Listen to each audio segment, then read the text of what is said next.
Mike.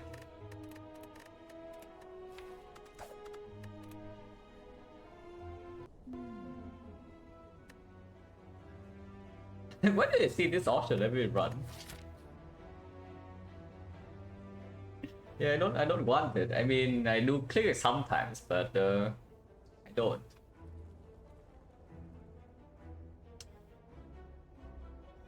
That's an annoying map if we cannot do this.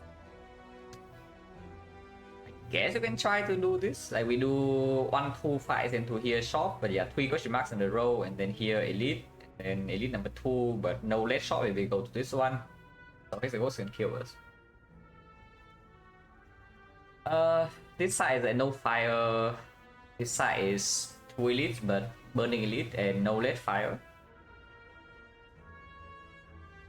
Yeah, that's a pretty annoying map. Hello Papera, thank you for good luck. Sniping is possible. The problem with sniping is you commit. Yeah, you have to commit to this question mark, and then if it rolls a fight, then suddenly you are kind of screwed.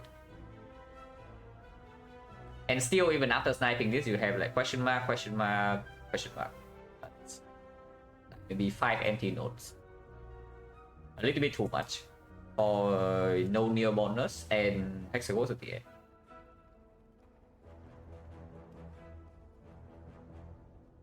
Hello fella, hello Kevin. It's probably just uncommon colors. I don't think we play with Swamp in this map. Swamp is playable. Swamp is like very playable here, but you do like maybe 1, 2, 3 this way, fire, but yeah, question mark again, and here, to here, 1 elite. Uncommon colorless probably allow you to do this slightly better, like 5 fights, and maybe you can open up a burning elite. Most likely the path we're going into would be this though. It's like 1, 2 fights, 2 question marks here, and then elite number 1, elite number 2. So many question marks in this like one. I guess we can take some life loss here and there because of Hexaghost, but I don't really like that too much. Hello Spiderer. Hello Danfender, hello Proven. It's probably uncommon colorless and re-evaluate afterwards. You can swap here, I don't think I want to. Because we don't really consistently get like a lot of hallways.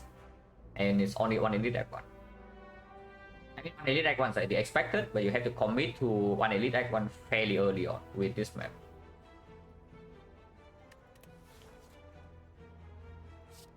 Yeah, Flasher Steel versus Finesse, I guess Flasher Steel is slightly better. Also opens up a wrist split. Not even kidding, it opens up wrist split.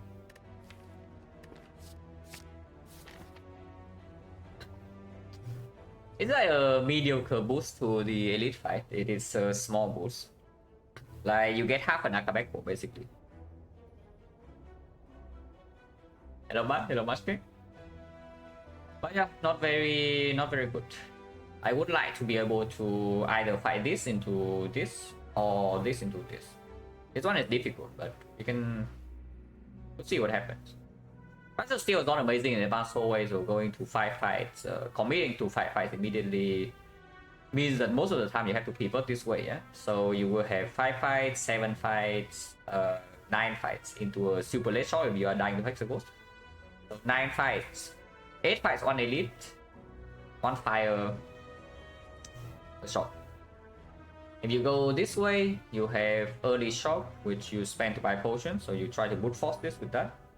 Assuming all of these are basically no fights, but you get gold here sometimes. But let's assume you get no fight, yeah? 50%. So you get 2 fights on elite, 3 fights, 4 fights. So 4 fights and 2 elite, 6 fights in total. You get 3 less fights compared to the other path. But you get 1 extra elite, and you do see the shop earlier, and maybe you can use the gold from question mark. So not the worst thing. Hello Sacred Poetry. Hello Contract Farm, thank you very much for the sub in 2 months. Appreciate a lot. Hello Alpha of Tulu, hello Meridian. Thank you very good luck. Hello Buddha Queen. Was there no defect run? Yeah, no defect. Silent is draining enough that I feel like I'm not going to play well on defect. I'm just not going to play. Hello, Daki. But yeah, I don't like this fortune, but I guess we can go there. It's still possible to pivot this way. It's not a great idea, but we can do it. If we roll short random here, I would like to go to 5 first, of course. Yep, 82 HP count this. We float on energy, but we do have flash of steel, so maybe we don't need to take so much damage here. Just some catching live stream while enjoying the boss. Yeah, very nice.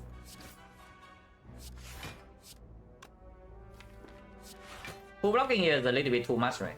I mean, we do have lethal sometimes, but just take 1. Because if I do not take 1 here next turn, I might have to take 3. If I take 1 here, I don't take any more. So Flash of Steel already playing. Also, I said this is fine, the triple block, because if I don't draw a strike here, draw 3 blocks, and it's still full block next turn. 21 weakens to 15, triple block is full block. Otherwise, I kill. There's no way I need to take this damage.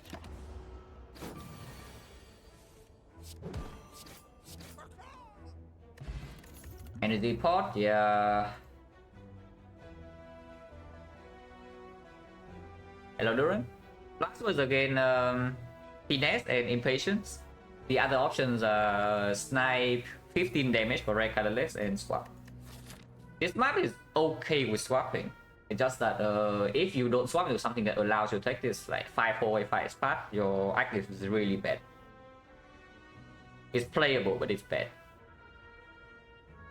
Wood is coming? No, yeah, I'm actually thinking about this because this is the card that plays the best with the energy pot. Now, and yes, the boot and such can happen. Any strength pot, any flex pot, any the boot, any Akabeko. And we do have an upgrade for it before the elite, yeah, so you don't really get into the situation where it has a super bad rounding numbers with vulnerable. If you see Terror Fear pot. The P-Stab is probably the best card for the Hexagons in the Hexagons fight. Into Sentries, of course, the Widows outperform. Into the North, it's going to be 2 energy deal 20 versus 1 energy deal 15. So if we do not float energy, the P-Stab would outperform by far, but we do have energy pot, so which also speak back to this a little bit. Into Lagavulin is better. Lagavulin, if you take this as your quote-unquote main damage, yeah, and you upgrade it, and you walk into Lagavulin, it doesn't die before first debuff, you are you are going to have problems. And not small problems either. Yeah, I guess we just take the piece down. Even if we see the boot after this, yeah, it doesn't matter, the boot still plays. We have the Flash of Steel.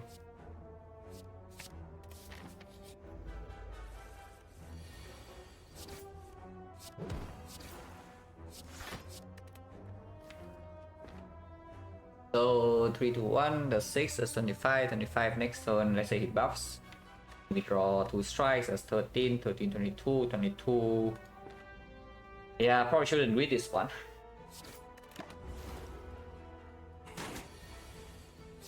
We did draw 3 strikes, also could have read it. But this just guarantees that we can have a clean fight. Either we kill here or we full block, so we take 1 damage and move on. A potion, low roll go again. Average amount of go first 2 fight is 30. We roll 25. So once again, that is not enough to buy a pot and a remove. So that's pretty screwed up because this happens so consistently. I really need to rethink this thing of like 2 fights to the shop here because I just low roll go and then everything falls apart, you know.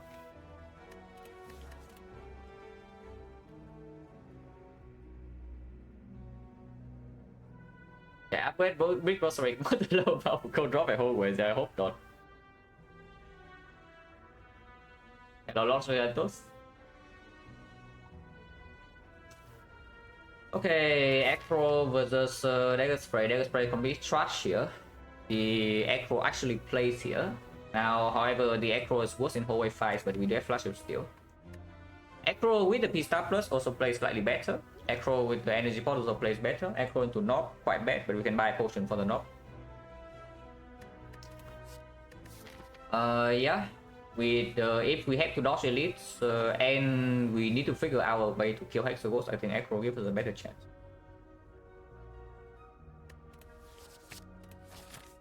If it's the slime boss, it's probably Dagger Spray pick. But into Guardian and Hexaghost, I think Acro is playing better there. Okay, go before shop. No go before shop, but we do pay here. Nali, thank you very much for the 100 bits. Appreciate a lot. Yeah, I guess we pay 20 gold. If we pay 30 gold, I really want to click here, but the problem if we click this and this is that we do miss out on the relic. If we click this, we can never miss on the relic, the shop relic, no matter what it is. And we do already have one slot on one potion. I think we just buy one random pot. Okay, that's a good one. And yeah, of course we go to shop. 20% we see a shop again here though, and that's gonna be pretty sad. But you know, what can you do? You can also skip the shop here, yeah, and take this into this. Or even fight this first, and then go here, and then go to this shop. Because this potion is quite good against the elite. It's just that our deck right now is totally not ready. I give go another 100 bits now, dude. I mean, run tonight really depends on how long this run takes and how draining it is. If it's a normal silent run, then yeah, we definitely play Defect. So it's like 2. I don't think it's more than 2 unless I'm dying very early on.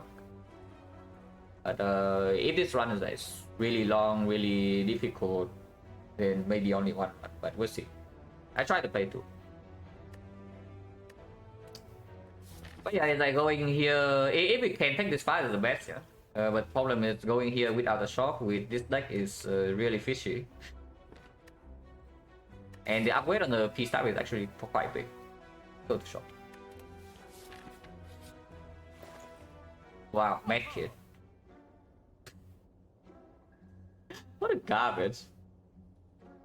I mean, Nunchaku is not so bad. It plays with the Flash of Steel, plays with Acro, but it's like not super high impact with the energy pot already here. On the other hand, I do see Flash of Steel. I also see that the relic is the most expensive it can be. 173 gold for not even that high impact. On the other hand, I see a Dagger on sale with an Acro already in our deck, so it opens up some Sneaky Strike, some Eviscerate, some maybe Tactician, such. Thank you for Exa. No, do not buy the medkit here when you're freaking dying to the elite. Okay, you are probably not dying to the elite, but the elite is ruining your act. I see a few things I can take here. I see this Dagger on sale. If I buy this, of course, I cannot do this, yeah. I see a Dark Shackles. I see a Predator, which we can take into upgrade. But Predator a little bit weird with the energy pot, but a little bit stronger with the energy pot. And we have 2 upgrades here for Predator P-Star, and that actually deals with the elite damage for you. It doesn't necessarily deal with Hexa, and but I don't mind saving some gold for this shot. On our footwork, doesn't really help into Hexaghost, doesn't help us in the fight that we're dying in. Way too expensive. Just compare footwork to Dark Shackles. I mean, I know we can buy both, but just compare the defensive capabilities of this card to this card, yeah. This guy can actually block Knob, you know. This guy can block Knob, this guy block, and this guy can block Lagavulin. It doesn't block sentries, but it also opens up the P-Star for sentries, and maybe P-Star is play first, and then this can block.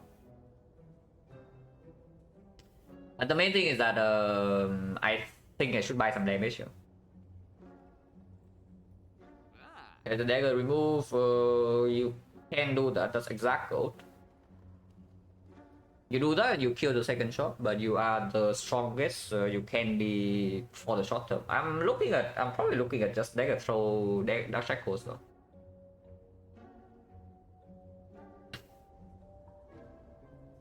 I think I like dagger throw dark shackles the most here, because that also gives me the option to go here if I'm dead to hexagons. If I'm dying to hexagons by the time I get to this node, and it's not even by any means weak for the short term. Dagger throw also plays with this. Shackle is just like completely nothing cut. You can add to your deck, yeah, add it to your deck. And yeah, I buy Dagger throw over Predator, yeah. On sale, that's open up some outs with this, and it leaves the shop here open. Right now we have 75 gold. Sometimes chest has gold, sometimes this has gold, sometimes this has gold. And even if we cannot buy a relic here, we can still always buy a potion to get 2 hexagons. If we do not go to this shop, into early act 2 we have 230, which is a good number anyway. Acceptable number. If you spend more gold here, maybe you have only... Yeah, if you spend all your gold here, you have like 180 maybe. And maybe a little bit good. When pissed up is a clear one. The other choice may be Flash of Steel, but it's not the Iron Trap. We have no vulnerable in the deck. And we don't really exhaust the deck down into just a Flash of Steel to make this upgrade that really pop off.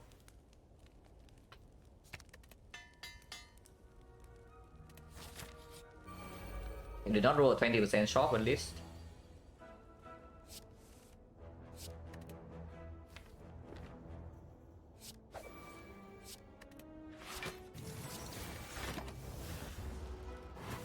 On chance 40, hopefully I don't get a pot here.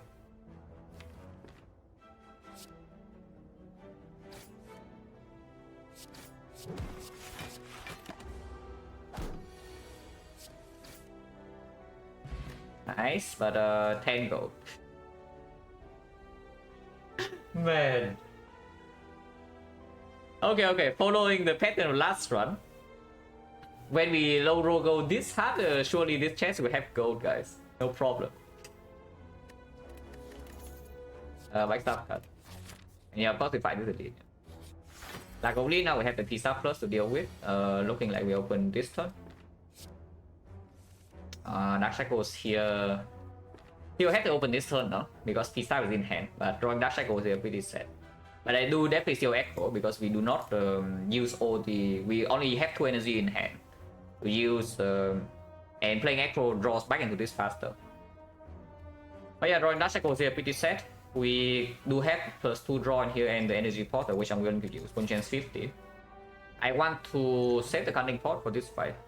So I'm willing to spend energy pot here. This open is like clear, yeah. And of course I keep the Dark Shackles around. Do I? Is it clear? Because right here we have 12 draws, so it's only +3 cards in here in order to land the Dark Shackles in the first cycle attack. Otherwise it stops me from actually drawing damage on the off turn sometimes. So this Dark Shackle is actually good to keep if we are blocking second cycle, so we need to do that. Because poison here in 4 turns, I think, yeah, expected we draw P-Star in like 3 turns. So it's like 4, 3, 2, and then yeah, 4, 3, 2, 5, 4. So 4, 3, 2, 5, 4 is 18 damage. It's at 87, 87, 84, 84, 85, 75, 67, 67, 64. I would need this if we go to kill. Yeah, seems like even if we use the cunning pot, I don't think we can kill before debuff. So maybe this fight is a double potion fight with looking further. Maybe this fight is actually just a double potion fight.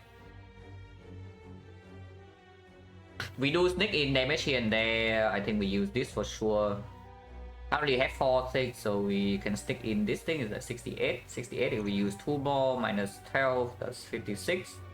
That is 38, yeah, that's not still not even close. Probably need to block a little bit second cycle, and then maybe have to rest here then.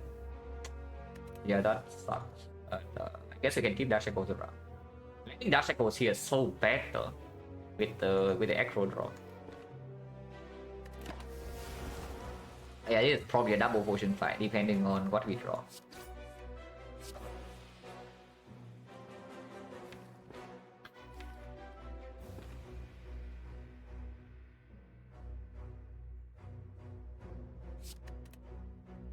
So I can energy pot here for 10 block or 12 damage.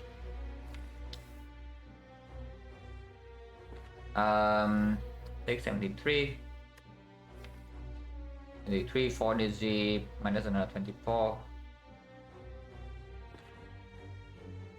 Yeah, 73 minus another 24 is 49. 49, 31, 31 poison, another 10 damage. That's still off. Energy potion later can convert into more output.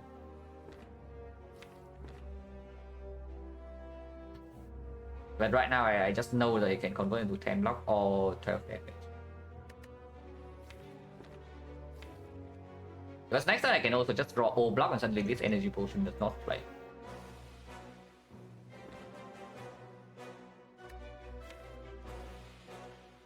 Potion now.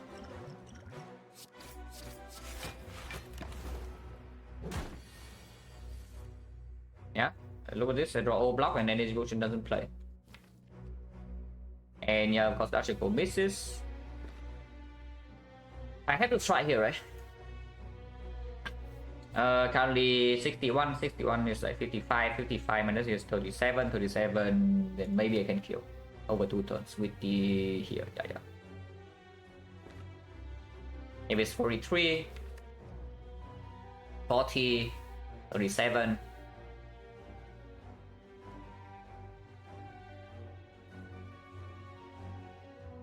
7 minus another 18, 19. Yeah, I probably need to try here.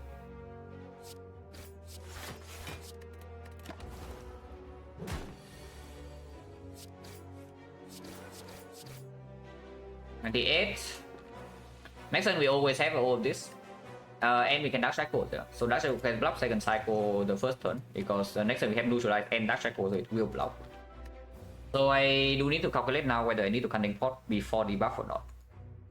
28, 28 is 24, 24 we have 7 is 17, 17, 13, 17, 13, 13, 12, 12 and then 9. So yes, we can always cunning pot later.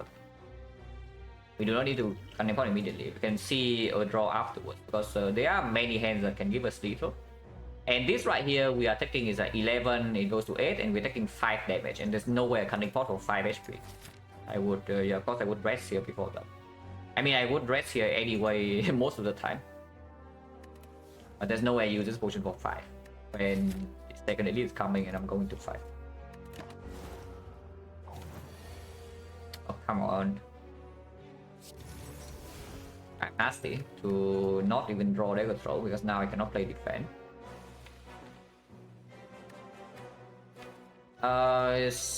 Sometimes if I draw P stop immediately I can hold on the potion. No?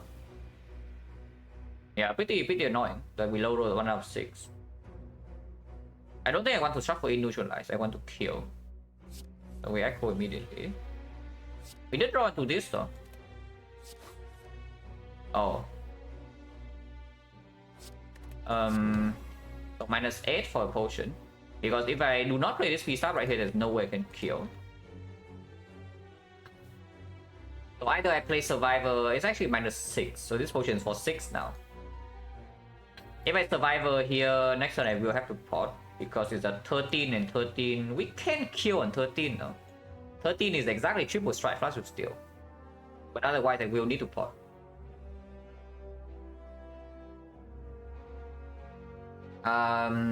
Triple strike flash of steel, so I need to draw flash of steel and I need to draw, yeah, so it needs to be flash of steel and only maximum 2 defense. which is currently 5 out of 8 into another. This is what? 4 choose 2. Yeah, it's 4 choose 2, yeah? Which is 6. 6 hands out of 7 choose 5 is 21. 6 out of 21 is 3.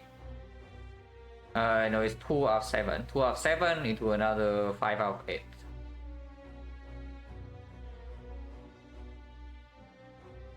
Is 10 out of 56. Oh, that's so low. That's actually so low that we kill next turn without pot. So yeah, pot for 6.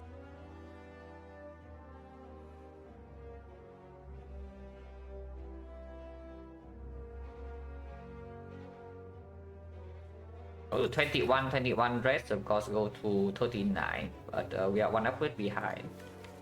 Not that we have an amazing upgrade to make, and second fight is probably easier. Well, sentries have backstab, and not we have counting pot. Yeah, I play P-stab but don't pot. And it's actually way too low.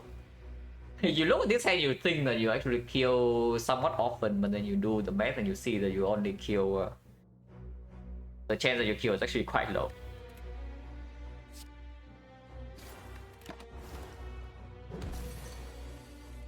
Would have killed. Should believe in the silent, I guess. Oh man, and now I don't want to rest. Oh, now I don't want to rest, guys. -1 strength. And the 1 strength can help us here sometimes with healing. But this is advanced forward. We do have backstab though. 12 damage. No potion, yeah? So point chance right now 60. The second P-stab for Hexagons or the Bane for Hexagons, if anything, send P-stab, because this second P-stab is not going to be green. I lived before that. Let's give a lead and go 3 fires here, here, here. Yeah, it's possible. These are not risk-free though. But we can evaluate again here. I don't think I'm picking any of these cards. Lagavulin, we just fought the second P-stab, value also goes down. And it's not going to be green, and we are going to pick up Blade Dances and such to scale with strength. If anything, maybe pick up the Bane, but Bane with only 1 P-stab doesn't land that often. Oh. Oh, we are lifting, guys. Oh, we are definitely lifting.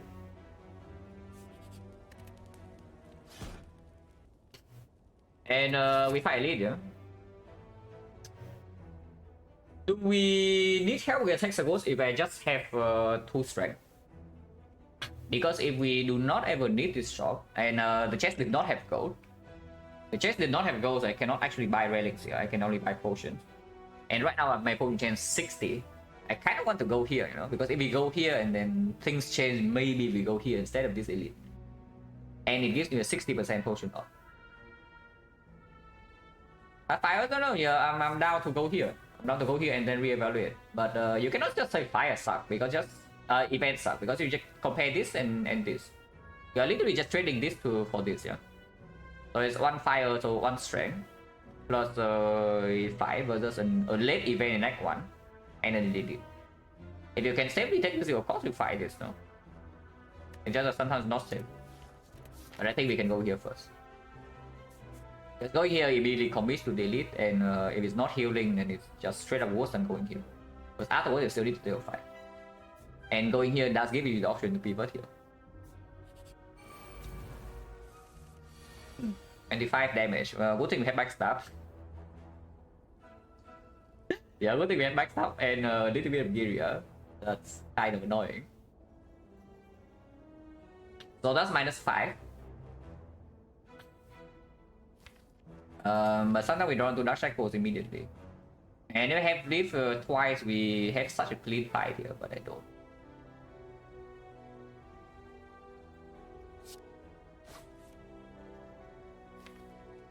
I throw into Dark Shackles every time.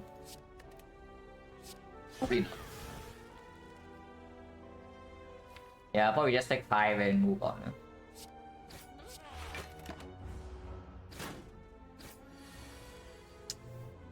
Well, would have echo into Dark Shackles. But you know, what can you do?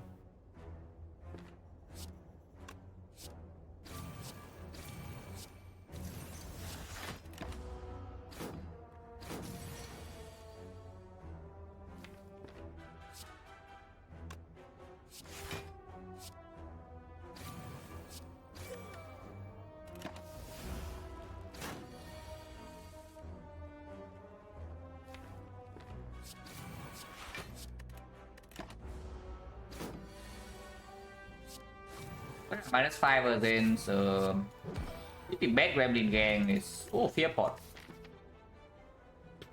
Fearport. Now you tell me we don't want to go here. One chance 50. So you go here, you probably throw away a wood pot, and this is a wood elite pot, and it's not an amazing hexa pot. It's a sticky strike to go with dagger throw acro. Not amazing in Viria, but it's acceptable.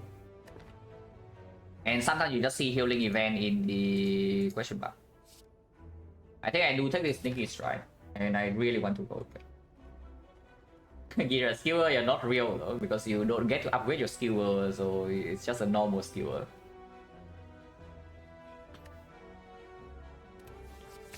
We are fighting. If we lose lizard tail, so be it, but decent chance that we don't even lose the tail here.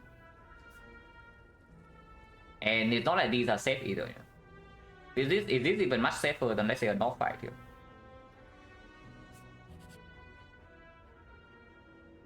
Okay, this is a little bit too far. We take 275. If we take 275 here, we definitely say bye-bye to our lizard tail.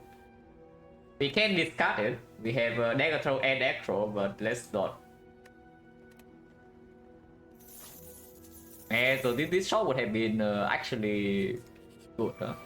Yeah, we did not roll now. This Sticky Strike lines up, so we have quite a lot of damage. Probably can kill one of them turn 1. Don't mind using Cunning Pot. But see, normally the North fight is just free. You lower this fight, you lower this hand, and you see North probably dies in 2 turns. So right here you have 23, 23, 35, 35, 39. That's slightly off. Then we can kill one of the outer ones though, so we should probably just do that. And this version I'm willing to use is 7 each. So yeah, 23, 35 plus 7, we are overkilling by 1. Which is better if we do double shift. So triple shift plus backstab plus the dagger throw is a perfect kill, right? 21, 31, no, wait. Wait, what? No.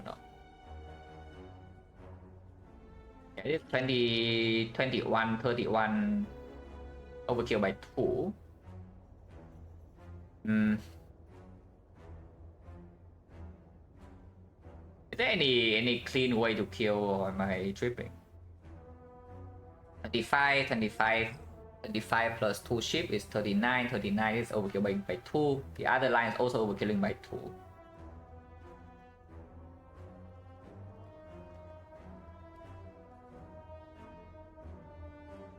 Yeah, overkilling by 2. But still, before using pot, what can we draw into? It's like one maybe neutralize. But the problem is I need to find a line that doesn't waste damage first, yeah. If that line involves playing Flash of Steel, then yes, I can play Flash of Steel or even Dagger Throw first. Right now, I only see a line that wastes like 2 damage. 14 plus 14 into 2. Oh, actually, no, yeah. 14 plus 14. Here is 14. Here is 14. Here is 13. So it's perfect kill, right? It's like Flash of Steel, Dagger Throw, double shift into a sneaky strike. It's 28 plus 13. That's perfect kill. So yes, we can play Flash of Steel and Dagger Throw on an outer sentry before using pot. But most likely we are going to use a pot. It is a neutralize.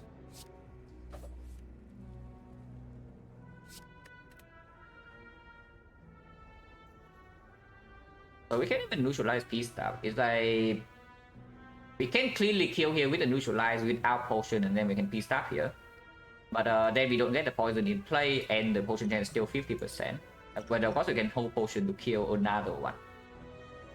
If we potion now, Sticky Strike goes here. If we potion now, Sticky Strike goes here, double shift. So we have 1 shift on backstab. That's 19 damage. 19 is 23.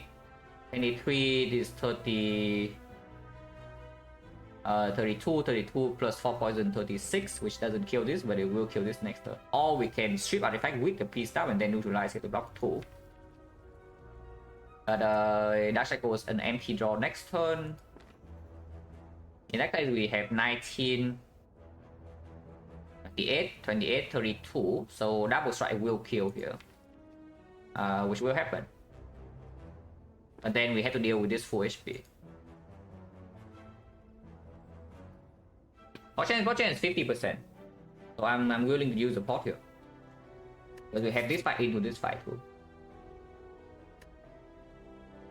And a lot of block left in the deck, like blocking 3, yeah.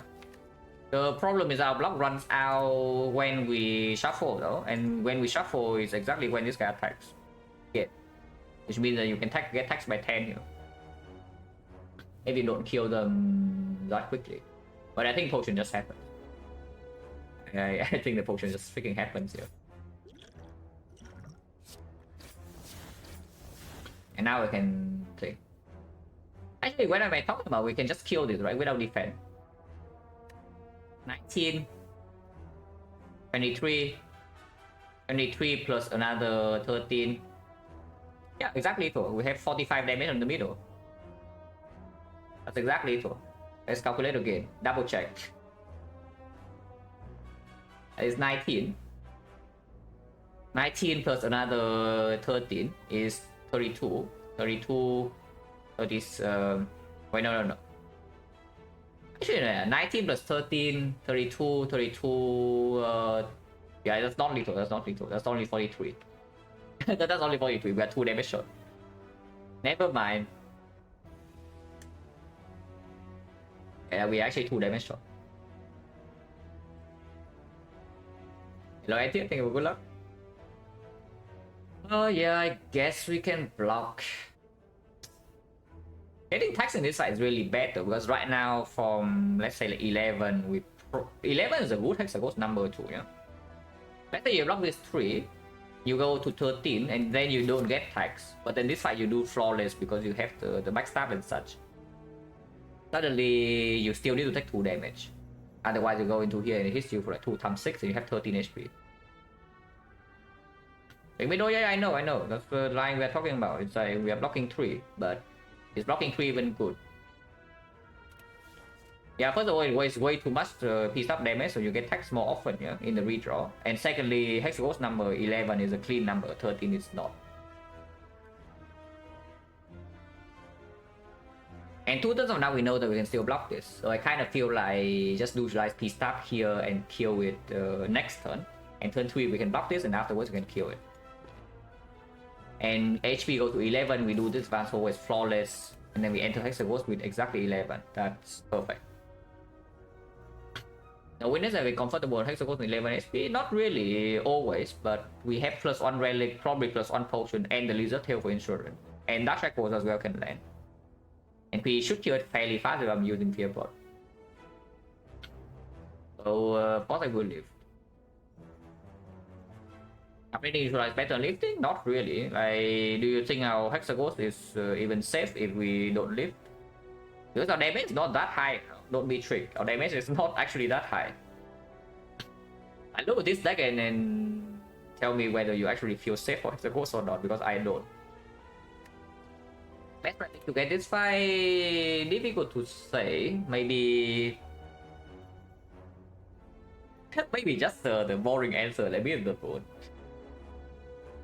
When the bone works the next fight, and then suddenly hexaghost we can do cleanly, and then the entire act 2 we are safe. Probably just a boring answer, but yeah, I take 5 here, go to 11 HP, hexa threshold, and then we can kill this. So yeah, we just neutralize strip and then deal this. It's 13, 13, 17, 17 plus 19, 39. Or 36, 36 plus another 3, 39. So yeah, next and 1 strike kill.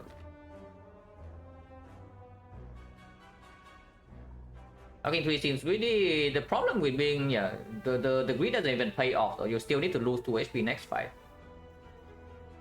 We both of defect or debuff always plays? No, we just kill this next turn. Why do you need your both your debuffs to play? You can just kill this.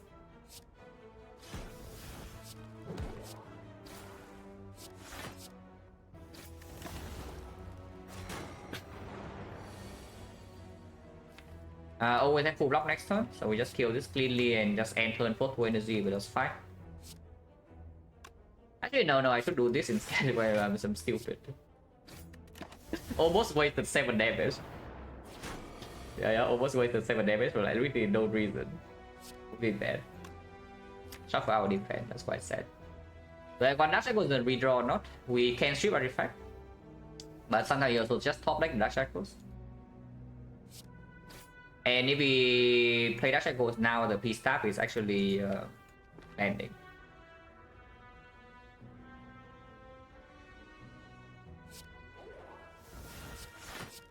These two I don't take it. Yeah, here's a P-Staff.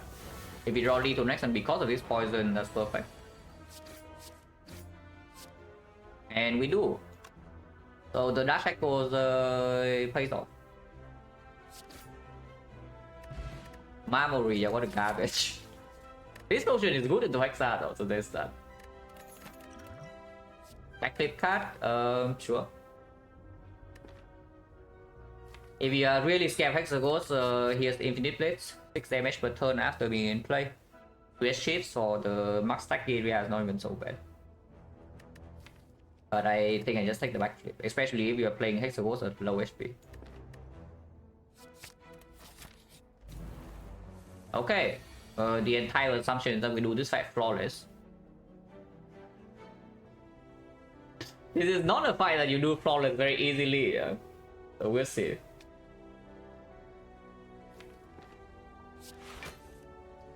So far so good though, this looks fine. It looks fine for now.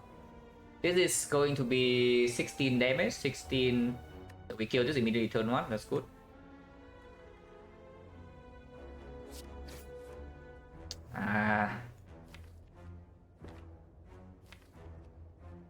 Not drawing damage here is slightly annoying. Well.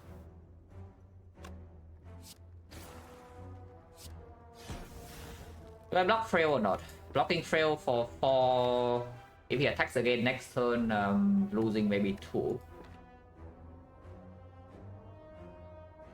Is this lethal ever? 38? 38 is 10 is 13, so 23. 23 plus another 2 strikes is 37, which is 1 damage off.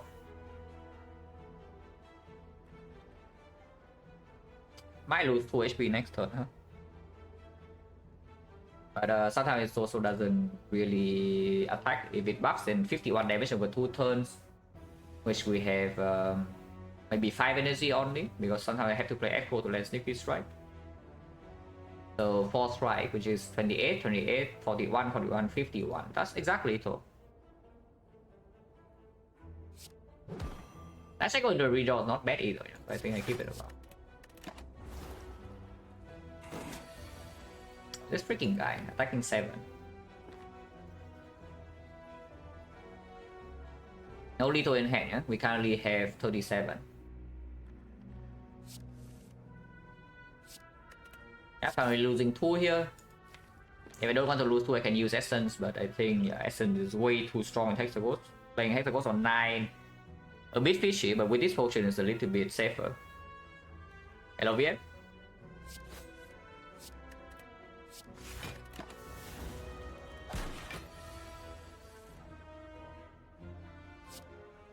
Come on.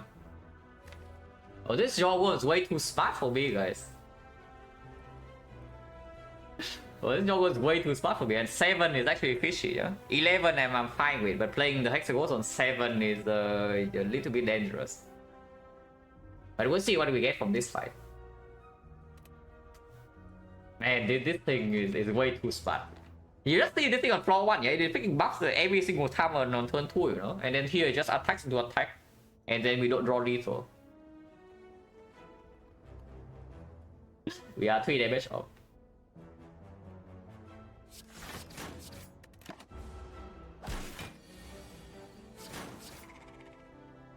No potion. Potion 60. This slice is good. I will tell you that this slice is good. Pro backflip dagger throw, sometimes this is 2 cost. And of course we have this, but yeah, it's just a pretty bad blade dance. Unload blocks in XI, unload XI, unload sticky strike. Unload burn, unload sticky strike. But yeah, no, I just take the slice. But honestly, I think I'm just lifting. We play with Essence of Steel because I don't even think that our damage is completely safe into Hexagons, yeah. Even if I rest and I'm just weak in Act 2. It's like we rest here, we still lose this tail to Inferno, and then in Act 2 I don't have one lift. That it can happen.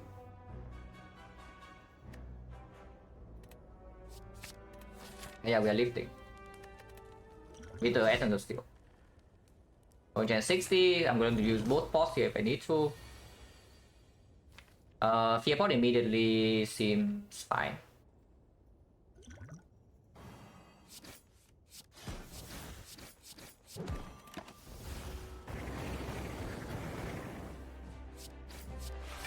This can be hell because apparently we just don't draw any damage.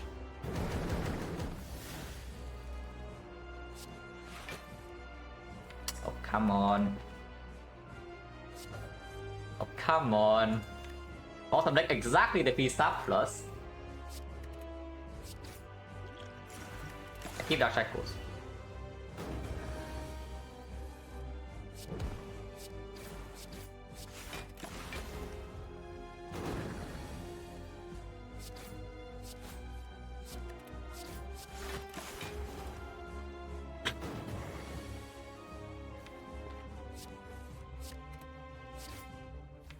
I go next turn, guarantee.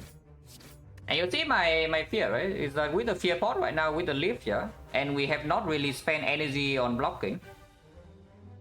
This guy is not even dead yet. Like Inferno can just happen and just kill us. And you want to rest.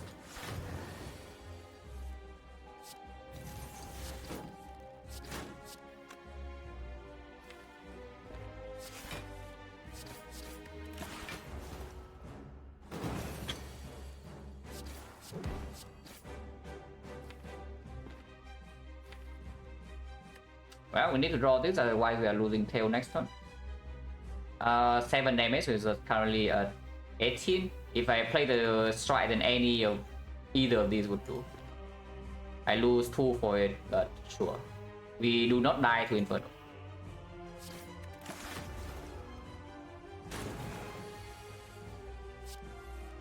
Yeah, I mean, that's what I'm telling you. Like, do you think we are... If you rested, yeah? It's funny, right? It's funny, right? Because if you rested, you actually are losing your tail here. But precisely because we lifted, we are not losing our tail. Funny how that works out, no? And yeah, that's what I'm telling you. Do you think our damage is fine against Hexagons or not?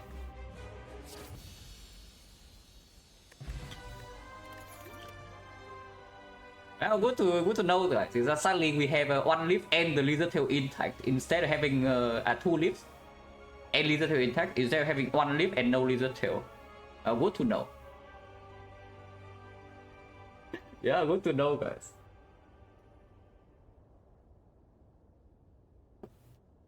This is just a Malay, right? Last night is quite decent with lift, but yeah, it's not getting upgraded for a while. Even when we get the upgrade, we would probably prefer to upgrade something else, and maybe Acro may neutralize. And for low damage, we also have backstab, slice, flash of steel, and such. The burst right now, yeah, just doesn't really perform. But if I have lifted with no tail, I would need to count damage very closely. It's like my first instinct, yeah, is that I'm not having enough damage. And you can see how it works out with +1 strength. We kill exactly on time. So I would say my instinct is like spot on, but that was also because we bought the neck and shuffle out the P-Stab, which would have been the case I calculate. So I think I would have to do a much longer damage calculation if I do not have the lizard tail. But the conclusion is probably that I still live.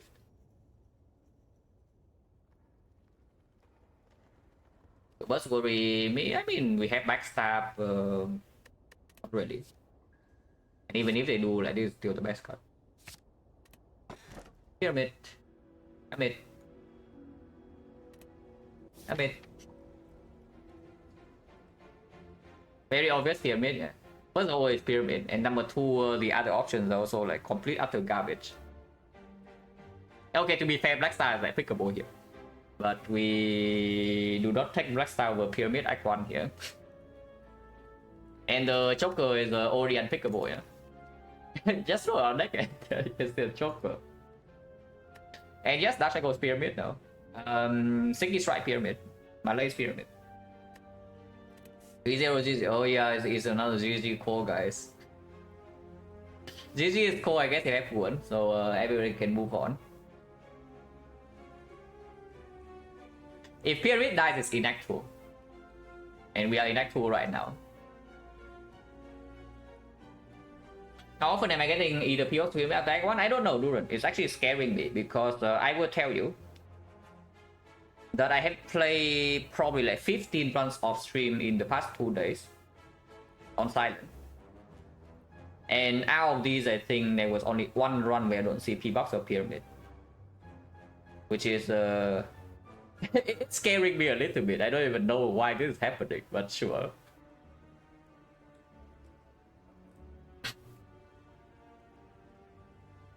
Basically, me play Spy off stream. Spy off stream for me is just my brain turns off. I just click. I play. Basically, when I want to do something on the side, when I'm on my PC, for example, I tune into the stream and just leave it open as background noise. And I kind of don't really want to watch stuff closely. I just play Spy on the side. Hello, Byron. Oh yeah, we do this part, right? It's like fire here, leave, fire here, leave, no, fire here, upgrade, and then we do burning elite. It's only 2 elite, act 2 either way, yeah? I do 1 early shot, or memory question mark becomes slightly better, and I don't want to see advance always super early. This is optional. If we are dying, we can also just not fight this. And there is no path that gets me to elite. So I would prefer to just fight burning elite, end of the act, and move on. I mean, that's what Spy for me, saying I did 8 hours Spy stream would use something else. But yeah, not really for me though. I don't mind playing Spy off stream immediately after streaming.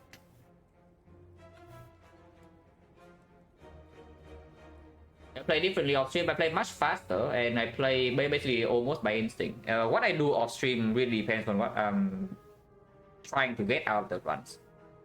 If I'm playing casually, I play like I am on stream. Basically, I play around what I know. I just click faster. But sometimes I do weird stuff like intentionally to maybe find out something new. Like for example, the Ironclad runs I'm doing recently. I can show you what I have been doing on Ironclad. Yeah, you see my console, you like know immediately. You see this? That is what I have been doing. I literally just add a class to my deck on floor 1. I skip the card, add a class to my deck on floor 1, and then I play the run. Because I really want to know how consistent is floor 1 class and what does it actually achieve. So yeah, I literally just skip the card floor 1 and I add a class.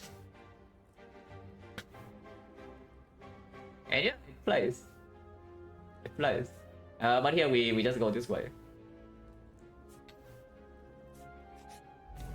Golden Pyramid, we are probably going to be fine. I hope so.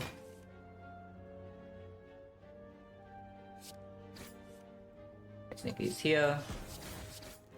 And always activate it.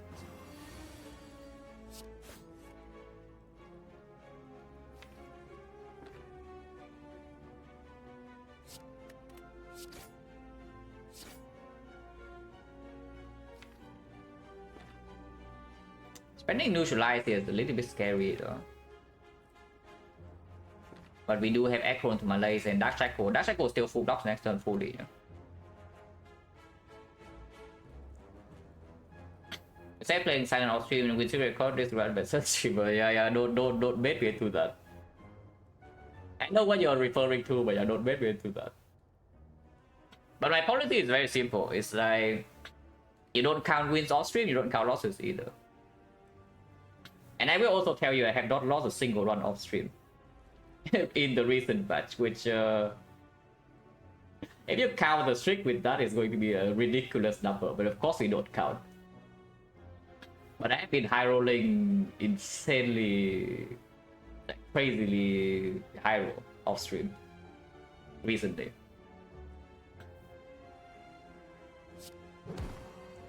And we don't need to take this tool, right? Like what? I'm like, better, it's literally true. It's like every single run speed box pyramid, I can one. Like pretty dumb. This is also pretty dumb, but we have lethal. Once again, yeah, plus 1 lift. Yeah, no, imagine this fight, guys, but minus on strength.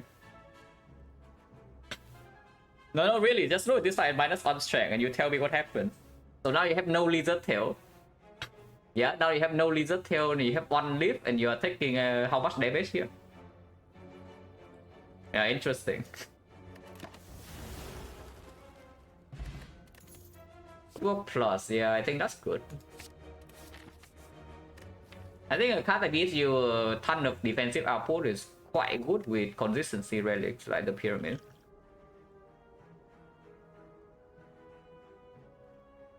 I think I may put equal effort into on-stream and off-stream runs, either one will be high win rate. I mean, it all depends on whether my instinct's better or my calculation's better, you know. Because sometimes I calculate and then I do something different for my initial instinct. Off-stream, when you're playing fast one, you're playing off instinct purely. And sometimes my instinct is better, but eventually my calculation will outperform. Basically, whenever I correct my mistake, my calculation will outperform. Creator, thank you very much for the bread. I hope your stream was good today. But that's basically. Is a off-stream runs cannot have cannot have high win rate than on-stream if you actually see your mistakes. So like in the long term, just will not happen. Sometimes my instinct to Vision Hammer actually crowds better, yeah, but Sozu was the best though, if you watch the run afterwards. We save potions, we never use a single one in the entire actually end act 4.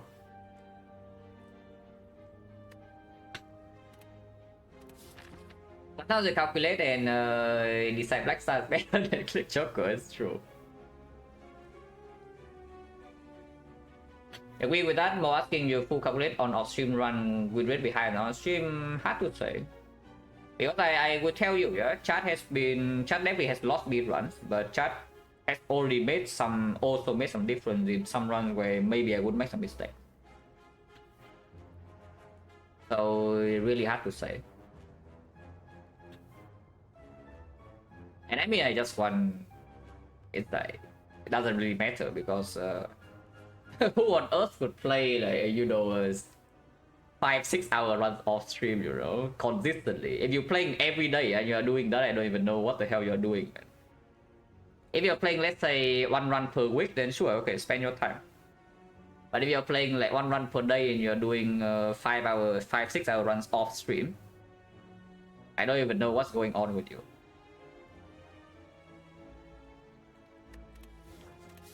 Oh yeah, we go here. No memory, no advanced hallway, going chance 50. Okay, fine. Advanced hallway it is. Monka?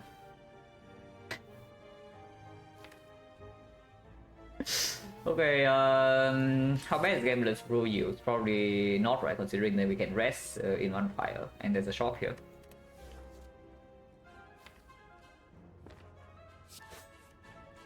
Yep, start the hand. Minus 12. Ow. Minus 6.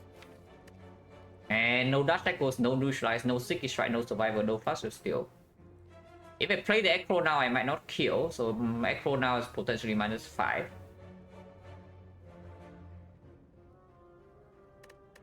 Is ever steal my money? It's even worse. The even worse thing about this is that it's an easy hallway fight, quote unquote easy. Which means that you really don't want to potion here if you can help it, especially such a strong potion with pyramid. But currently I see that these guys are freaking killing me. These guys have been dealing more damage on the entire Act 1, you know. No fight Act 1 is dealing more damage than this year. Like elites, boss fight, whatever.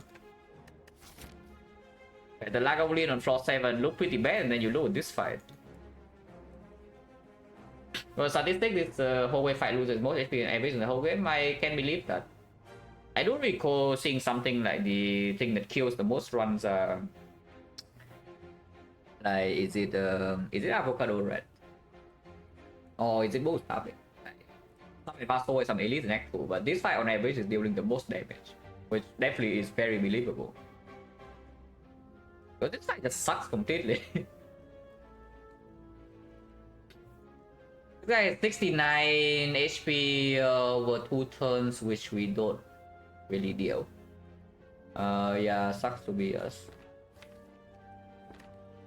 It's nice, but it's not nice for us. Yeah, 69 HP over 2 turns, we cannot deal with 2 strength. So we are losing 40 gold right before the shop or what?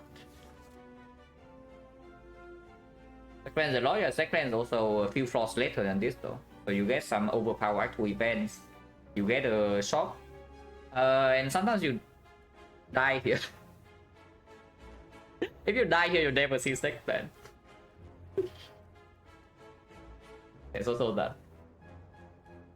But I guess that doesn't change the average damage taken in the XecnaR fight, yes.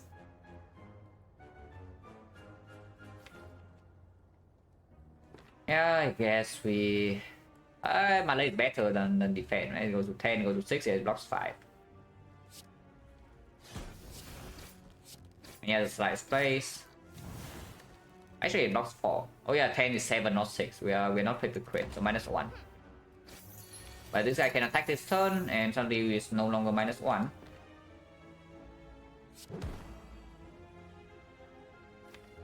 Am I allowed to play full block here, or do I have to take 2? But it's 64, and now it's still 60 gold, yeah? 60 gold, and definitely do not give up for 2 HP.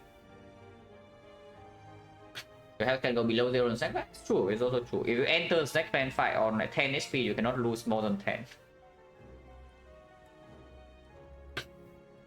So this guy is a 64. We have 2 turns to kill if I just play full defend. Sticky Strike will land. I can shuffle this in. So it's no, Sticky Strike will... I cannot shuffle this in even when a Sticky Strike to land because it has to be aggro. But energy wise you can do...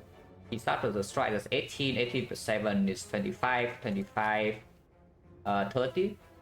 30, this is 14, that's 44. 44 plus another 8. 52, 52, 60, still 4 off. So we need to have 3 energy worth of attacks in hand in the redraw, but that's not very difficult. Like almost all the things here are damaged. Worst come to worst, you can potion for 60, but this game like goes worth more than 60.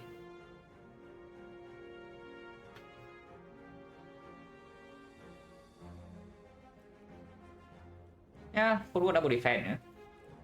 I don't need to lose this too.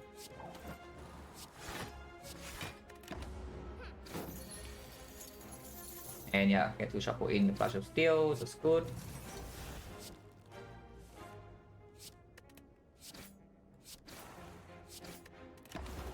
Just need to draw 1 attack, which we do. This potion, yeah, not an amazing one. Sure. Okay, speed potion is slightly better. And I mean, of course you picked that. Speaking of snack plan, actually was in my head also, there's that.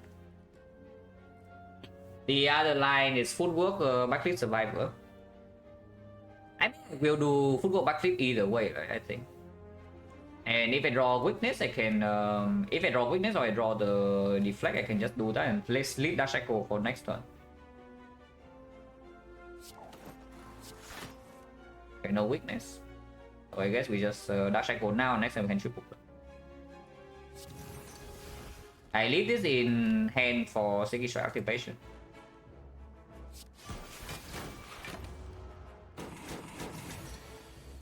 I don't know, guys. I just see that New 100, yeah, this is the final one where I try to hopefully play my best. But yeah, I just see that we walk into the Thieves fight and we lose what? -12, -7. Yeah, that's -19. And then we walk into this next plan fight and we lose 0. So I don't know. I don't know, guys. It seems like 0 is a little bit less than 19. To be fair, we also drew better here. We did not draw dash cycles in the other fight until it was like way too late.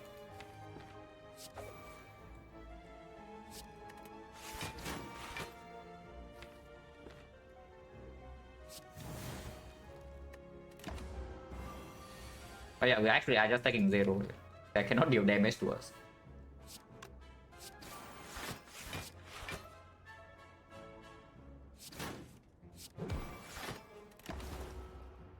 Order, yes. But honestly, even if we draw slightly worse here, we do not take 19.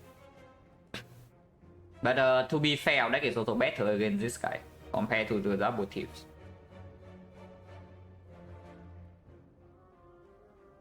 But 11. The most annoying thing about double tip is that yeah, weakness doesn't block a lot here because the damage is a ton of damage heading into your face, but it's spread between two guys.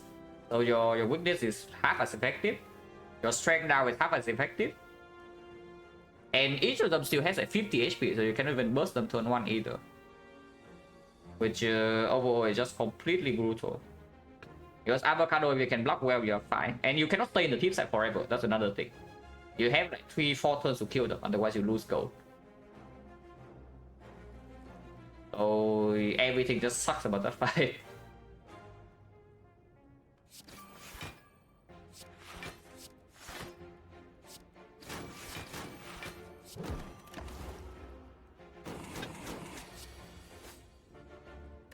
A potion? Yeah, okay. Potion chance right now is 50.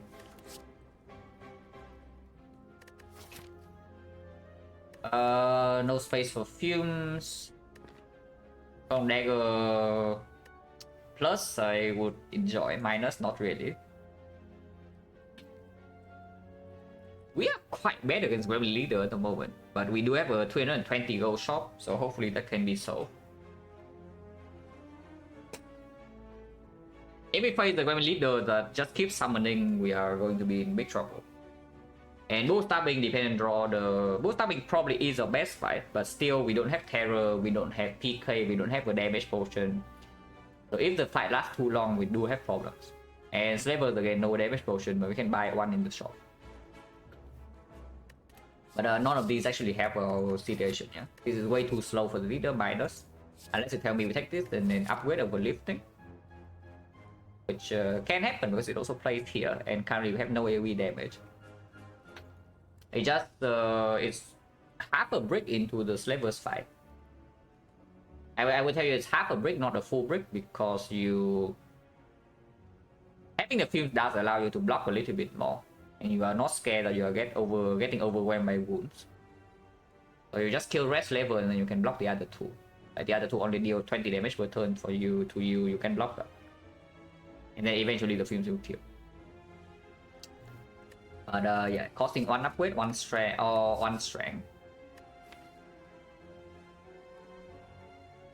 Probably not. I would prefer to believe in the shop to solve my problems.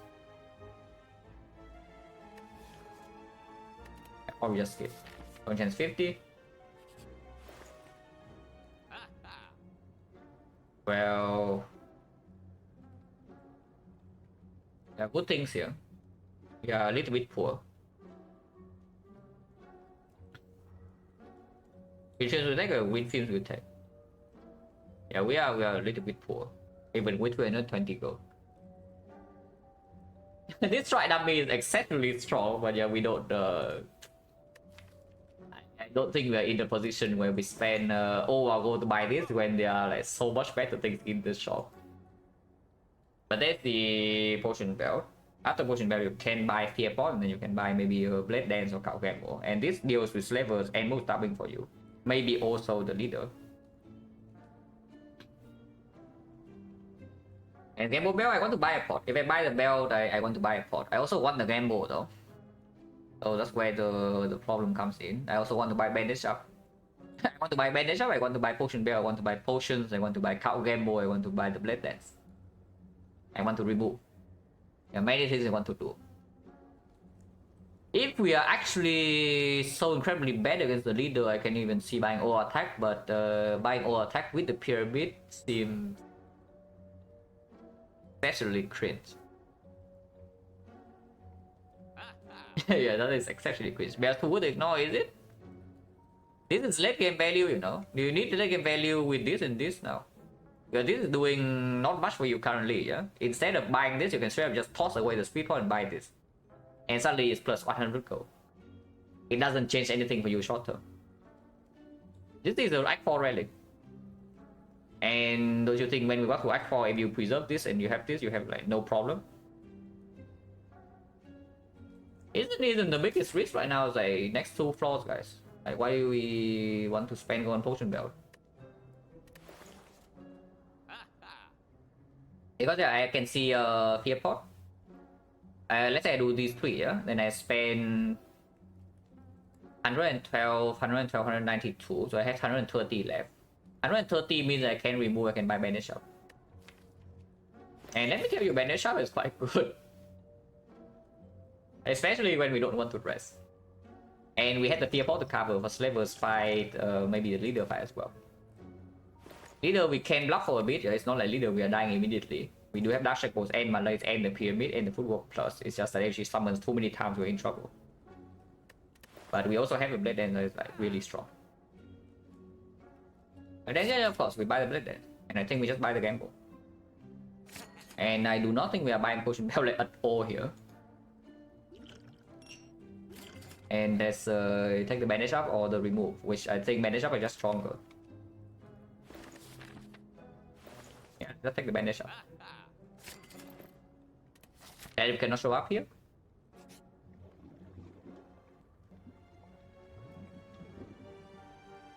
Damn, should have taken unload.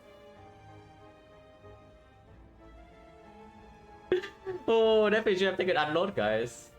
Because now I'm a little bit torn. Like, do I toss my bandage up away for 34 heal? I literally just bought it, so it's basically like I bought a waffle for 100 gold. For this Malaise, I do. Malaise is definitely staying. But I do want my full heal. Flash of Steel is here, but Flash of Steel is pretty strong. Hello, Papa. Thank you very much for the raid. How did the Chimera run go? Just kill that with 1 card. Okay, that's all I need to hear. For minus 7, it's basically we gain the full heal, but we lose 7 max HP. In exchange, we gain 70 gold. I don't mind that. It's kind of like we sold a fruit juice for gold. Flash of Steel by Net Sharp, but if we are full HP and we have Pyramid, then we don't need sustain that much. And Flash of Steel is definitely better for all the elite fights.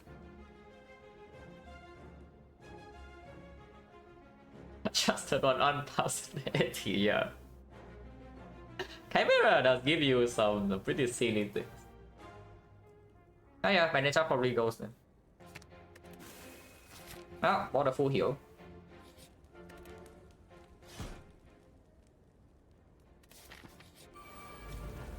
It is leader. Our worst fight. And this guy roll high roll HP, so 1 backstab does not kill. That's bad. Yeah. This guy high roll HP, so this doesn't kill 1 off. So we cannot do backstab here and do triple strike here. Okay, that's bad.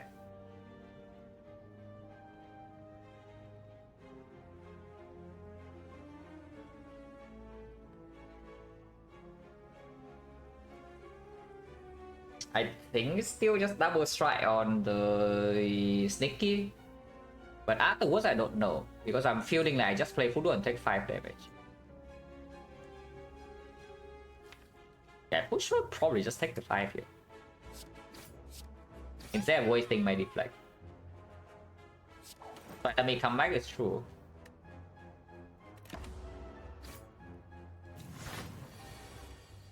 It's not attack. Which, you know, is not even good news.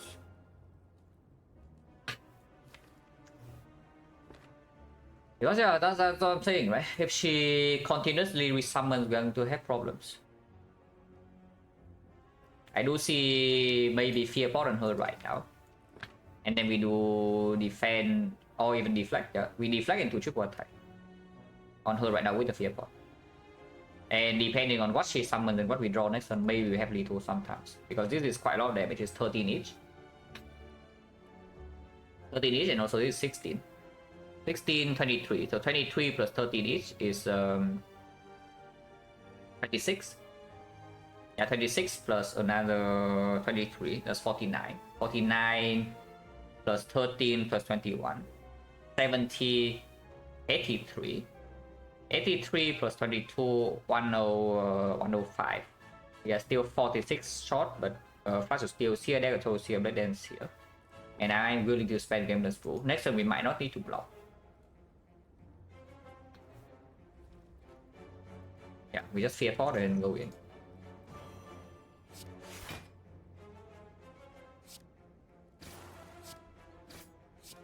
No reason to play these, so I won't. Because we might need them to deal with the minions, depending on what happens next turn.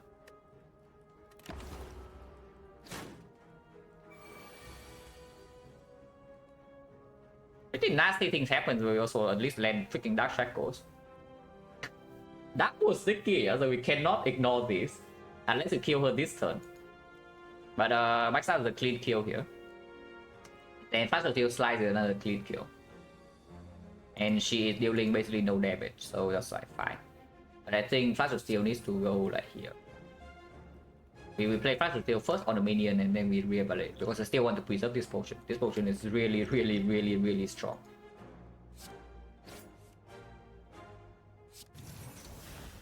Oh yeah, there was no lethal unless I maybe potion. If I potion Gameless Pool and then play Sticky Sharp 0, maybe we have lethal on her if I draw into my Blade Dance.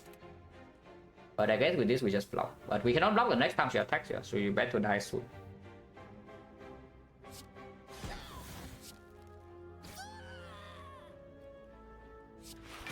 I think we take 2 here.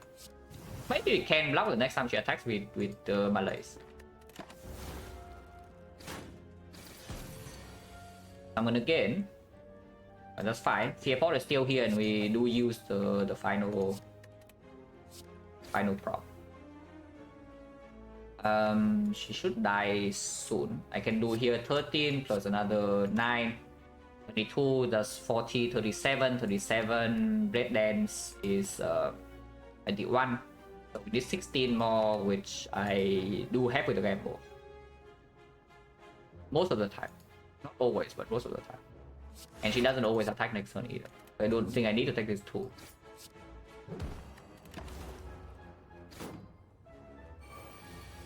Yeah, okay. She doesn't attack and we have a kill. It's 21, 21, 33. Yeah, she's dead. Yeah, so what do you not have if you buy the potion belt? Either the Fear Pot or the Cow Gamble or the Blade Dance. And you know, I'm pretty happy I did not buy the potion belt. It would be a bit of cost, yes. Okay, only -7, that's great. Pretty strong potion use, but we do have good potion drop. Okay. Maybe not that good. 1, 2, 3, 4, 40% now. Leg sweep with the footwork plus for a Witch Chain, Riddles with Holes with Giria. That's the bad Blade Dance. But yeah, leg sweep is probably fine to take still. Does not help us with hand clock problems, but stripping artifact and automaton is quite nice. Witch Chain with 3 dexterity with pyramid is quite nice. This will be green now, it's true. You can also sucker punch, yeah, but I think leg sweep still outperforms. Oh, come on. Come on, what is this garbage? I guess we can buy another potion if you want. Only chance right now is 40, and yes, 2 floors later there's a Burning Elite, so you can buy another Fear Pot. On the other hand, you can buy Outmaneuver instead, which I think is quite strong. It's just that Outmaneuver, we do not pick a second copy. So if I buy the Outmaneuver here... Hello, Grisba. How's it going? Good run so far. It's like we make some very solid decision and it has saved like, a lot of resources. For example, this thing right now still alive and we have +1 left. That's off of one very good decision and a right one. Only for a thing with 3 strength with pyramid, no. You just overdrawn to this and it gets discarded. Like you one of them discarded and then in the next cycle you draw to it again, it gets discarded. I really want this in my deck. And it does nullify the bootstrapping sometimes because you can outmaneuver into a big malaise. And right at the moment we do have some hand clock issues.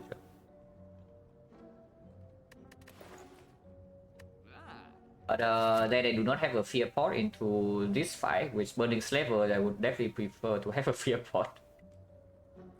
Burning Bootstrapping annoying without our maneuver because you cannot malaise for a huge amount, but we still have Witch Chain, Footwork, and the Dark Shackle, and even Fear Pot is still amazing there.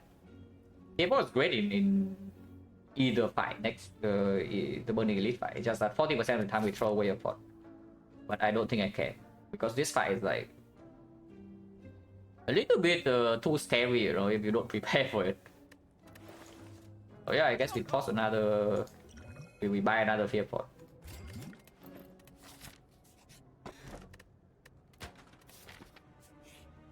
Now that would be nice before the Weapon Leader.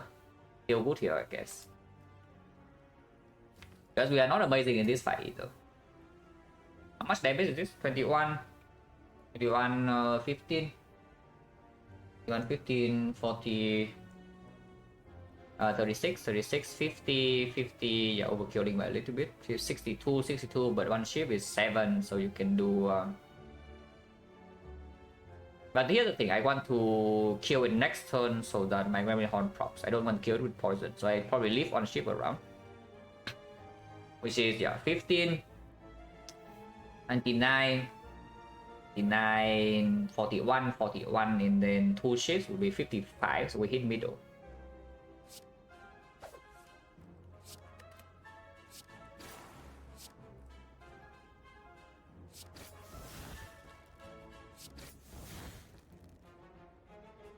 Yeah, nice and backstab kills.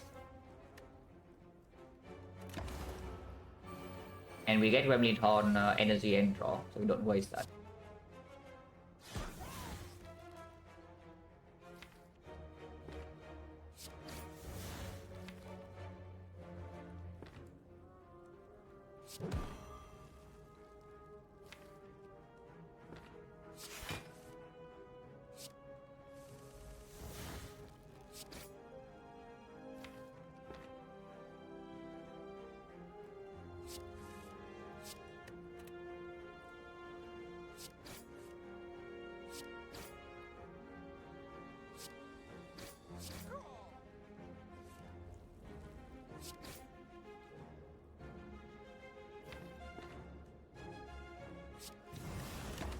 Okay, pretty good fight. And Wembley Horn plays it immediately. It's nice.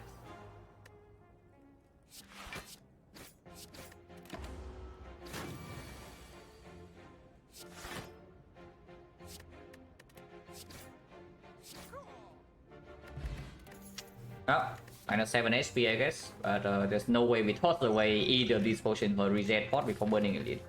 Chance 30. Second Sticky Strike, I don't really want. What are we doing in the fire, by the way? I guess it's Malay's upgrade. Hello Lunatics, hey, good luck. And thank you very much for thumbs up and 13 months. Appreciate a lot. Yeah, I guess we are winning Malay's, huh? Automaton fight is not actually super easy, yeah. But Zimbabwe, not yet, too early. Teapot and this thing deals with the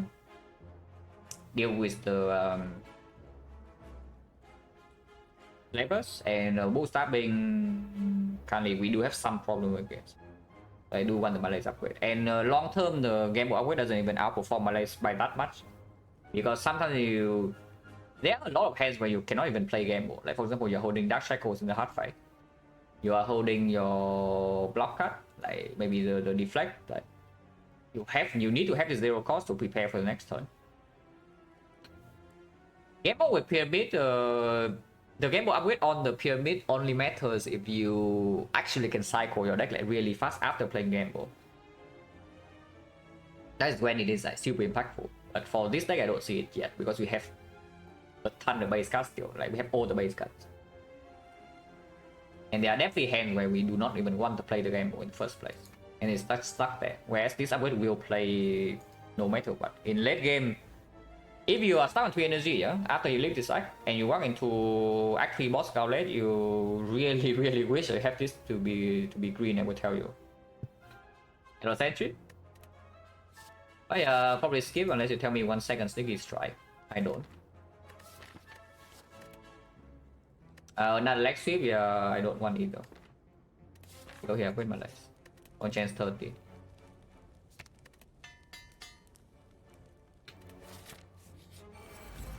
Here's the boost stabbing for Malays plus.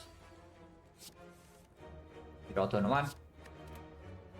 One chance 30, I think we'll still fear pot. Even if I have the Malays here, we cannot stay here forever.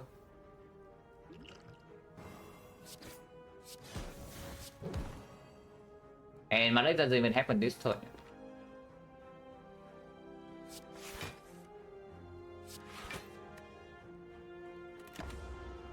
Ashak goes down to Malays. No. Malay into Dash Echoes. Oh, Malay into Dash Echoes is funny. We waste a fear pot this way though, but I don't think I mind. We don't need to Dash Echoes even. Okay, so maybe -1 fear pot. Looking at this, is probably just -1 fear pot. Because don't think we're going to have like a lot of issues here. Also, I said it's still like 2 turns 5, you know, it's not super trivial.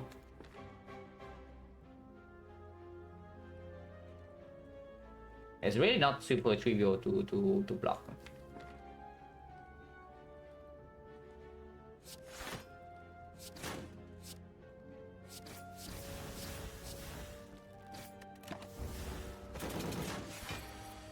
$15, yeah, no problem.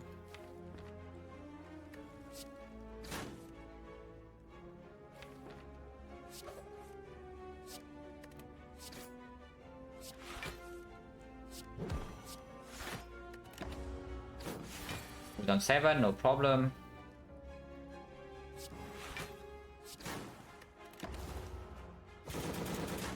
And Malaysia West plays pretty well, I would say.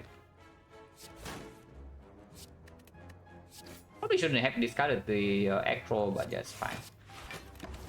We cannot take damage here. How many turns is it? That's quite a long book fight. We lost no HP though. Point chance right now is 40%. He said, yeah, not amazing, but sure, I play sometimes. Red Dance, yeah, this one I attack. And Red Dance. Accuracy comes green, after damage comes green. Best scaling attack with Giria. Don't talk about this.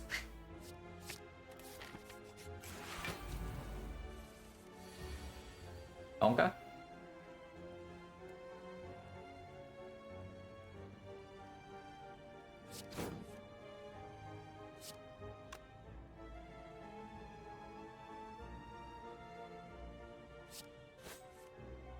Okay, not so bad.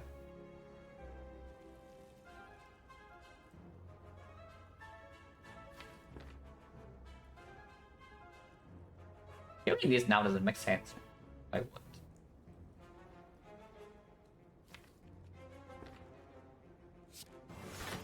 -10. If I do this, I can block 3 more, but I don't have Malays on the avocado.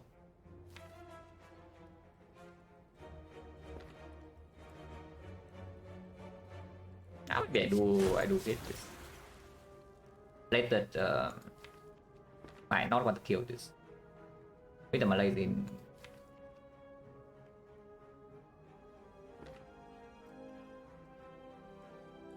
Yeah, lost 3, but Witness runs out next turn. I'm still attacking.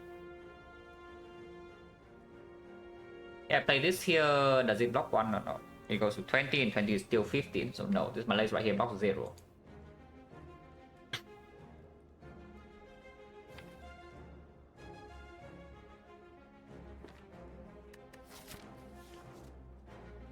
Not sure.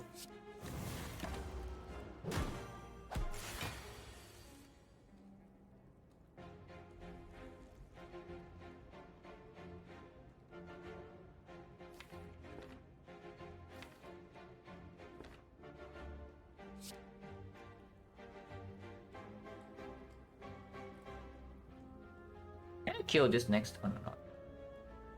I can ignore the defense completely and do P stab and do triple shift. That's 21, 32, 36, 36, minus 24. That's 35, 35, and then minus 3 plated. That's 44, 44, maybe second bed dance.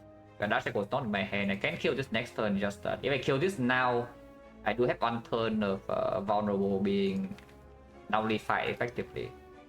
But next turn I can do 31 again. Football is not in play, no guarantee I have neutralized. Defect not in my hand. I should probably hit avocado. So the dagger throw in here to try to get weapon on sometimes the third one because Malay's in hand was is actually biting me a lot here because if I have plus 12 damage on here, this fight is clean. So by playing the dagger throw here, I actually lose a lot of potentially I lose some HP here because of that.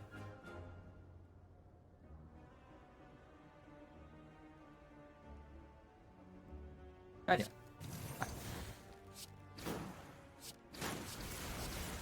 So it's better than defense. It heals 2 and it blocks 2 for me.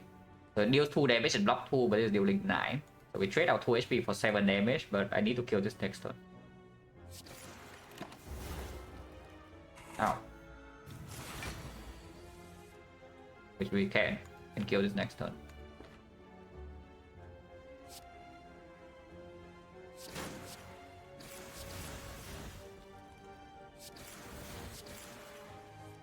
Taking some damage here. Guess that's fine.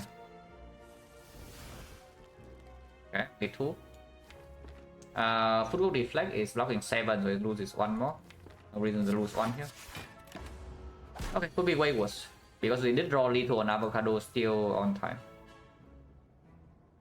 Could be way worse.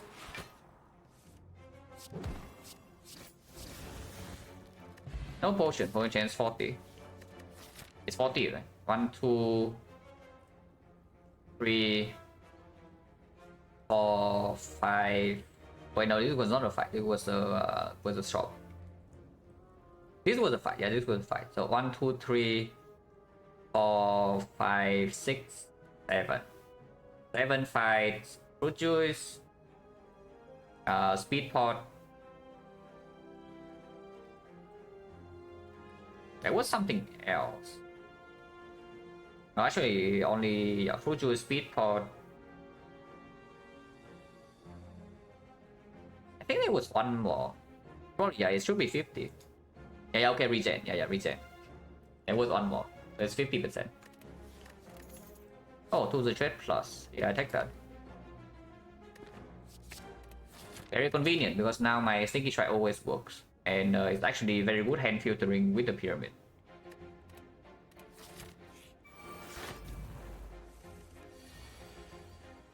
Can I kill this now? 60 damage turn 1.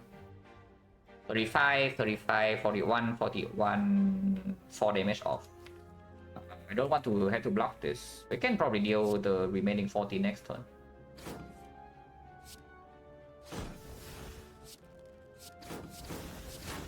One damage off. If I cannot deal this damage, we are in trouble, and apparently we cannot. I guess I can block and take 6, and next time we can kill this with the tools. Fine. Yeah, 1 damage off. That's pretty annoying. That's fine now.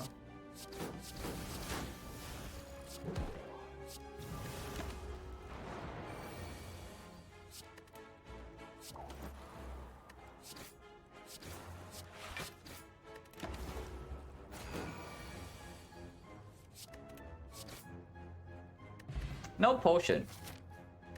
10 gold, no potion, yeah? It's like we miss another one, 60% now.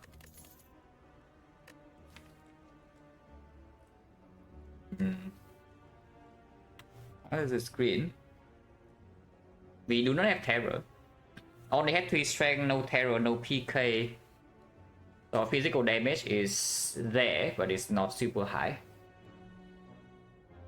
Is it green May? I don't know, because this thing is actually good against Act 3 Boss Scarlet and the Heart fight. It's very good in the Heart. Yeah, very good against Time Eater, very good in the Heart. Fairly mediocre in Golden Decker, but stripping artifact is not the worst thing either. Let's pretend anti-slot is worse and that's better, literally true. You are chewing so hard right now. And yeah, Catalyst can also happen, and Venom Plus can happen. Defect is strong though, that's the thing. This is not up against Skip, it's up against an actual good card, the Deflect. E-based energy with Pyramid, with Footwork Plus. Future Footworks come green, we have card draw, we have hand filter to the trade. And it allows us to pick up more card draw, like more backflips, more acros. It works with this. In the Automaton fight, the Bouncing Plus does not play that well, but maybe it does allow me to get weakness down faster, which is honestly quite good. I don't mind having one Bouncing Plus in, especially with the 2+ now to get rid of hand clock in longer fights. I think it's fine. 47, I would really prefer to keep my Lizard Tail. Is there any upgrade that's like super duper important? Maybe a Neutralize. The Gamble. Who was my main? Those are 2 anti-mage. Technically, it's Weaver, but I like playing anti-mage a lot more. But that was a different time when, you know, like if you basically if you navigate the map better than your opponent, then you can get a lot of things out of the out of the game. Nowadays, I don't know. It's a anti-mage is either unplayable or just completely overpowered. So it's no longer the one I like. But back then it was a different time because the map was different. There's no neutral items. Supports are much weaker, so you can, if you actually get really strong, you can, you know, basically solo carry the whole game. Nowadays you don't really do that. Sniper, and I hate Sniper. But I like anti-mage a lot because you can actually have a lot of plays. Because yeah, you just move around the map extremely fast, so you can manipulate a lot of things in the game. But that was like the meta from, I don't know, when did I stop playing Dota? It's like 2016 or something, 2015. Yeah, it's like 8 years ago. It was like 8 years ago, so nowadays it's definitely different.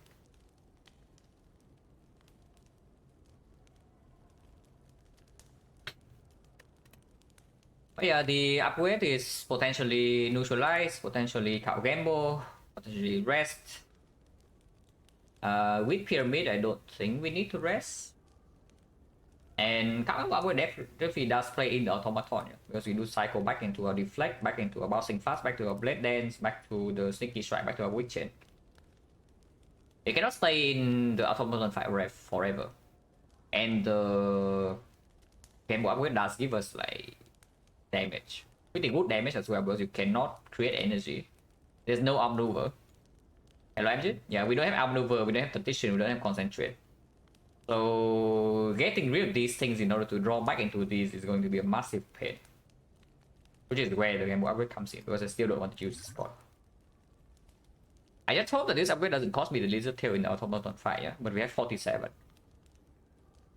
Because this is, right now, this is very important for Act 4. Without seeing the boss relic, because if we do not scale defense beyond this one footwork, and our damage right now just Blade Dance with no terror, no accuracy, no PK, so we basically have to rely on this to kill the heart. Then no piercing wheel either, yeah. then this is extremely important. Because the speed and shield fight will also be painful. And the hard fight, we have no answer for the first cycle. But yeah, 47 with the Gremlin Horn, with the Pyramid. I hope that the Automaton doesn't just kill us. Because this also improves the damage output. It's the same concept as Hexaghost, is that if your damage is really in trouble, if your damage output is really in trouble, you better deal with that instead of just resting.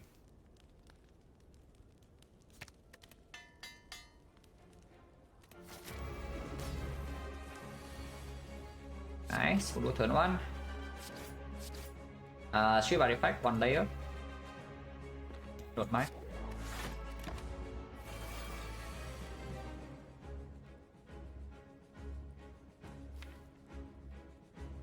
Deals what? Tools of Trade? One of these. So I want my Tools of Trade back for sure.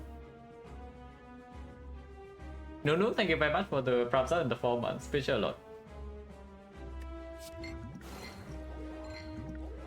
Okay, stripping O artifact here is like quite good because I can play neutralize immediately.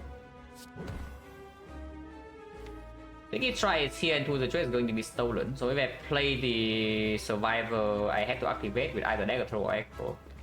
But I save 2 HP immediately. I can also Malaise, but I think I want to Malaise it later. And Malaise now with like the defense, it goes down to 7 and 7 is 5, so I only take 2. If I play Survivor, I'm taking 0. I think I want to Malaise it later. Considering that Leg Sweep is no longer in here, Survivor Neutralize no longer in here, so if I want the Wick Chain for the Hyper Beam, I need a bigger Malaise.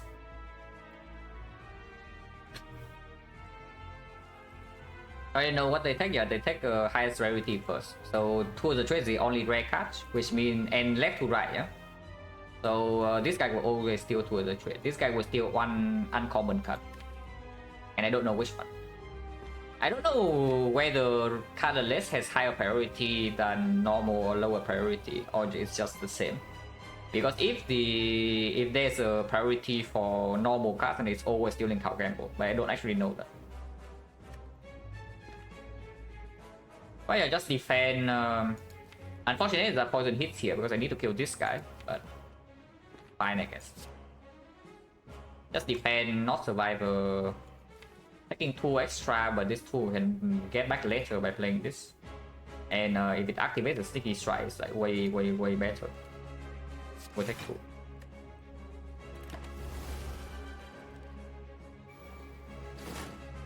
Take 3, it's taking 3. Okay, still Dark Shackle, so there's no... And there's no priority difference.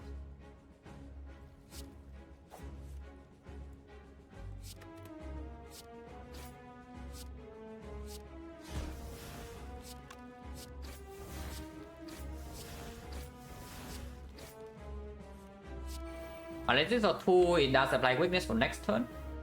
Not for the Hyper Beam, but reduced by 2 strength is not so bad. And we do have spare energy right now, so yes, I would do it. And 2 is in play now. Now finally we can maybe steal some damage. Shackles I don't mind having in hand. And killing this also makes our bouncing plus stronger in the redraw. Yeah?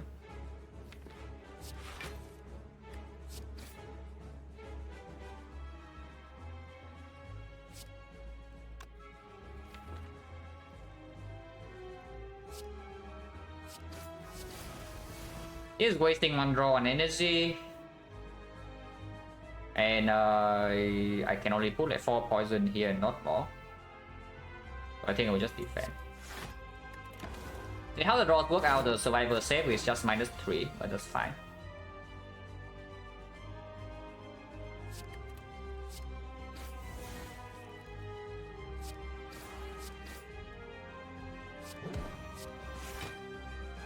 Next one is Hyper Beam, but we are ready to block. It's only 42.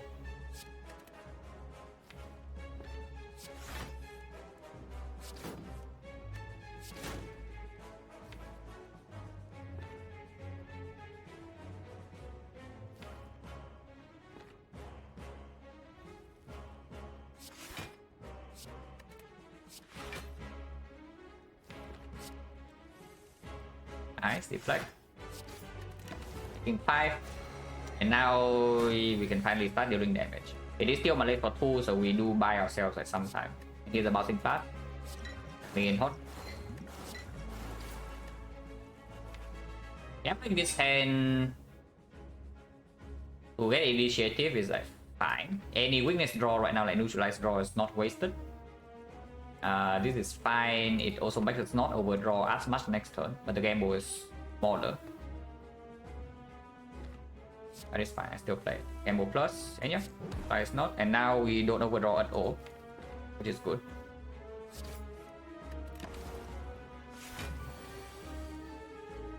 Attack goals can be used now. I probably want to use it to block the next multi.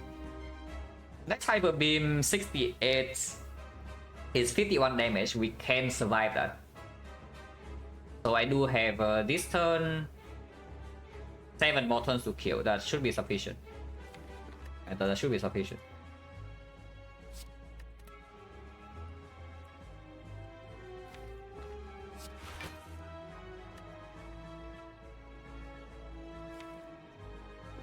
Maybe I do dash echoes now because I have the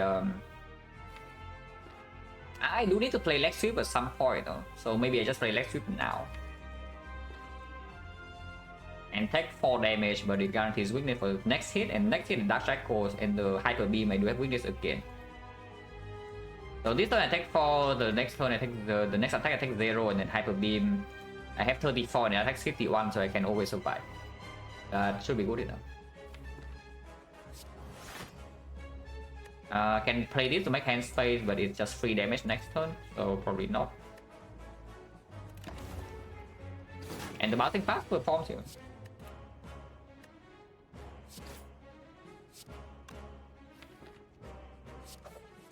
Okay. He did throw the sneaky, that's quite good. Throw sucks. There's one defense in my hand. His turn with Shackle.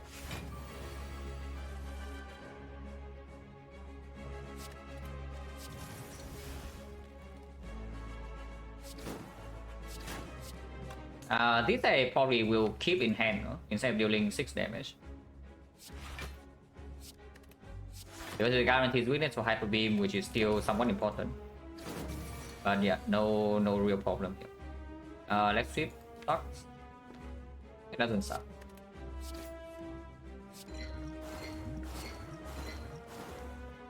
I mean, it's also dead. Okay, clean fight. Maybe not unhappy about the bouncing plus how it performs.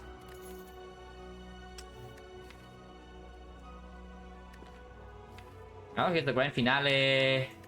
Takes a while. Oh, and then Venom instead. This is not after image, not nightmare, not burst, not red form, not alchemize, not adrenaline. 1000 card plus we no longer need because of the Gremlin Horn, so it's like Retromancer is the biggest reason to take this 1000 cards. We no longer need it. And Venom strips artifact, apply some poison with some blade dances, but beyond that, not much else. And in much longer fight, we already have the bouncing flask. It is pretty good against the older deck still, no? So Grand Finale, but Grand Finale takes quite a few turns to play with this deck. Yeah, and Venom Plus I probably just take. Venom Plus I probably just take. They also have Flash of Steel and such. Vision Hammer, yeah, sure. Pretty clear Hammer, Frozen Egg, Gamble Plus. Football Plus already in the deck. And Dome after Trash and NBK and no tanks. Okay, 1000 go. It's coming. This Omamori has been waiting since Act 1, yeah? And then you know where it's coming. So we have one fight to recall and the next fight is rest. 151, 165, so we can buy a relic. Beyond that, not much else. If we want to go here, we are forced into the late shop, so we maybe don't even go to early shop unless we T1000 go. So it's like maybe this way. 1, 2, 3 question marks even. It's one more question mark than this, yeah, but we have a pretty big reason to go to question mark because Mind Bloom is ridiculously high value. If we high roll the Mind Bloom right here, we can go to this shop immediately. Otherwise, we still have a force shop here after taking 2 elites.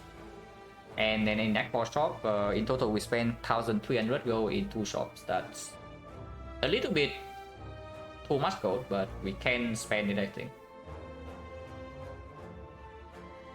Other choice, yeah, it's 3 elites no matter what. If you want to completely avoid fires, you can like go this way, but I don't mind having one node to rest before the boss cow left because I need to preserve the lizard tail.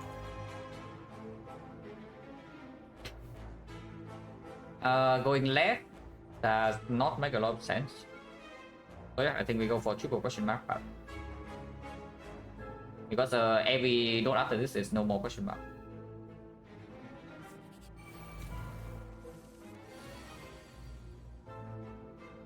Oh, Gremlin Horn is good here.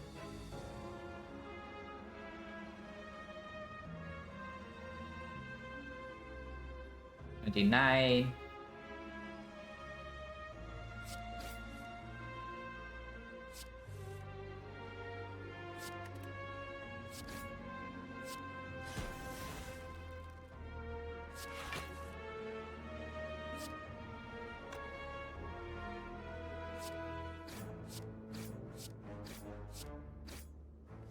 There's nothing that we need to do inside the fight, right? So we just end the fight and get out.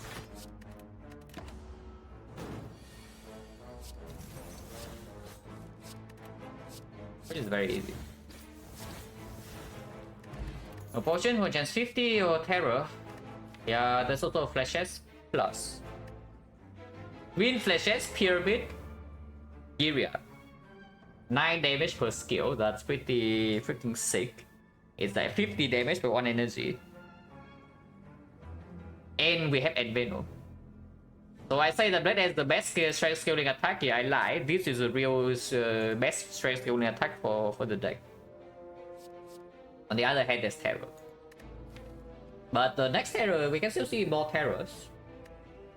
And this, yeah, this and we also have another damage scaling power here. And the flashette is front load damage. It's pretty nutty considering that we are going to remove like 1 strike, maybe even 2. Yeah, is the flashette just better damage? Is also what I'm asking, and maybe it is. Because in the hard fight we also cannot play Blade Dances, yeah. So what does the Terror really do for you, really? Green. Oh, that's the wrong Reveling event, but we still take it. Pause. This side is pretty spooky though. It's not free at all, yeah? So let's be careful. So I say not free at all. I think we go in with the Dancy and just take 5 extra. And Fusion Hammer also means that I can go here, rest 1 extra fire if I need to.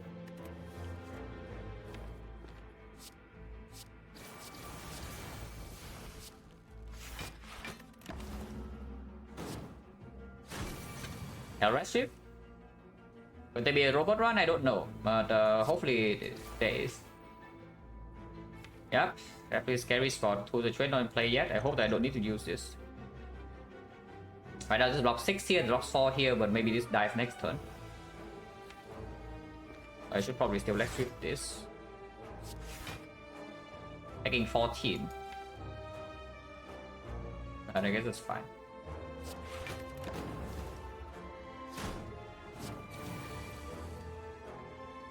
Yeah, that's fine. This is dead, and we take another like 11, but that's fine. Yeah, bottom decking all the powers, bottom decking flashettes. Pretty brutal fight, but we do have rest with Fusion Hammer.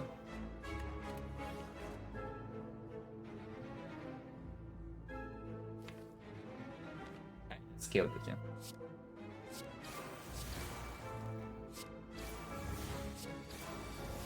Actually, we can double block.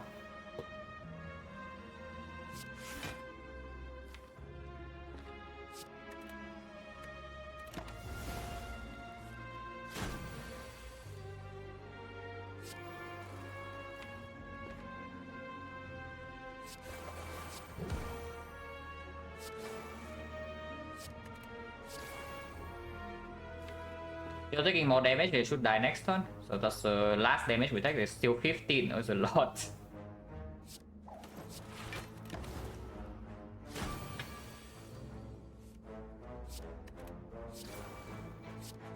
It's rarely better be worth it, yeah. Is that worth it or no? I don't know. Because I kind of need to rest, you know, and football plus I take. Unless you tell me it's outmaneuver, but yeah, second football plus we take. That's kind of weird considering I need to go to 1-5 to rest.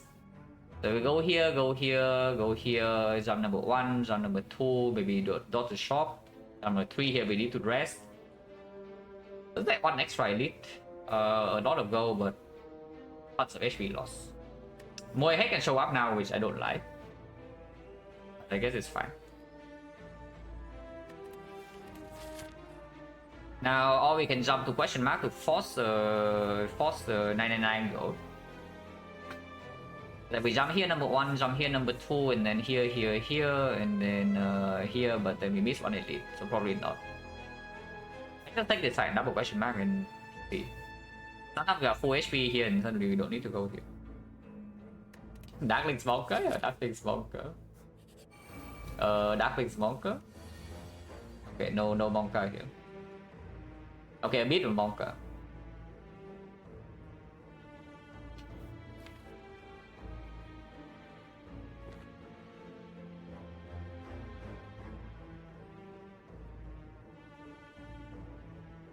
Double strike. Defend place.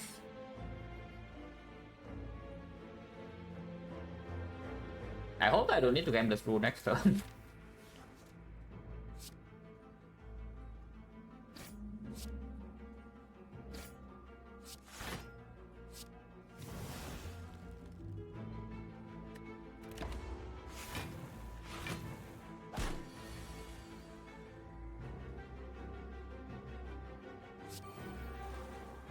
Yeah, at least Monka. That's the right reaction, but looks like we are fine.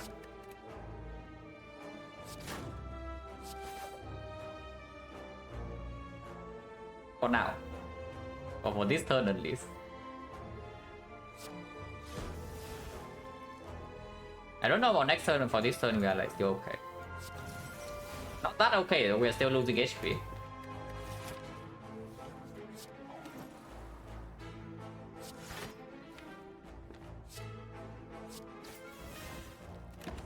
But we're not dead. Maybe we get a whale at some point soon. Soon TM.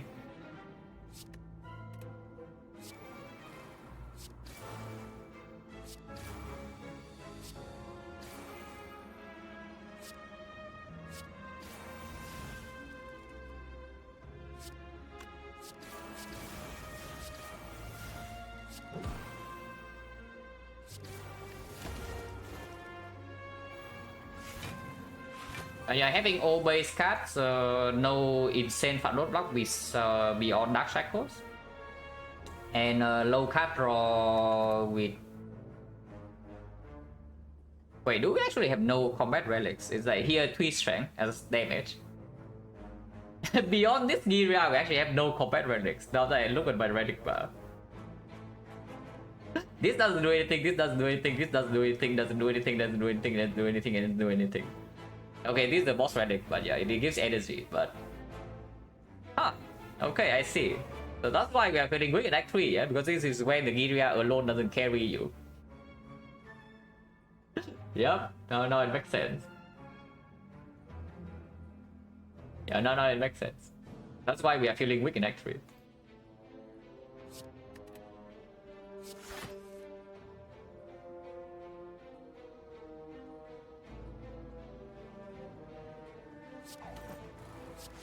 We are there to poison.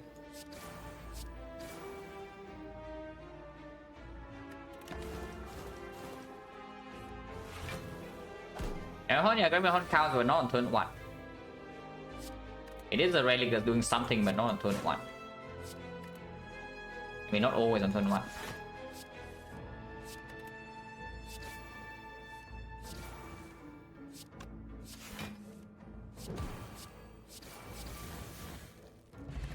No potion.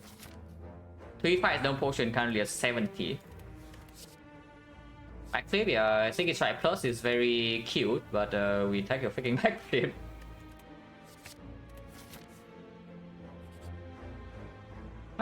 Free heal. Free healing, guys. Omamri coming in clutch. Oh, no 1000 gold for us. Omamri did perform though, so at least there's that. But we can transform 2 strikes. Strikes are complete garbage. Flechette also is doing things with skills. And the defense, we have double footwork. No 1000 gold, but can you do?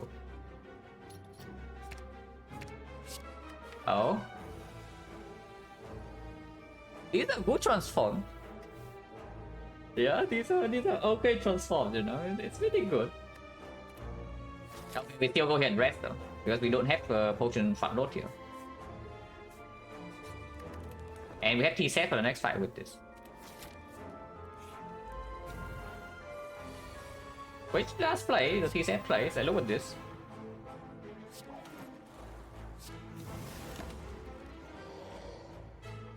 Scalia is definitely better than Stride. Cool. Play backstab last turn, I guess. Because now we are just wasting damage on the intangible, but I will still empty my hand.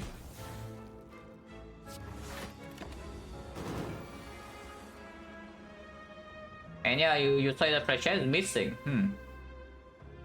Really? 63 damage, 1 energy. Quite nice, you know, I like that. 1 energy deal 63 to me, pretty decent. I think it's okay.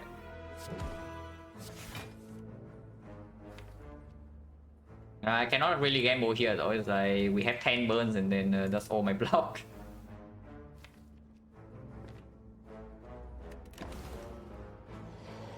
Probably should just exhaust the Dark Shackles.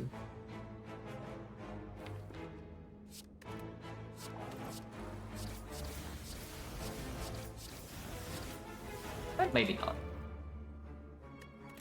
Let's keep this, the melting path alone should be able to kill.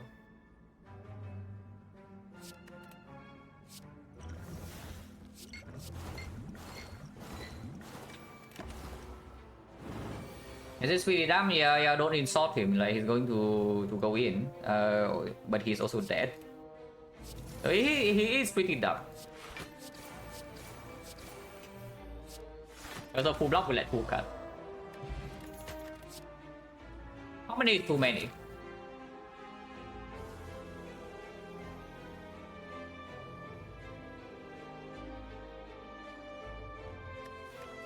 Not too many, right? With Pyramid, I think I just take. Because against the Awakened one, we also have the we also have the Malays. Right here. And we have Dark Shackle to reset too. Strength point just better than the thing. We go here and rest again. Point chain 60. Oops, pick out the screen.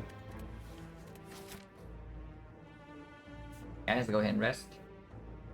We do not need to go to this shop either because we have wing boots. Like we jump number 1, jump number 2, and jump number 3 here we need to rest, otherwise we just continue to take fights. Because the 1000 gold fails us. But we get T-set again for the next fight, turn 1.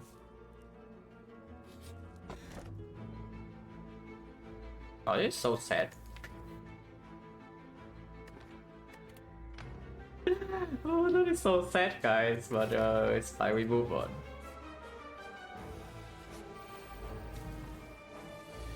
What can you do, you know? Not much you can do about that.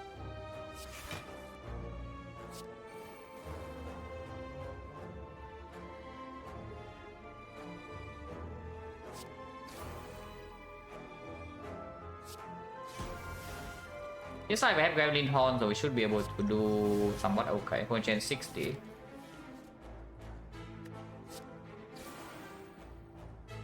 If I strength pop right now, I get Gremlin Horn immediately. I do not have strength pop for the next fight, but it's either Giant Head or Nemesis. Giant Head, we have no problem. Nemesis, we probably also don't have problems.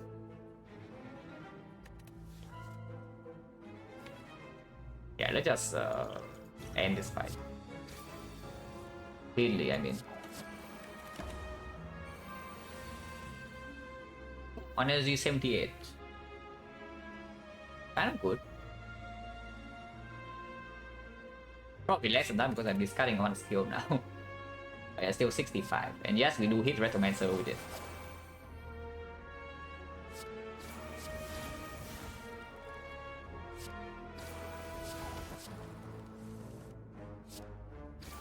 Is he dead or what? Probably like dead soon.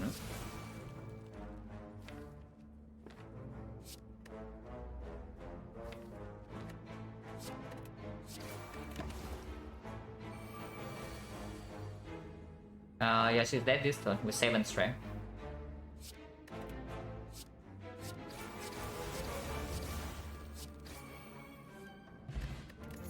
Here marbles, yeah, followed artifact strip. Concentrate plus. There's a Vista Red plus as well with the tools of trade, but concentrate plus I take. Now I want to add, you know, maybe 3 more backflips to this deck. 3 more backflips to this deck would be nice.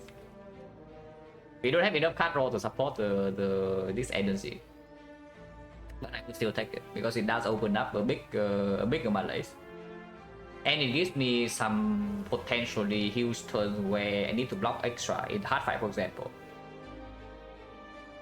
But reflex would be nice too. But yeah, more backflips would be the best thing.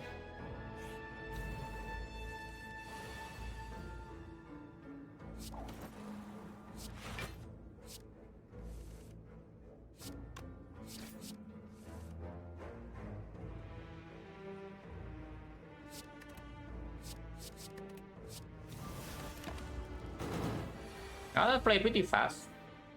The concentrate I mean.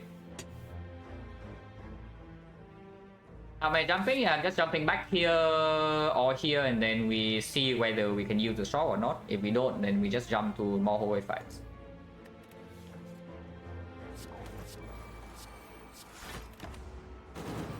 I need to play Alchemize, yeah. So we don't really... We cannot kill him too fast.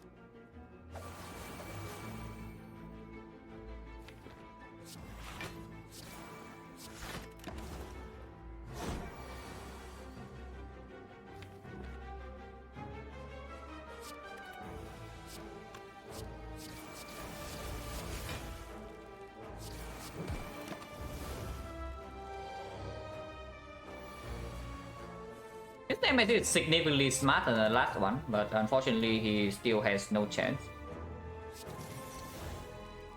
Significantly smarter though.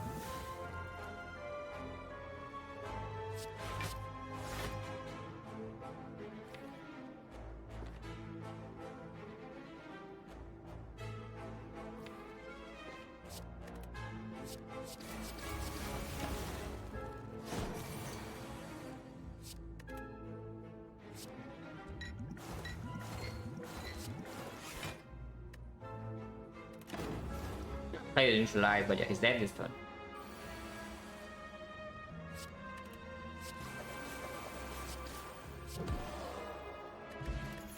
Ding ding ding ding ding ding. Not exactly what I need. At this point, honestly, I don't need more damage, but sure, it's welcome. It's free damage. It's not what I need. Block potion, definitely not better than Fear Pot. If we need to rest an extra time, we can still jump here.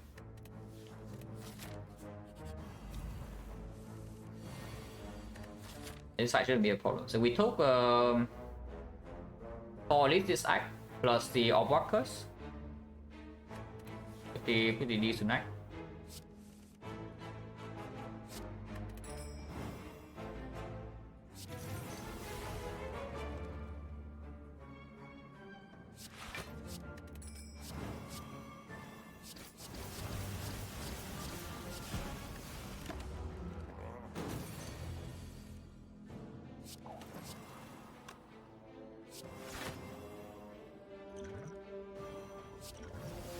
Okay, fine. If you insist they have a fear pod, I guess I will have a fear pod.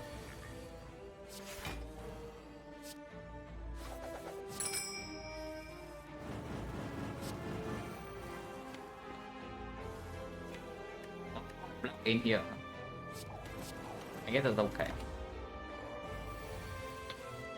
I'm playing exclusively Silent at the moment. If I can, I will play a Defect run after this, but Silent and Defect only. With more focus on Silent. This one we still have full block for sure, it's just next turn is maybe a problem. Put this in.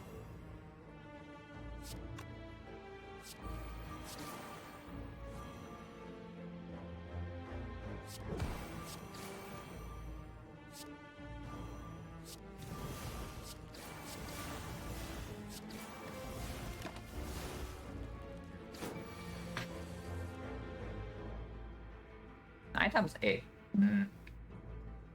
Okay number, I guess. Okay, now it's 9 times 7. Fine.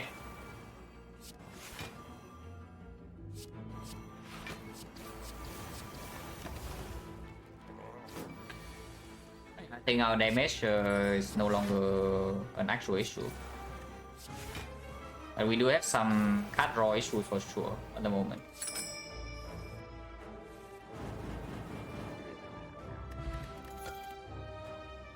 This does not help our card draw issues, but we can improve a block a little bit with the deck sweep. Because deck sweep right now also has a higher chance to play off with the concentrate, yeah. And the deck doesn't have enough draw to cycle back into a full wood chain in any fight where the malaise doesn't work. For example, Icon 1 phase 2, Time Eater phase 2, Donan Decker, even Spear and Shield, even the hard fight. Probably not the hard fight. Upmaneuver plus after concentrate plus absolutely not. We do not have enough, nearly enough card draw to support it, especially even hit with Happy Flower. Shop, 2 shops with 290. Not really, right? We just go to more fights and see card draw, and then we go to Act 4 shop with 300. Huh? You think that Omamori is useless? You really think that Omamori is useless, yeah? Taking 1.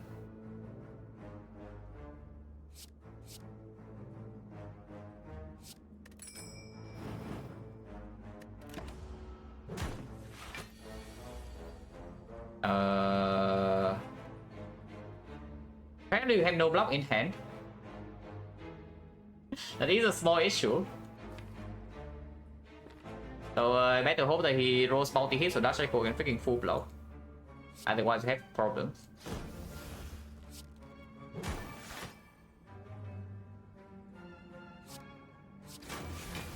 Okay. Yeah, that's fine.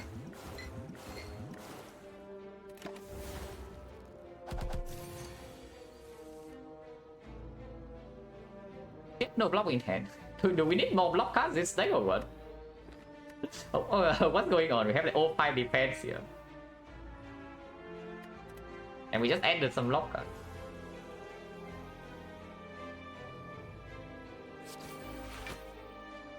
Okay, it's fine.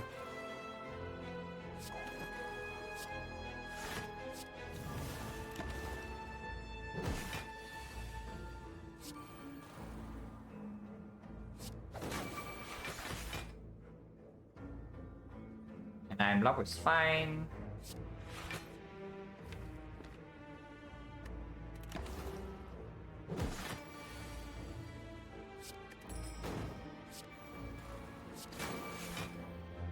We can take this first.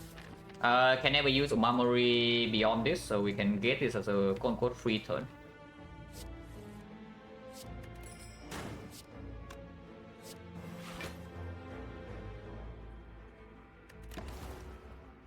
Omamori.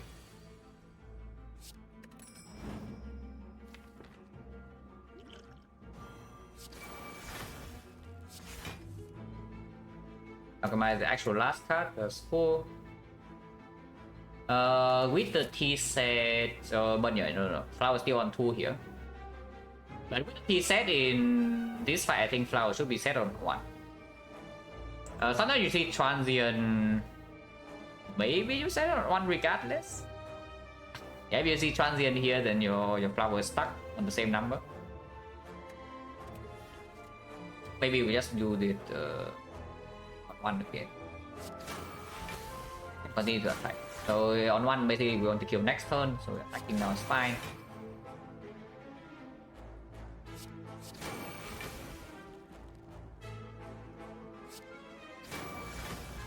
Yeah, this is fine. It's dead next turn. Play Alchemize and kill them. Very easy.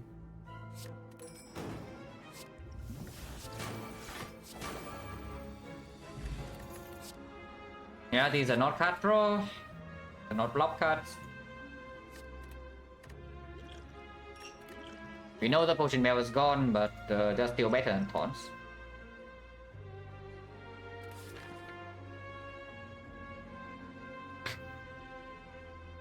Do I open Entropic now or inside the fight? Because opening now has a fruit juice, and yes, I'm definitely rolling the pot.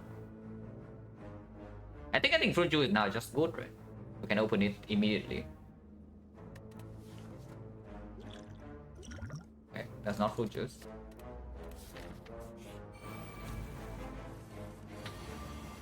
Hello? So we roll a 10% attack. This is 50% and this is 10%.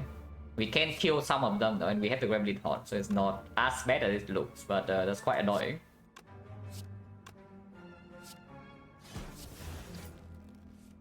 Okay, we're fine. Looks scary, but we're fine now.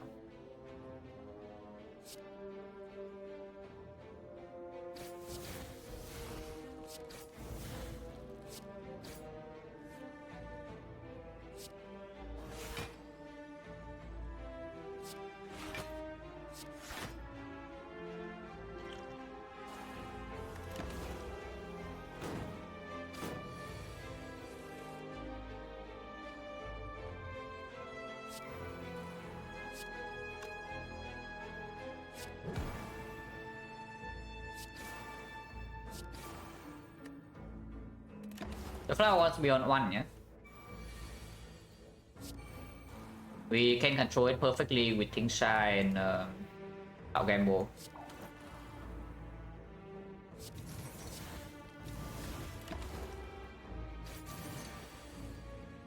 And bossing fast.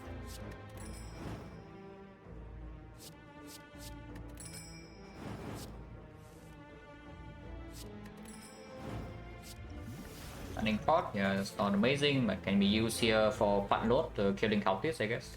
Can we roll a new one?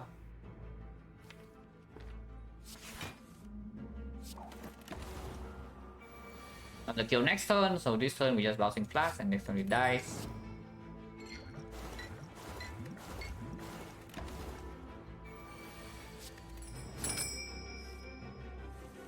Inflating Tingsha stats. Okay, fine, get a new cunning pot. Again, yeah, Silent supposedly is a card draw character. And I see that the only Echo I have in the run is the Echo I pick on floor 2. I have 1 Echo in the entire run that's on floor 2. Backflip is also in Act 1.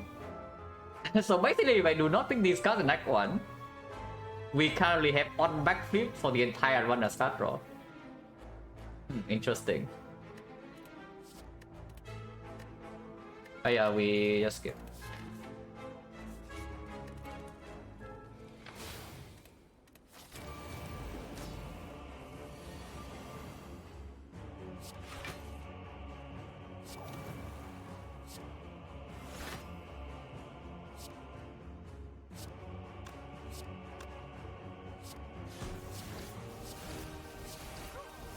Cannonball immediately is good because it doesn't waste the bear marbles, and I'm going to reroll the pot anyway.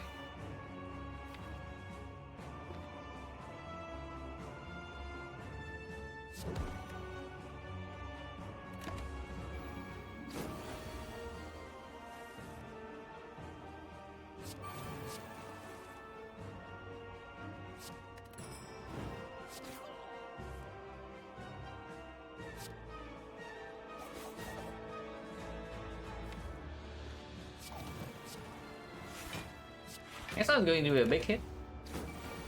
40, but we have the control. And we have even more control because now I can just Dark Shackles. I can just Dark Shackles here, concentrate into Malays for 7, and we win this fight very easily. The alternative is even Malay for 7 is +1, so +1 is at 7 it goes to 5, which means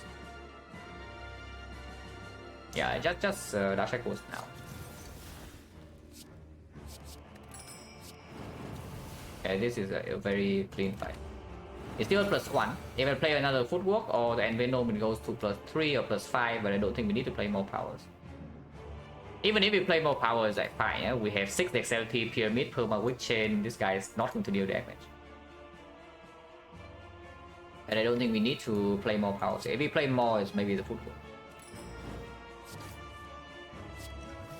But the boss is not very good.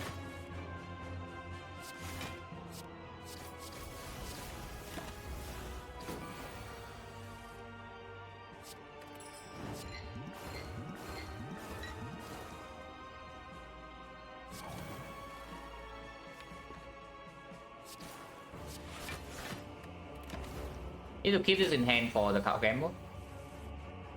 Because I do need to draw 2 block cards in order to full block per turn. 2 is enough.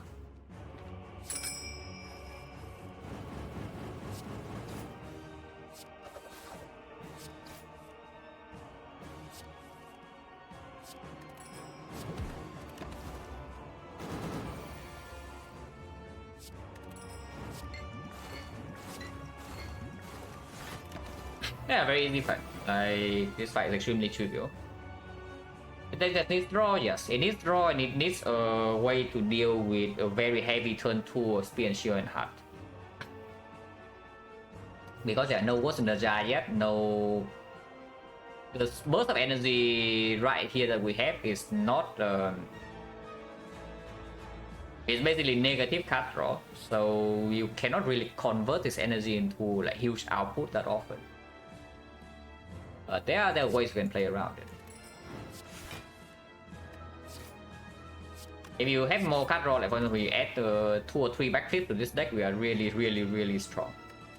We are already really strong, but there is a risk in Act 4 still at the moment.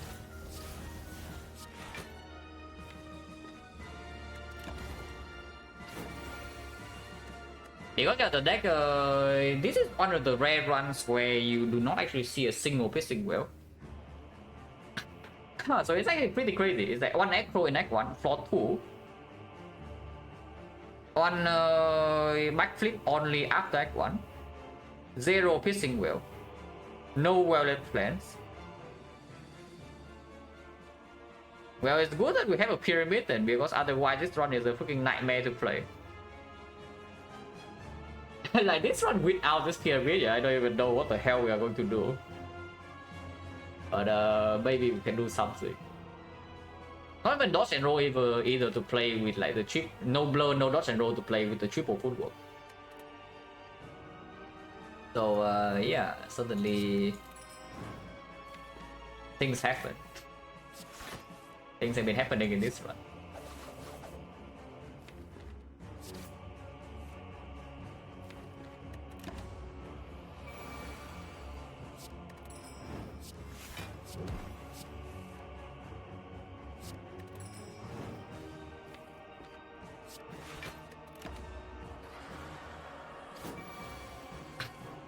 But because we have Pyramid, we go for maybe dying this fight or taking heavy damage and taking 0.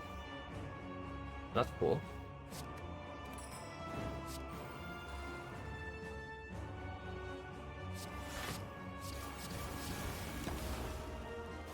Pyramid OP? Yeah, Pyramid OP. I mean, we already know that.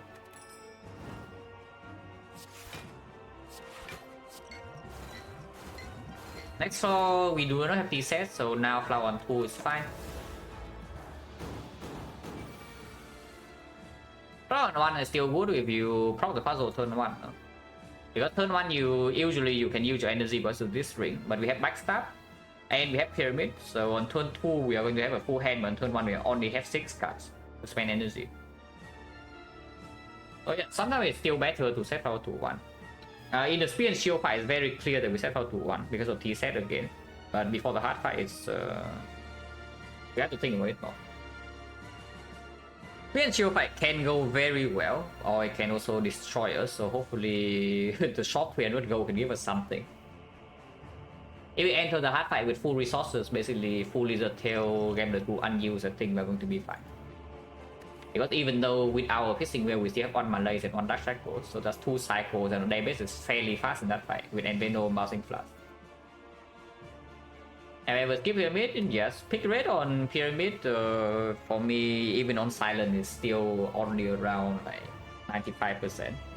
And yes, I say only because supposedly it's pretty close to 100. But there are certain runs you don't take it, of course, like Snecko, any Snecko, sometimes dead runs you cannot deal with. Sometimes your relics really tell you that okay, maybe Fusion Hammer or some P-Box is playing better.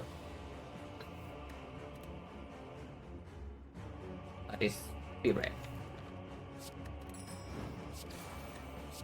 But yeah, I think honestly on 1 I can see on 1 being better. Yes, turn 1 of Don't Deck is also easier to deal with compared to turn 2.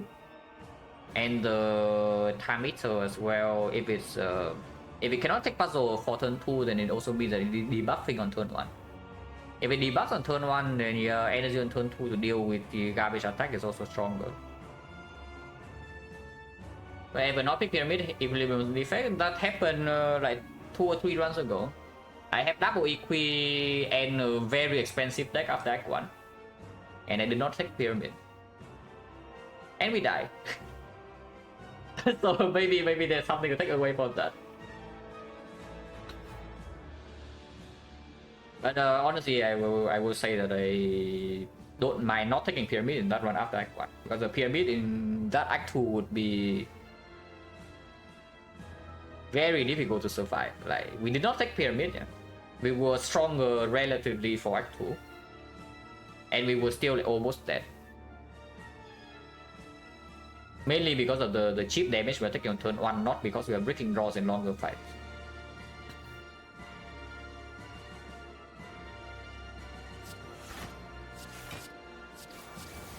Yeah, I don't mind, then it is on 1. Sounds good. And we can easily end the fight with a big attack like the Sheds.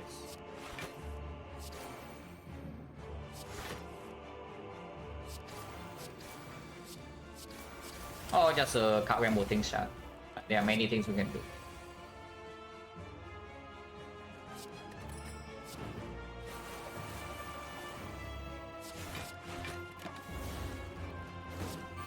So stack too much poison though, but shouldn't be a problem. So in 2 turns should be easy. Yeah, it's dead.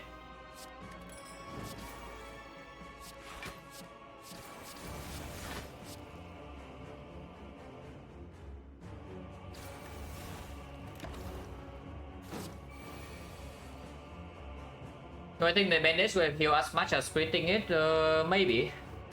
Now I will say that if we survive Act 2 with the bandage, yeah, and then in Act 3 maybe it buys me 1 floor. Because sometimes I do not need to go here at all. Like this fire, I mean. And that's a big thing. It's like it heals 12 here, it heals another here 20. If I do not need to go this fire, we have 1 more fight. And maybe the 1 fight is the acro or the backflip that we need.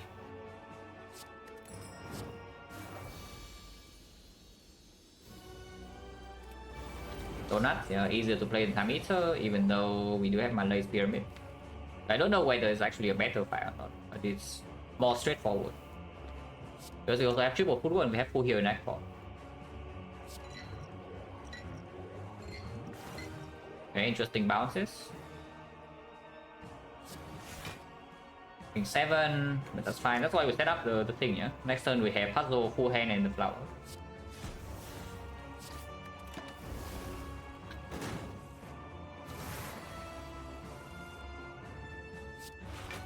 It was not in play yet though. That's not weakened.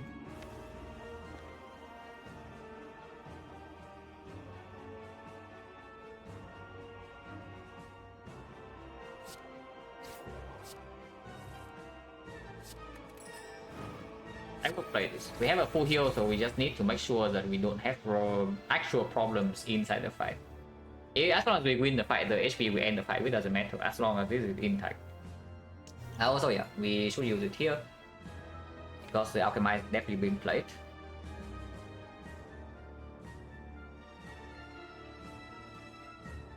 I just do it like this. I don't need to melee it.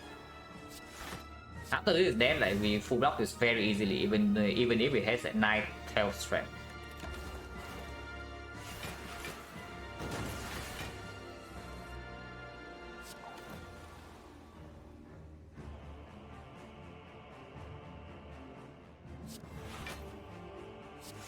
Next turn dash I could block this and we can attack when it doesn't have plated armor with the blade dances.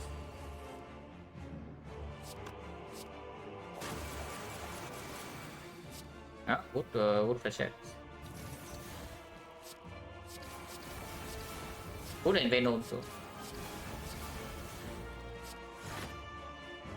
And this is when the spear and shield gets a bit spooky, as you can see right here. This fight is usually a version of spear and shield that deals way less damage, but they have more HP. With this type of draw in the spear and shield, we are going to take a pretty big hit on turn 2 and turn 3. Which is very, very concerning. And we don't really have sustain before the hard fight. So hopefully the Act 4 shot can perform. Or we just throw a Ghost in the jar right now with Alchemize.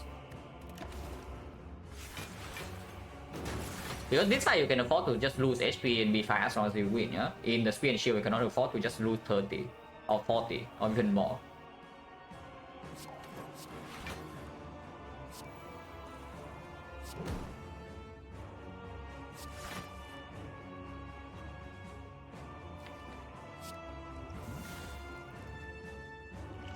Well, I guess you can keep that. Use this in Spear and Shield, reroll a point, and then keep this for the heart is maybe possible. I don't really love it, but it's fine. Going to kill this turn.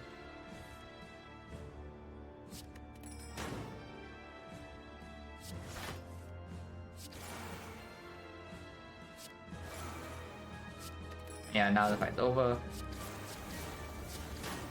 We want this on 1. He said puzzle, pyramid. As fairy lizard breakfast, this is always used first. It doesn't matter the order you apply them, potion is always used before the lizard tail. Weapon first, fairy tail pick up first, yeah, I just answered that. Because I know some people will be curious about the order acquired, but no matter how, when you get these, like this is always used before the tail. Which is good for the player.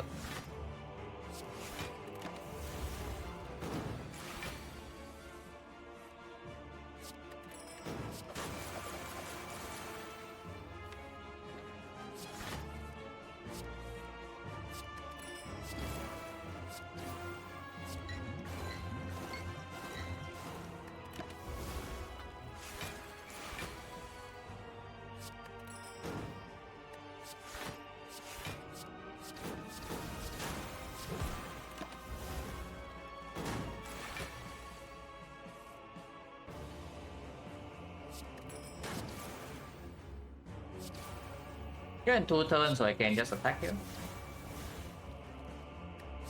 Let's work. Turn Sunflower on 1 is dead. So we just block this turn and next turn it dies. Even without us attacking, but we can attack of course.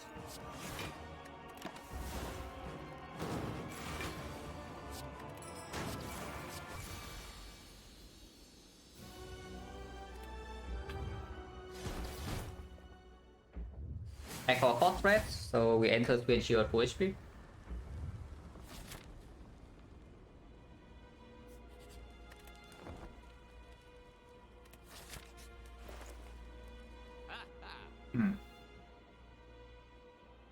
Okay, I take a short break and then we not this short here, like maybe 3 minutes.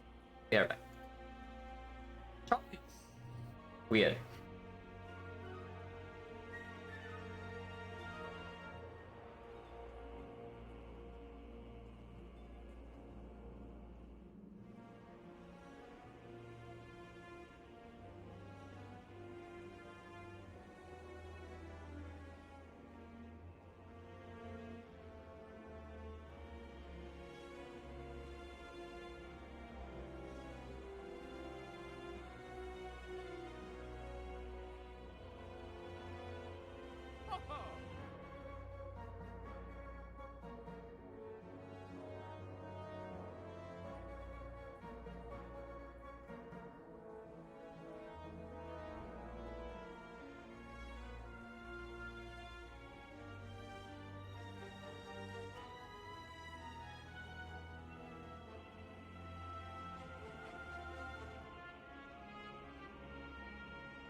Okay, something pretty clear here is probably Bear Prep.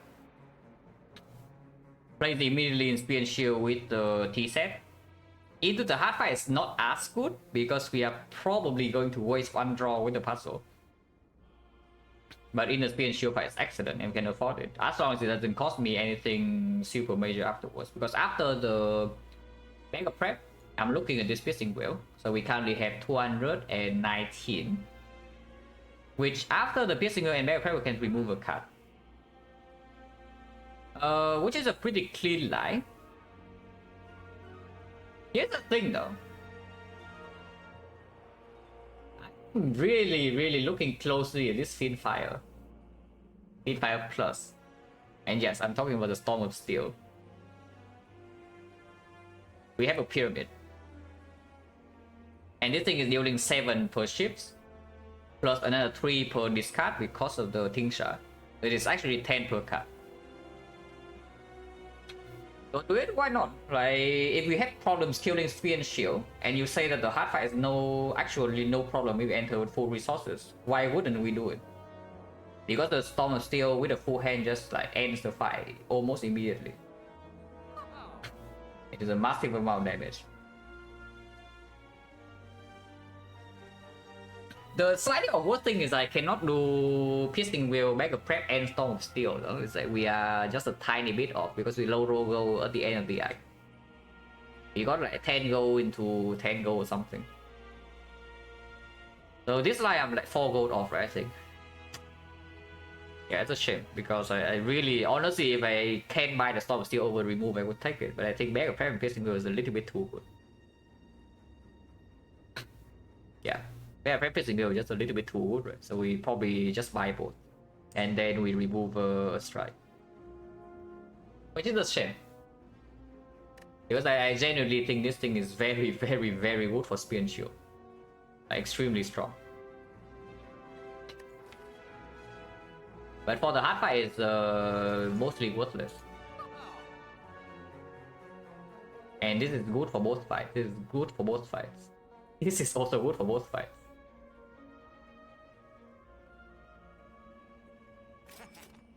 It's probably just wheel remove. We go for the boring line. Big fish will be good here. Oh yeah, strike remove is just clear, right? Like skills play with flechettes. Defense mega buff với triple footwork.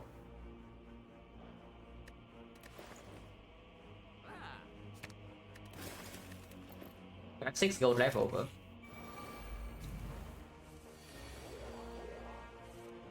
And his energy plays with the back.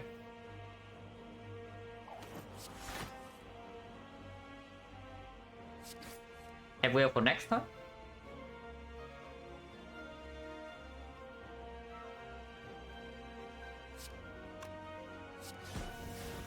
I do not need puzzle for next turn. Because right now I can block 25-33, so that is actually full block. If I play this intentionally, I can take 3 damage. So I do defend, leg sweep, slice, maybe neutralize here even. Sweep artifact on both, but sweeping artifact here doesn't matter that much because piercing wheel next turn strips here anyway and he doesn't attack.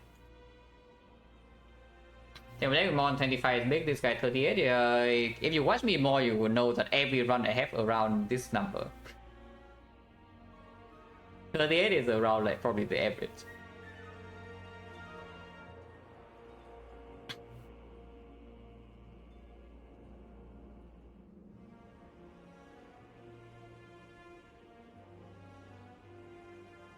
Taking puzzle here does have some merits because it does not waste happy flower energy next turn, and next time I don't need that much energy to block because I have one piercing wheel. So it's like, yeah, defend, leg sweep. Yeah, defend, leg sweep, we're taking 3. And then I just play strike slice here. We have 4 cards in hand. No, I should do neutralize here first and then let's... no, if I weaken this I cannot take damage. If I weaken this now, I need to turn around, right? So it's going to be 14 and then 6 times 2, that's 26, yeah, that's still too much block. I guess I can take 4 and turn around, but it's not a good idea. I know I run YouTube archive in some way. Somebody else is helping me with the archive. I mean, I did not ask them to do it, but they do it. They ask me for permission. And there is a YouTube channel that has a lot of my VODs, not all of them. So if you want VODs for my first month of streaming or so, then yeah, they are permanently lost. But there is a YouTube channel that has my VODs. I think it's still up to date.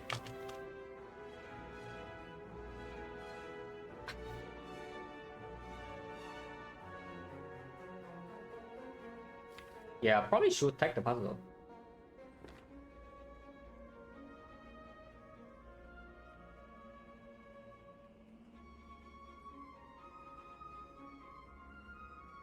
This is wasting 1 draw though if I do leg sweep, and I'm wasting 1 weakness. Wasting 1 weakness is also a small problem with this guy can attack turn 3. If I do survivor, sneaky, defend instead, I'm blocking 1927 or taking 6. 6 is a little bit too much. It's 3 more. Basically, I trade 3 HP for 1 card draw and 1 weakness on turn 3, which blocks more than 3.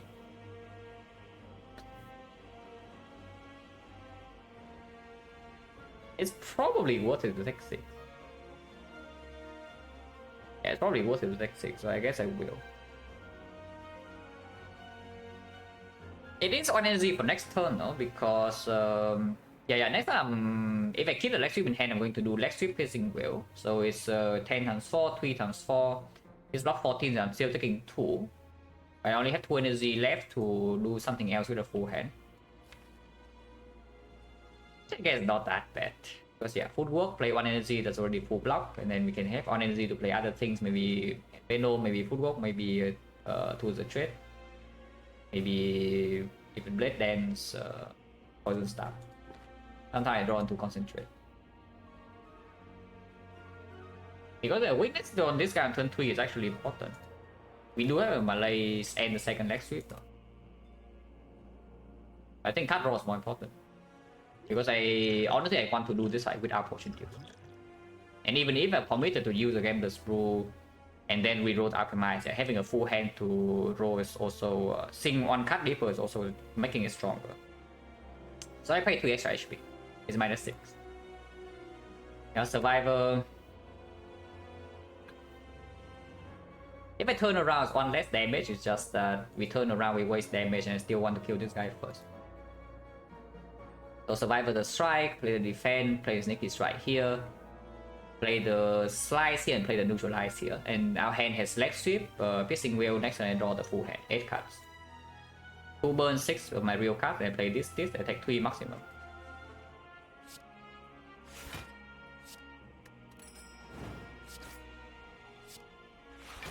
Yeah, taking 6. It's plus 2 energy, but I guess it's fine. Yeah, 90 set. Yeah, the draw would work.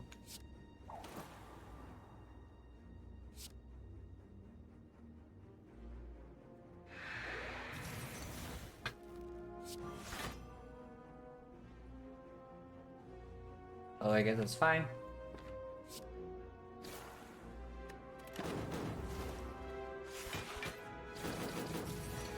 Okay, witness on turn 3 apparently does not matter. That's okay too. Now two the choice in play, and we should be able to have a somewhat clean fight here. Is this full block so I can play Bouncing Flask? Or I can also play like Electro into Defend Lexio and keep the Defect in hand. Here's exact full block, 28. The Defect in hand is quite good. And that goes in hand now.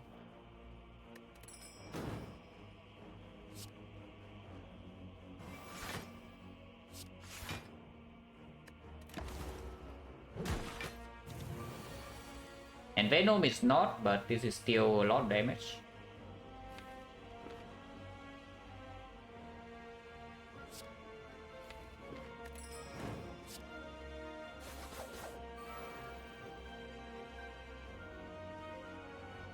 Next turn Dash goes full blocking, almost full blocking this on its own. But this guy also attacks. But he's almost dead.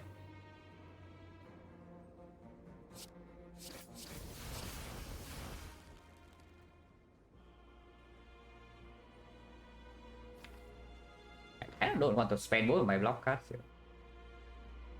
So we can take some extra damage this turn, but I guess it's fine. Yeah, there's no way to kill next turn, right? When it gains 30 block. We need to block next turn.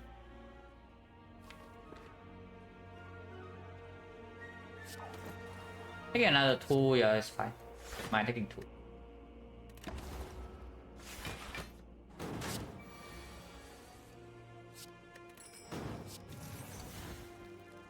That deck was pretty good card. That deck was pretty good card. This is currently 12, this is currently... I mean, of course, to get Malaise here, I would prefer to Malaise this guy, so can I do that? If I Venom and Malaise this guy, how much damage am I taking? It's currently 16. And Malaise of 4, it goes to 12, 12 is 9. And this guy from the back is 4 times 4. So 25, 29, yeah, I have full block. So I can Venom and Malaise here. Next turn I can kill this with Venom damage. And the fight's over. Yeah. It's 27, I block 30. Okay, 8 damage, 5, no potion use, that's good. Really good.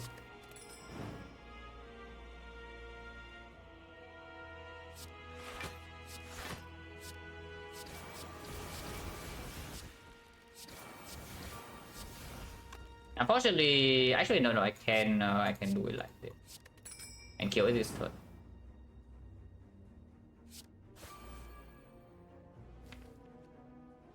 If I draw into exactly a burn, I will take 1, and I do not want to take 1, so let's discuss shift. Ha, +1. Anyone liking +1 HP? I like +1 HP.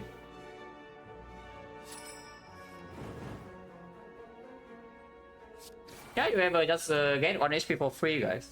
But that's pretty good.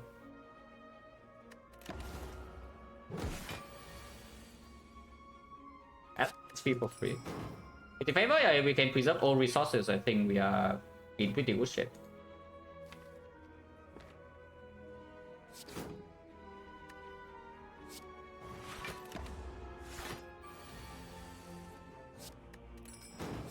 Flower with the bag of prep now is definitely on 2.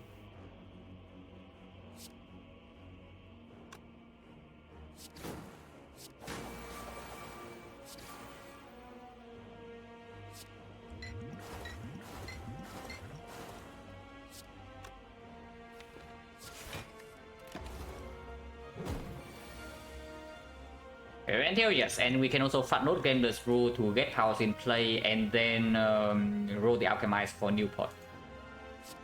That should be sufficient. Yes, then next turn. On poison.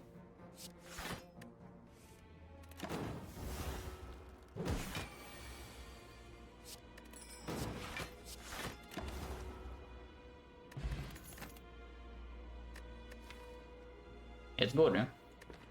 That is definitely good. Okay. We can set the puzzle if we want to.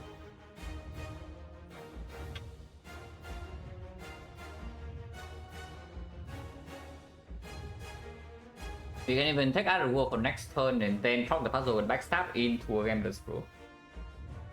Because this turn I can see something like even left flip first to keep the thing into the trade, into bouncing flash, and then we can do backflip or we can do blade dance. Not blade dance. We can do backflip into attack. We do have enough weakness here that kills the other wall for next turn, but puzzle is intact. Honestly, it seems fine. It seems fine.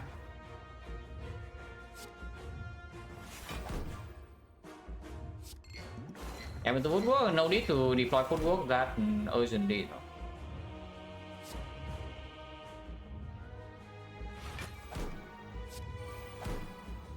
And yeah, we currently overdraw, so we just do backstab slide immediately. And now we draw exactly 10 cards. And has full 10. Take it first. That's probably losing the 50-50, but it's okay. Yeah, that's completely fine. We just will next turn. And Malay next turn too, but I think I prefer to play well. And we Malay's second cycle. Like here we have a very cool line.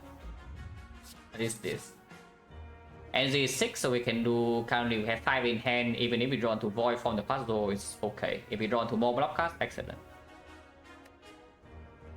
Feels good not have to know me, I know, right? Okay.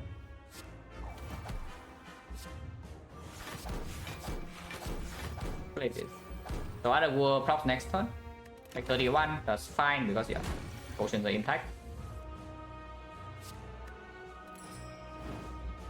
You can gamblers rule this hand 1, 2, 3, 4, I guess. Which I don't mind doing.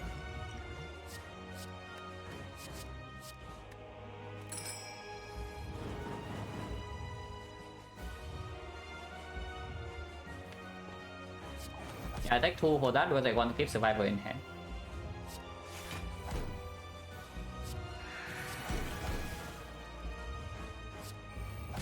Poison pot can happen immediately. We can shoot artifact easily with Enveno.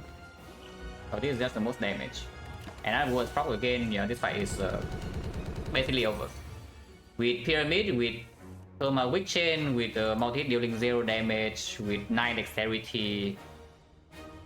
Guy doesn't really do anything to us from this point. Even cycle second cycle into a bigger malaise, but don't need to do that.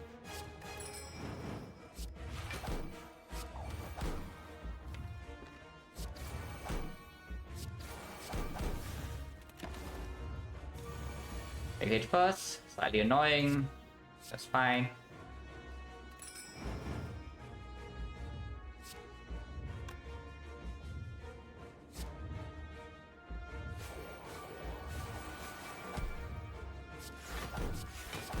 Taking some damage here, but again, whatever.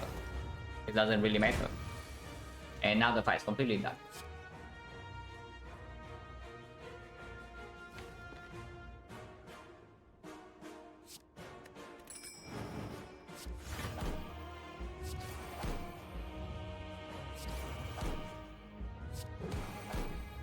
It attacks for 4 times 15, so Malaise for 3 is sufficient, which means bouncing fast into Malaise works. 0 times 15. We still have dash cycles for 4th cycle or 5th cycle if you want to go that far.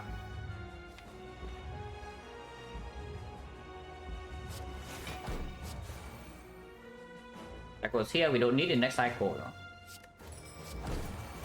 Damage is completely ahead.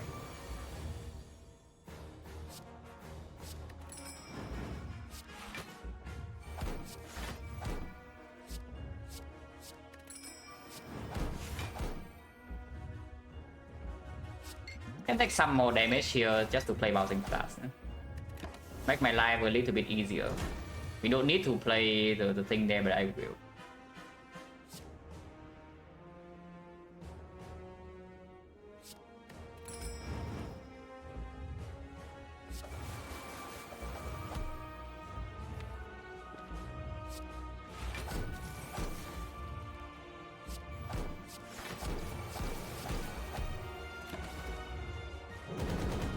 That's dead.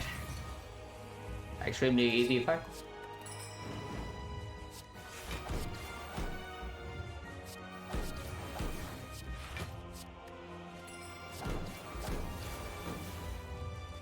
Nice cow game upgrade, by the way. Did you notice? We did not play this guy even once in this fight. And that's why I say this cow game upgrade on the pyramid is not nearly as good as you think. I just don't play it.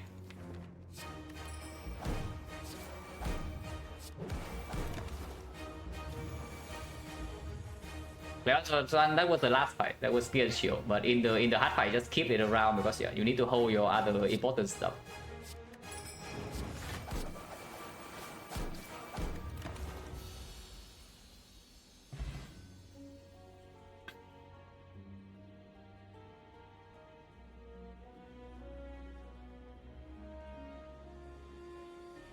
You know, a clean run. Pretty nice though. It's like a pyramid run that's not overwhelmingly strong, and we definitely need to make solid decisions here and there. Yeah. Maybe let's go with the run across I already talked about. It's the lift before Hexagons. If you do not lift before Hexagons, you're in big trouble. You lose 1 fire in early act 2. You lose your lizard tail in the Hexagons fight. You take that 20 damage from the Chosen because you fail to kill it without the sleeve. And maybe you fail to kill the thieves and you lose 60 gold. Oh, it snowballs really fast, right? If you think about it. If you just rested in the before Hexagons overlifting on 7 HP, it snowballs extremely fast.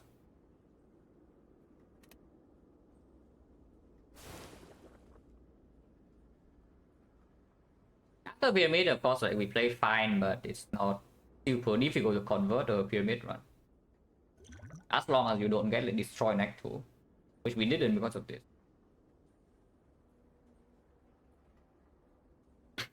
No difference to take video with whole piece down on floor 1 doesn't matter. I don't mind the piece stuff, like lack of lean on floor 7 we had some problem against. Piece up wasn't super important. Piece up is just before we see Giria. Because when we are running into like potentially Hexagons in a dangerous Hexagons fight and an early edit. So I do think the piece up plays better, even though later on, honestly later on they're both irrelevant. Even after Giria 3 stacks, I don't really care about the Riddle with host. You can see we don't even play Dead Dances in a lot of fights. Like we just want to play flechettes. Yeah, silence on 13 now.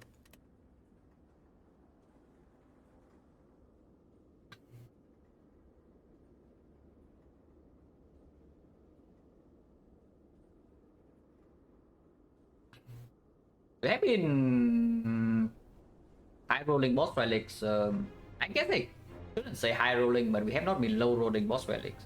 Some runs are high roll, but some runs are like One good, one brick, but that's fine. But I've been playing clean, so pretty happy so far. Now just keep this up for like 97 runs and they have a sample I'm like really happy with. just play clean every single run and then you are good. But you imagine resting. We overkill this guy by 2 damage on turn 9. And there was no blocking Inferno. So yeah, good lift. This is funny though, it's like my bandage shop and next floor after bandage shop is gone. It was pretty nasty, 41 damage double walkers, but it did buy us 1 extra elite, and afterwards we don't really lose much. What this Transform 2 is complete nuts, but yeah. Any clean shot rewards? Without pyramid, like this one without pyramid would be exceptionally difficult. Like really difficult. But we do have pyramid, so suddenly these fights are trivial. Okay. Defect time. Defect is 69. Perfect. So I guess it's time to lose a couple of runs in a row.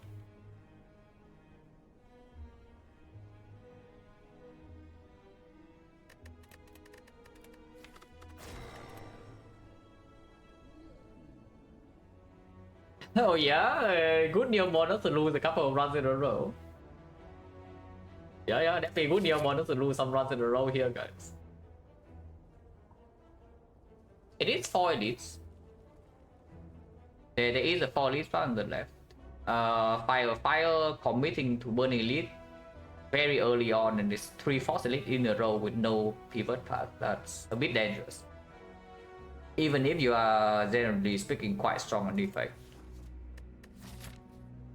Yeah, this kind of path is a little bit too much. If you don't see cell repair, you're going to die. Yeah, basically this part is like, if you see cell repair early, you're probably chilling. If you don't see cell repair, you're probably dead. And it still needs to take a very early elite. If we start left and we avoid this, we do 1, 2, 3 here. Yeah, it's 2 fire, 1 elite. That's very low value, unacceptable. Nothing right side, maybe 1, 2, 3, 4 into fire, so fire number 1, fire number 2, elite into fire number 2, so 2 fire, 2 elites on the right side.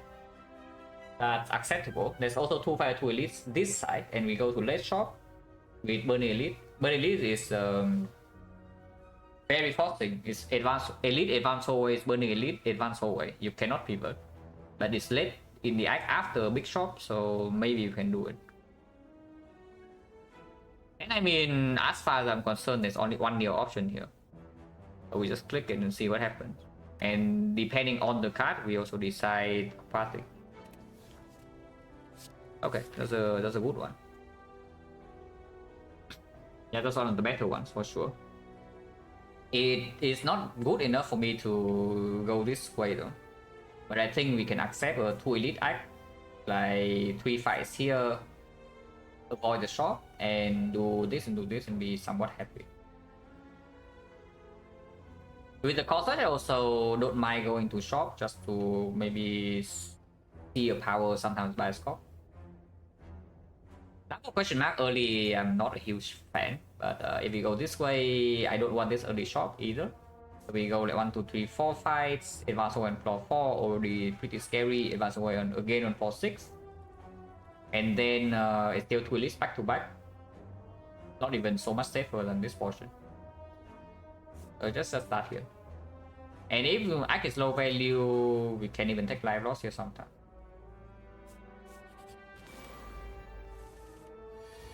Alright, kind of may consider for lead partner by score. Maybe buffer, but buffer I would take 3 elites and upgrade it right here. Besides these 2, maybe hyper beam. Yeah, hyper beam could get me into this part, like 3 elites. But beyond that, like I don't think there's anything else. Like Rainbow, Echo Form, Electro, Core Search, Reboot. and like and then you have the garbage, you have the creative AI, you have the meteor strike, you have the machine learning, you have the vision. These things do not give you early elite.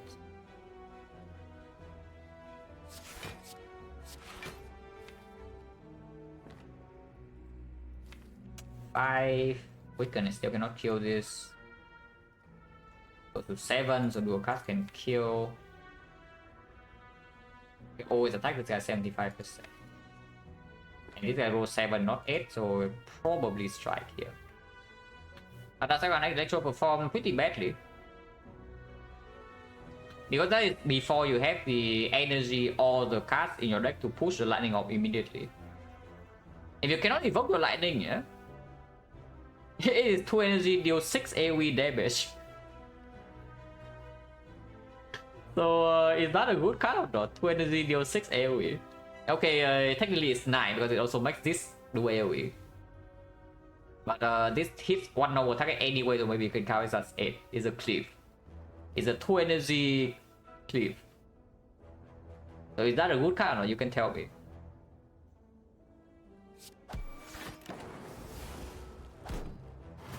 Better 1000 cards, it's true. Very high bar, but it's true. Wait. Wait, before this part. Guys, minus 2 elite just like that, yeah? If you know that floor 1 you see cell repair, there's suddenly yeah, plus 2 elites. But it's fine, we can take life loss here. We can take life loss here though. Minus 7, yeah, minus 7 and then plus 7, no problem. Hopefully not not more. Do cast, cell repair, lethal, even if it is attacks. Two-headed. Well, that's not life loss. If I see this, then I guess we don't go to burn elite. If I take the remove, and yeah, I guess we take the remove, and we just go this way. But yeah, definitely not the event I want to see. Yeah, not this guy. It's still remove though. Remove on probably on strike still, yeah. Coster's added replace the strike. This is better for defense, and this is also kind of block card. But we do add more attacks from this point, so maybe deal with more. And it is the Guardian. Guardian is at the end of this side. Okay. Transform defense. Upward cell repair. Probably transform defense. Upgrade cell repair here is certainly a line you can take. But don't know about that. Oh yeah, transform defense. We just remove a strike. And we did add a force off already, cover a little bit for Guardian. So transforming, getting rid of 2 strike is making us a little bit too vulnerable to the North. Okay. I guess.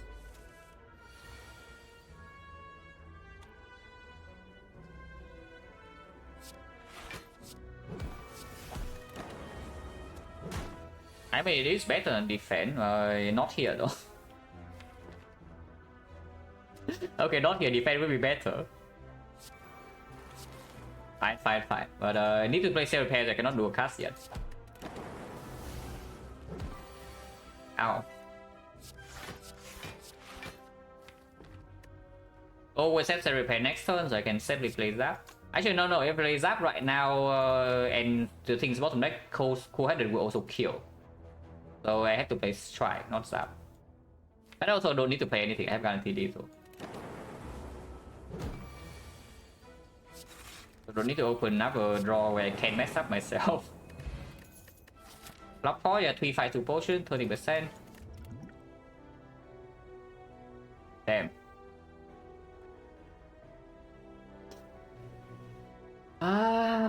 Why is it thunder, man? If it's something slightly worse, you know, like doom and gloom or whatever, we just take the glacier. But it is thunder instead, and thunder is like pretty strong. We do have some knob issues. Of course, we need to pick up eventually. Yeah? But late game, we're going to cry for the Glacier. The longer this run goes, the more we are going to cry for Glacier. And we do have some repair to cover for some annoying fights that Thunder really perform. Also, fitting Glacier gives us one upgrade on something else. And the Quarter can be zapped and we do a cast. Early probably Thunder? Yeah, no. If I don't have cell repair, yes, maybe I take the Thunder there. But with the cell repair, I feel like I get away with really a bit. I'm graded more to see Glacier, pick Glacier, get a bit, yeah. It blocks a little bit too much, you know. It just blocks a little bit too much when you get to late game. And you don't even need some insane amount of focus. If you have like 5-6 focus, yeah, okay, sure, you play a Glacier as full blocks, but you don't need it. It's like you have 2 focus, the Glacier is only a freaking impervious. And it's even better because first of all, you can replay it. And number 2, it gives you passive block. It's pretty insane.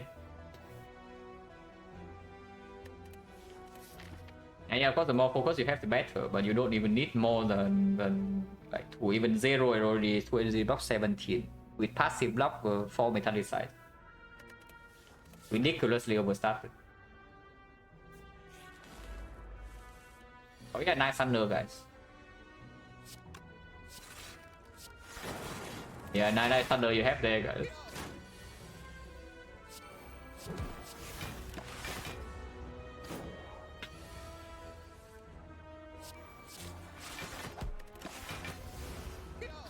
I think this fight is already like minus 10 or so, right? It's probably even more. But I guess you can use block for it.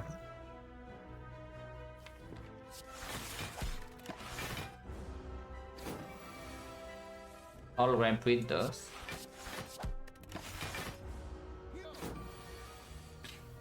Even no repair, click Glacier there will explode. For Act 2 is slightly difficult. But I guess. With the repair, just like clear. Unless you say that we are like dead to Knob or something, but it's not like Thunder Plus. It's so insanely strong as Knob either.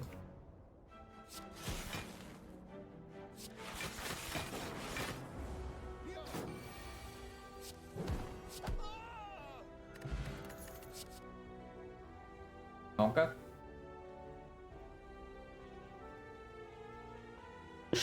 Not really, I'm not allowed. I don't think I'm allowed.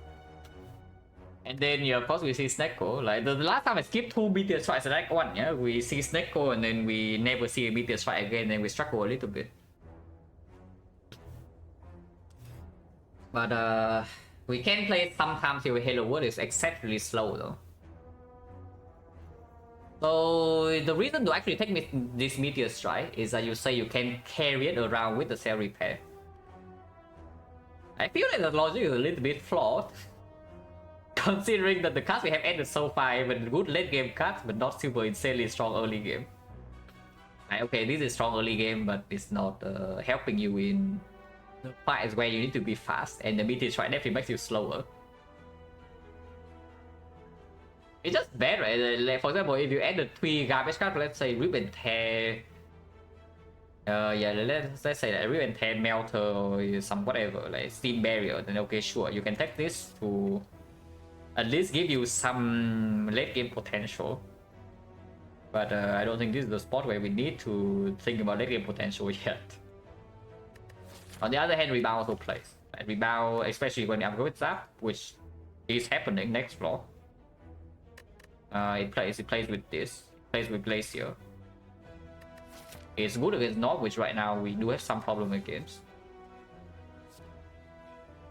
That will attack for me to pick it, yeah, worst cards here. If I have cell repair but much worse cards, I don't even know how that will happen. It probably needs to be cell repair like 4th card, and then the first 3 are Omega Cringe. Then and the part is safe, then I would maybe take this and carry it around for a while. Because it offers you a very easy way to scale during the run. But I figure if I have the turbo, no. Capacity is definitely worse than this, right? 1, 2, 3, 4. So currently point change 20. Quite low.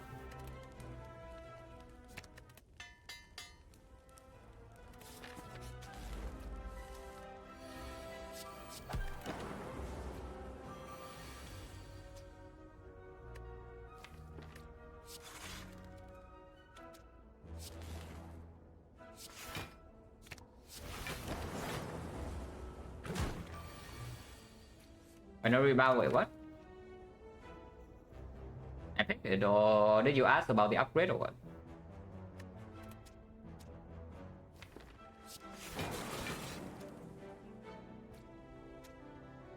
We are nice Thunder, guys. I guess it's going to be Thunder Plus. So if you have the Thunder, just split here.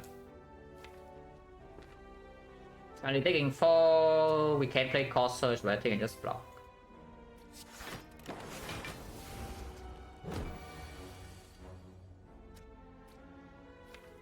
We can continue blocking and play this exactly splits. I think I just keep blocking.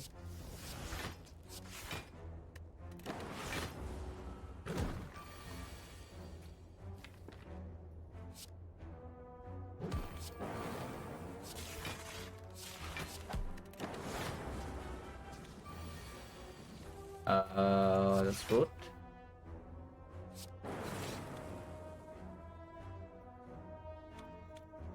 Yeah, Telltale haven't played Zero Pay yet, so I guess I have to take 2.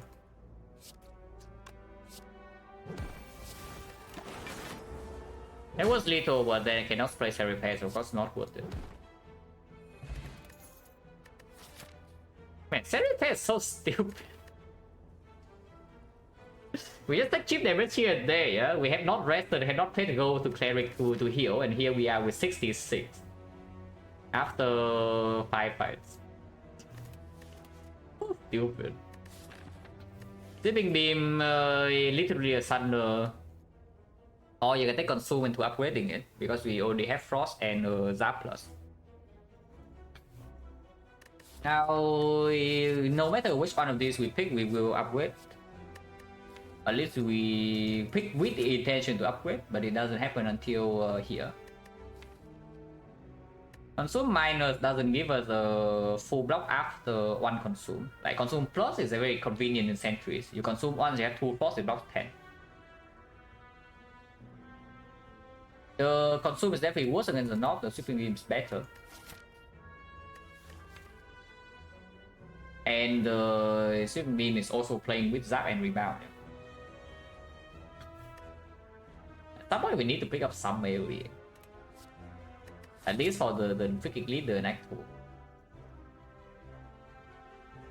And yeah, we'll just see Defect next floor, no? The great, of course, đột key đó. Okay, Sweeping Beam.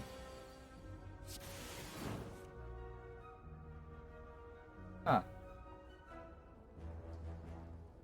And playing Glacier now is a bit weird.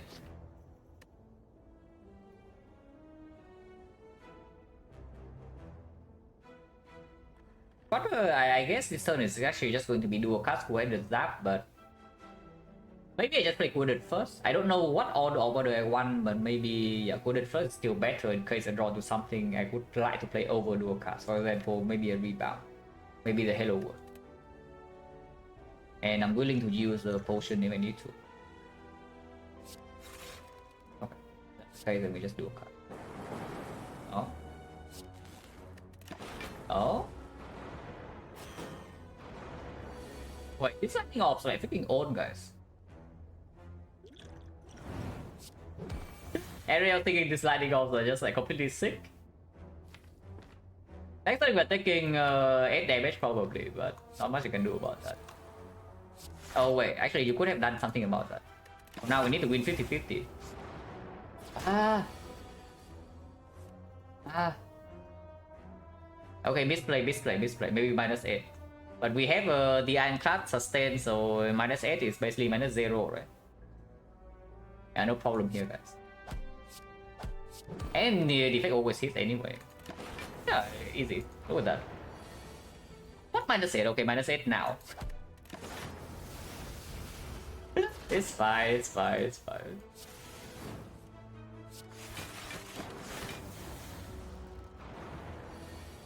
So it's like we win the 50-50, it's 75%, so we win the 75-25. But we get taxed, so it's like basically the display refunds itself afterwards. Wait. Imagine using potions. Why would you do that? 1, 2, 3, 4, 5, 6, and then 3 pots, which is yeah, 40%. Yeah, equi. I mean, you can do second cell repair right here, but I think equi plays better because we also have this. Equi on turn 1 is not as good though because of anchor, but I think it still is stronger. Key. Okay. Okay.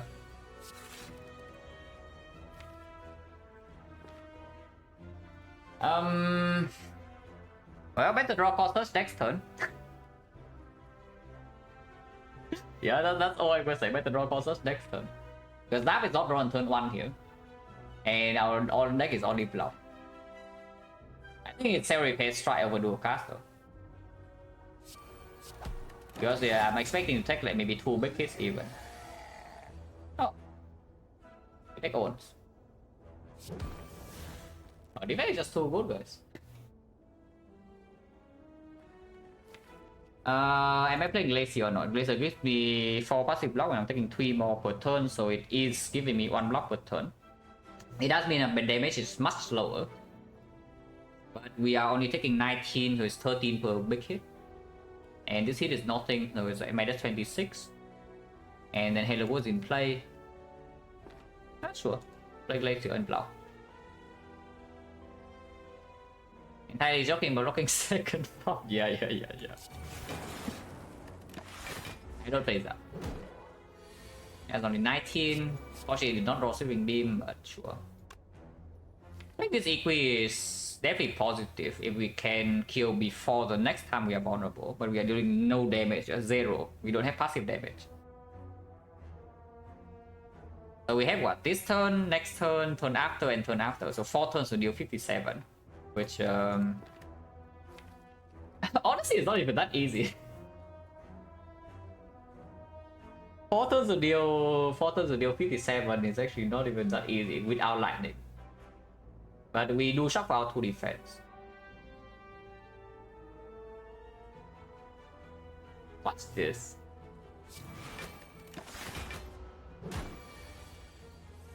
Okay, Hello World gives me another block card, which is exactly what I need here.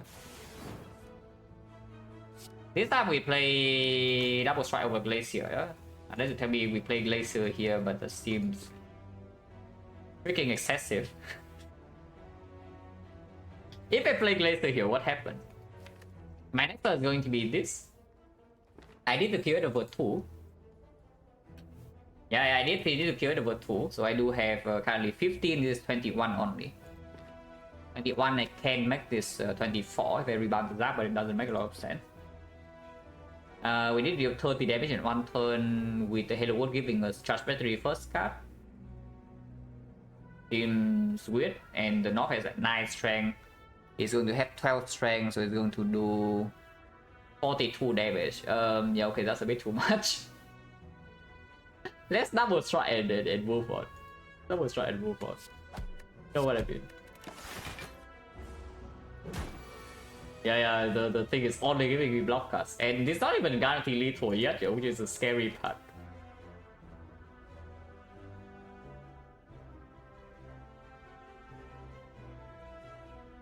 I think I can block next turn. It is not like I'm dying next turn or anything.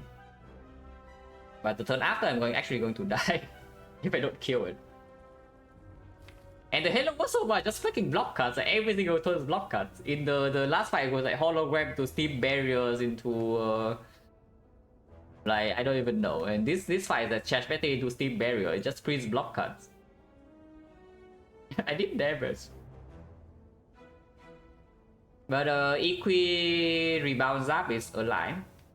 And next turn I can do Glacier into zap, evoke the zap. So we deal 9 damage is 30, 27, 27, next turn deal another 11. That's 16, 16 we have... No, if I play Glacier next to the Evoke, then I don't have energy. They will die the 2 turns from now and they can block for it. But if we don't die next turn, it's just... Dark Glacier now, that lie can actually get destroyed next turn, no? And it doesn't even give you a kill, yeah? Actually, maybe it does. Like, rebound Zap into Glacier immediately. Yeah, if you rebound Zap into Glacier immediately, you have 97, 97, next one 11, 16. 16, so Halo Wood plus whatever is here. If your dual cast is only 8 though, so you need to draw 3 of these. All the Halo Wood, this will give you something.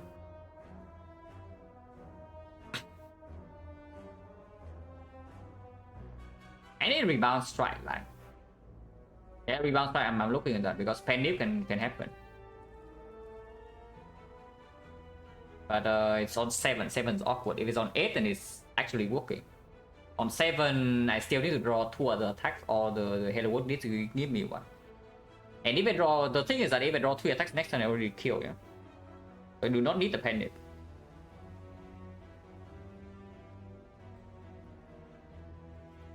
It's rebound Zap Glacier, right? How much damage am I taking next turn? Let's say I play the Ultra Block line. We do Equi Rebound Zap. Equi Rebound Zap, this turn I take 0. Next turn it attacks me for its plus another 3 skill, so it's plus 15 strength. 15 strength is doing... It's base 31, so it's 46 damage. 46 damage, I block for 21. Oh, it's not even that much, it's only minus 20. And we can block one. And sometimes I just kill it. Can I kill it? It's 9, 30, 27, 24, 24 with 3. Sometimes this gives me barrage, and if it's barrage, it's perfect kill. If it's beam cell, I can also kill. If it's go with the eyes, I can block. Team barrier is also positive block, which I can play next turn. So I'm taking, even with the block pot, I'm taking only like 10 or so. I do need to kill it the turn after, otherwise I'm going to die. But if I'm actually being pressured, I can also play Zap next turn. Yeah, I just do Equi Rebound Zap. I just do Equi Rebound Zap. And we just block the knock.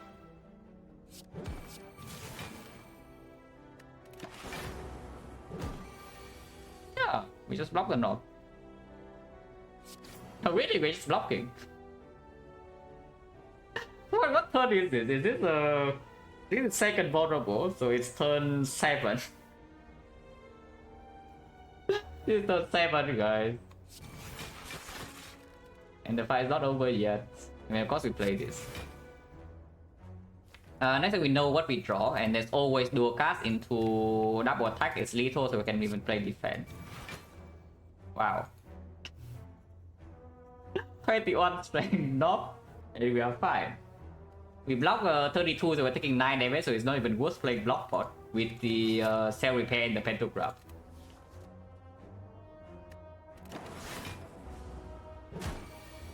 Turn 7, yeah, okay, now it's turn 7.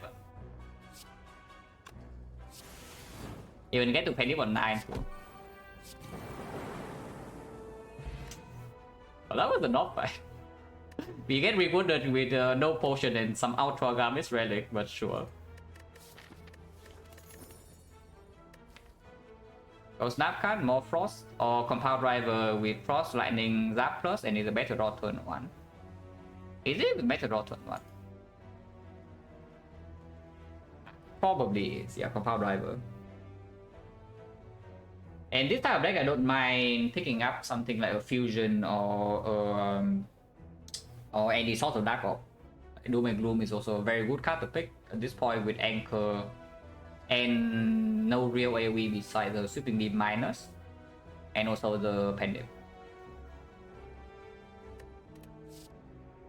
Chaos? Yeah, no, probably no Chaos. About Rival over Cold Snap, yeah. especially with the anchor and the glacier and the cool-headed and the equi. Like block card, block card, block card. Apparently this is also printing block cards. Block card.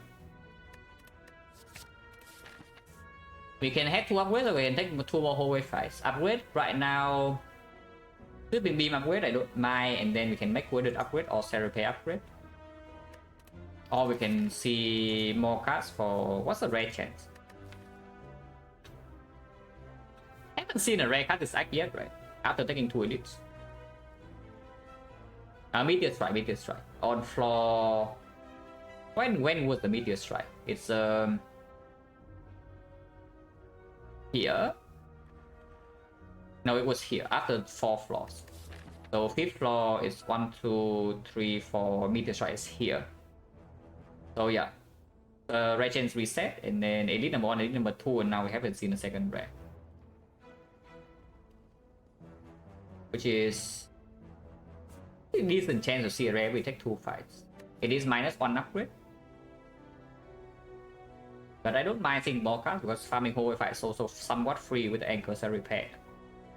Any focus source, any good rare card like Bioscope, for example. Any AoE, Thunder, Doom and Gloom aggregate in this spot I can also take.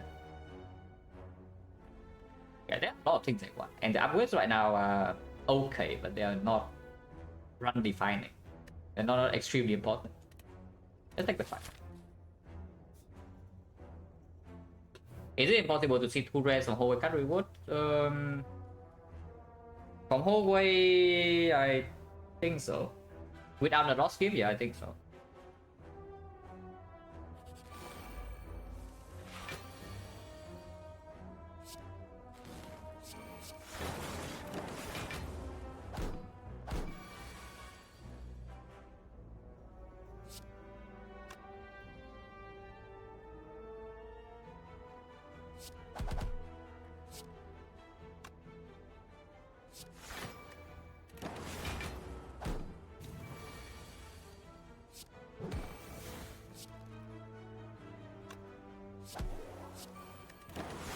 Yeah, we just walked into this fight, we heal 7. Also 1 potion slot too, you know? Yeah, 3 commons and pretty garbage cards. There's an empty note. I mean, not really empty, we get some gold and a potion chance, but we break the card. Because not in this spot. No Dark Orb, no Plasma, no Focus. Not upgraded.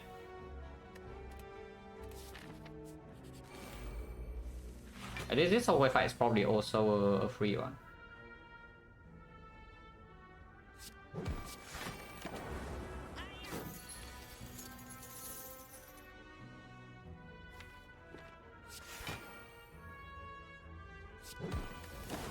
As I said, we have Glacier. If he doesn't, then we do other things.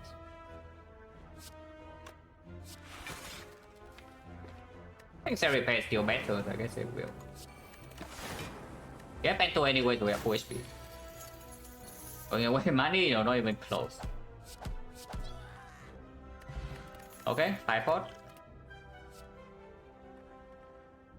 Rare chance, guys. Rare chance. Anyone else wanting to go to the hallway fight for rare card? Because I like my rare card. Well, +1 6. Very, very good. And we can even upgrade it immediately. I don't even know, the upgrade doesn't play that well right now, but I don't mind taking the 6 upgrade. Now the chance reset, yeah. Now the chance reset. And now we enter Guardian 5 with full HP.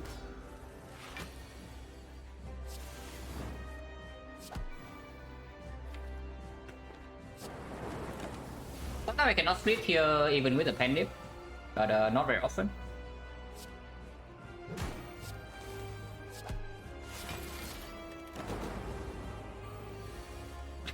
Wooden 6, what's my upgrade? Is probably Sweeping Beam.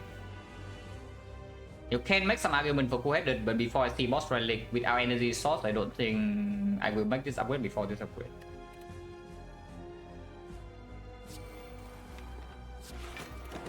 So far, all my frosty like this, but I guess it's fine. That's not even true. I can seek for Equi right now. I think I will.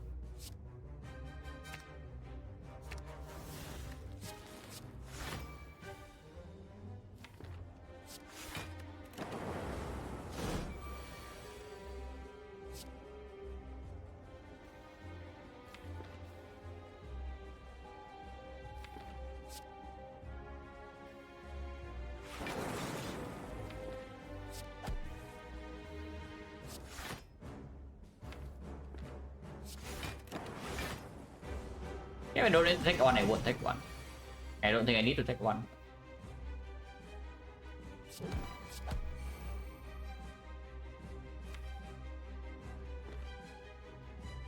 And just split.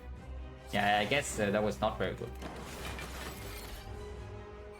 If you actually look at draw power, there's no way you don't split there. That didn't make sense to rebound the compound.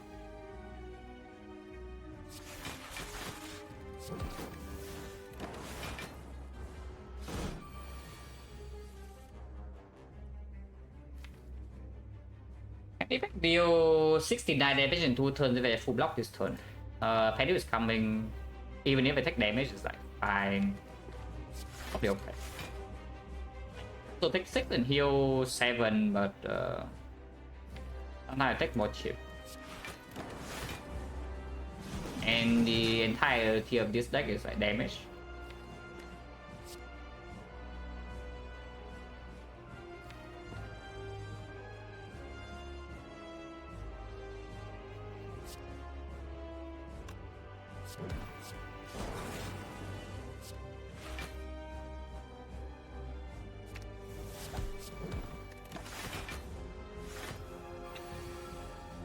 Finally, damage scaling that we need, guys.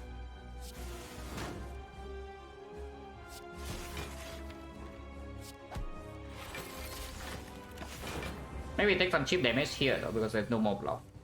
Never mind.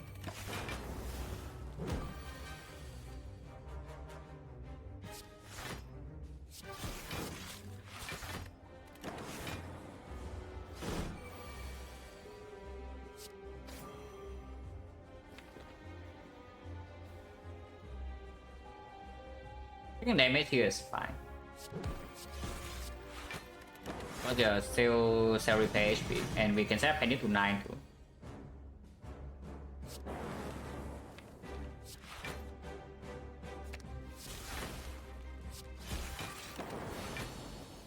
Ah, perfect. Oh, suddenly we have 6+ and costless buyers. How did that happen? Somehow there's a 6+ in our deck, guys. Pretty cool, right? Pretty nice pull. Yeah, pretty nice pull. Suddenly we are in pretty good shape.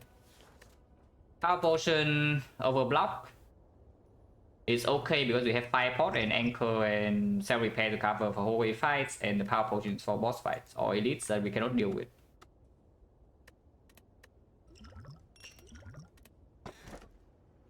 Yeah, P-box pretty clear. Imagine paying gold to the cleric. Oh wait, but that's fine. Was first issue in this one paid off very well, yeah. Imagine paying 75 to the cleric though. Who would ever do that?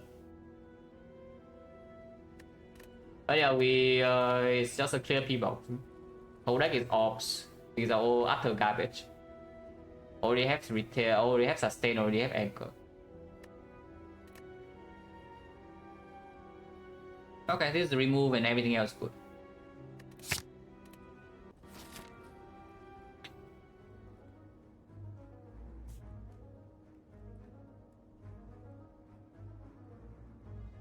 And Defect die in Act 2 because I'm looking at the Burning Elite right here and I want to fight. We will figure it out. Hallway fight in Act 2 we can take, but honestly we don't really need to. We upgrade our Defect here, maybe upgrade Bioscock, remove and reprogram, fight Burning Elite. Maybe go second shop. If we want to go for safer part, we can go here. Like second upgrade into Elite number 1, Elite number 2. But I want energy relic after this act. No energy in the deck and 3 base energy, so something like Kursky I really want to leave open. Do I dislike reprogram card? No, I like reprogram a lot. This deck, however, is a complete curse. Our entire deck is off. So we have focus, bias, cock, defect. So this reprogram, unfortunately, is just getting removed immediately. It's like completely terrible. OA5 versus question mark in Act 2. Forward and outer we can deal with. Visual dagger, sure, bias we don't care. Apparition sucks. I would honestly say probably hallway fights are better if we can deal with the hallway fights, and we should be strong. I don't know whether we are strong enough to go into like 5 fights in a row. I don't mind one question mark, but I don't want to go to too many. So for example, this portion is maybe not that good. Yeah, let's do 3 fights into question mark here and see. This portion of the map is a lot of hallway fights in a row though. Yeah, if I want to go to Burn Elite, which I do, and we only have wood potion, then we do here into here and then 3 advanced hallways in a row and then question mark. Even if we go this way for second shot for some 1 safe floor, it's still 2 advanced hallways or 3. So unless you can actually do this fight like flawless, yeah. Taking too many is not that good, but we are strong. I feel like we are pretty strong at the moment. No? Really, really strong. If I'm being honest. So what kind of advanced hallways can threaten this deck? Because honestly, chosen cultist even is not super dangerous. Yeah, what kind of advanced hallways actually threaten this deck? Because right now even Anchor turn 1 prevents like, a lot of the nastier stuff. And once we get Cautious Bias in play with Frost off, like no hallway fight can threaten us. In Act 2 at least. Triple Cultist, yeah, Triple Cultist, but we can just slam by Scott early and there's also a Pandit. But yeah, Triple Cultist can be a little bit annoying. Just a little bit, but we still heal 7. Yeah, maybe I do just take the 5. Not 5 though. We can still take 5, we go 3-5 first, yeah, so we can probe a little bit to see how we are doing by this floor. If we are apparently dying, then maybe I go here. But if not, maybe we can even consider this 5 hallway fight. Yeah, I have 5 hallway fight. Reality check. But not really, because we do have cell repair. But yeah, this is one of the bigger reality checks of the run. For sure. But I definitely do not potion. We take 10 right now, we heal 7. But that's fine. This is probably the most difficult fight out of all the easy hallway, yeah. And the burst is not so bad, the chosen is fine, the avocado does hit you pretty hard, but not as hard as this. And avocado is very, very slowable. After you get focus, frost down, it never deals damage. I think 5-5? Oh, why not? Right now I'm only seeing -3. Yeah, right now I'm only seeing -3. What's wrong with taking 5 fights then?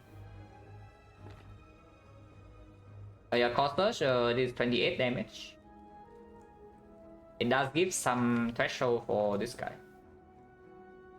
I can also technically not play the cell repair, but it seems a little bit weird. Yeah, Streamline Costas doesn't kill.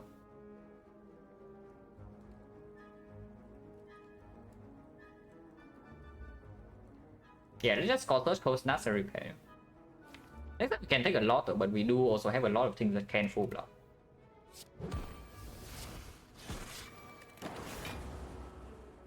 No, definitely not blocking.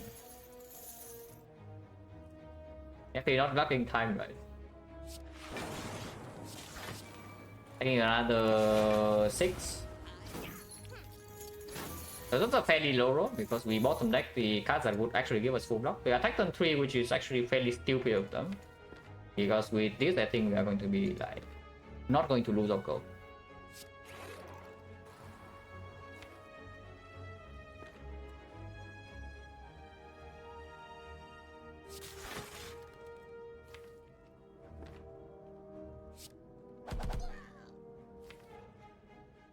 Revival Lightning will always kill, even through the 17 block.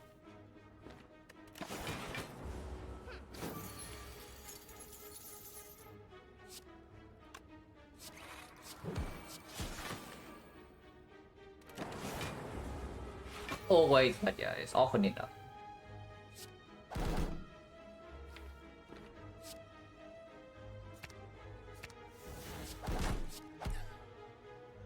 -9, so that's a very low roll outcome. But even then, it's not so bad, because if we roll some average fight, we should be able to heal to 4. It's green. And it is 0.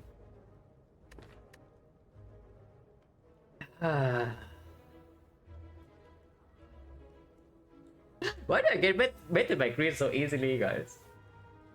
But there is algorithm, yes. Algorithm is also pickable. Especially when we are going to like all hallway fight path. And there is a equilibrium. It does provide fat load block so that we can actually draw into our sick by a Scott Corset and set up our maybe Defect cross off. Because this is scaling block, it's not fat load block. This is fat load block, not scaling block. And right now we already have enough scaling, so why on earth do we want this? It is more fun. Yes, it is cooler. But it's definitely just not good. But we can take this. Hello, Matt. Thank you very good luck. Okay, the birds. Should be relatively a decent fight.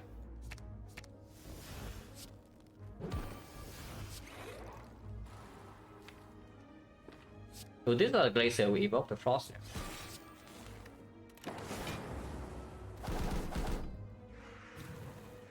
I'll ask you how important is the algorithm upgrade? Not important at all. Really not important at all. Reality check again or what? 1 out of 3. Okay, we missed, so we actually take 11 damage. We heal 7. Right. No Glacier, they all attack turn 2, they buff turn 1, Anchor misses. But that's slightly annoying. Sometimes, of course, this skill double hits here and it kills, but pretty unlikely. So we probably take 11. But yeah, with the upgrade, I would say if you have Calipers early on, then maybe sure. Otherwise, it's mostly just for Fat Note Act 2. So for example, you have very early algorithm in Act 1, yeah? And you see that the algorithm in Act 2 is going to be blocking by, let's say, 9 for the first fight. And you have a spare upgrade, you can make the upgrade. And suddenly it blocks for like 13, 14. And then it gains you maybe 15 HP in total over Act 2. And that is a pretty massive deal.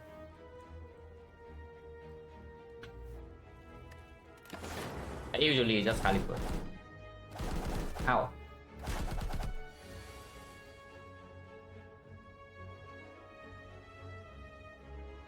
Nine, 16, 16, 28, so Glacier alone is full block.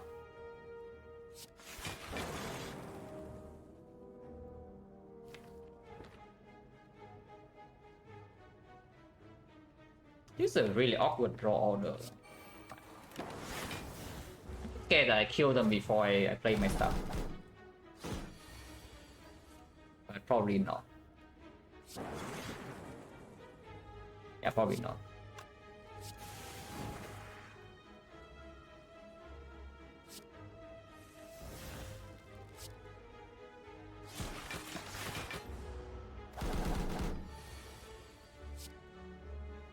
Cannot really play more attacks than this. Actually, I can try with the Hello World. Doesn't hurt to try. As long as I'm not taking damage, I don't really need to end this fight. And sometimes I go with the Eyes of Beam Cell and advance this to 4.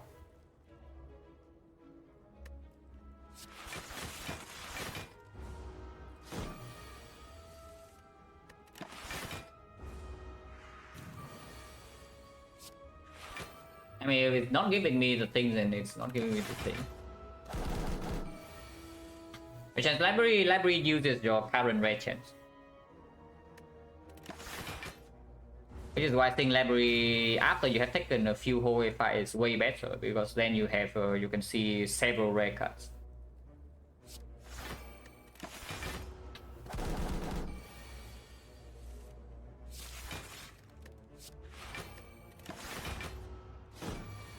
I don't know why I'm doing this, but apparently I am. Yeah, I don't know idea why I've been doing this, but apparently I am.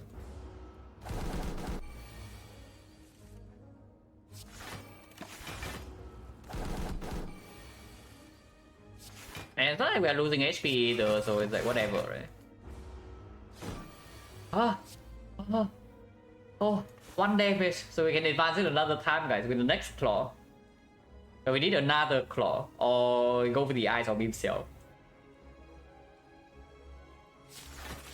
So we can advance it to 5, which can matter. 5 is...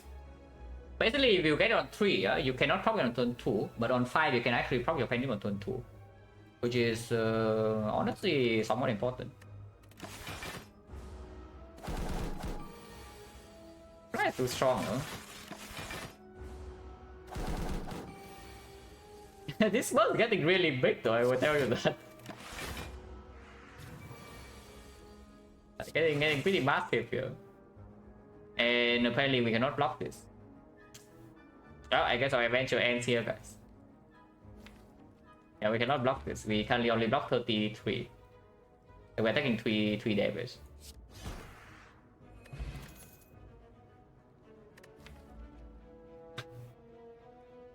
Touch battery, not interested. Over the eyes, not interested. Slightly more interesting with the sick and the equi and expensive cards, but 3 base energy, but it's not very good. BBCL I would like a lot better. There's a white noise. We are probably above the white noise. Both the eyes are like installed properly, it's true. Now here's the thing about the white noise though, is that whenever the white noise gives you Echo Form or Creative AI, which is 2 of 13, you get 7 extra HP and you get an algorithm stack. So even though the card itself is not very positive, I wouldn't say it's negative for the deck, and the upside actually lasts through fights. The upside actually gives you bonus for other fights whenever you hire. That's 2 out of 13. And you get AI or the Echo Form. Which, you know, is like quite good. It makes the run text forever with AI, not a downside though, it's fine. It's not a downside. And if it gets you a second Bioscope, maybe it gives you the causes bias faster.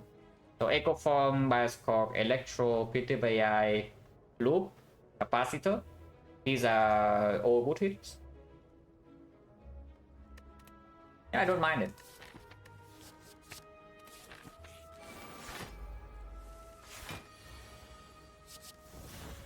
That is fine. That's completely fine.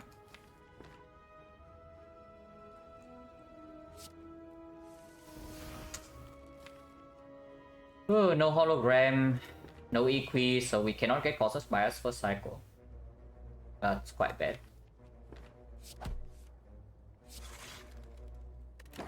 Or we might not even get causes bias second cycle. It's really bad.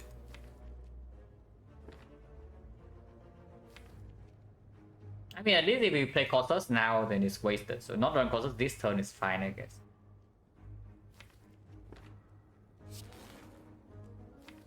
Take for like what? Defect Glacier? Yeah, maybe Defect Glacier. We already have Defect in hand, so we seek for something we don't want to play, which is Reprogram.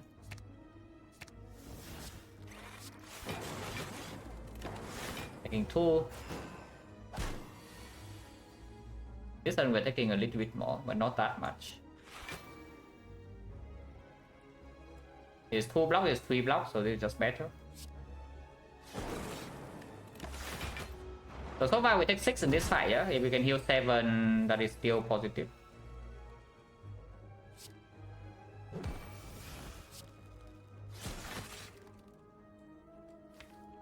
Hello, what over algorithm?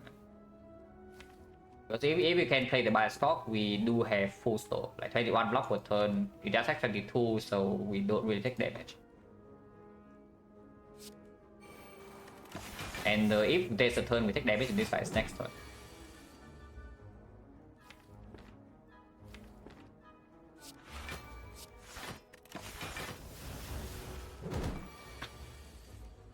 It's fine.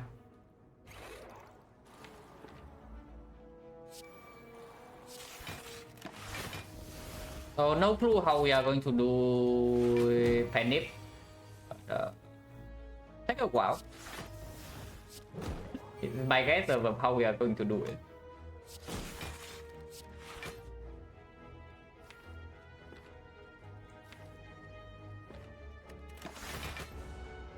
So it will take a while, but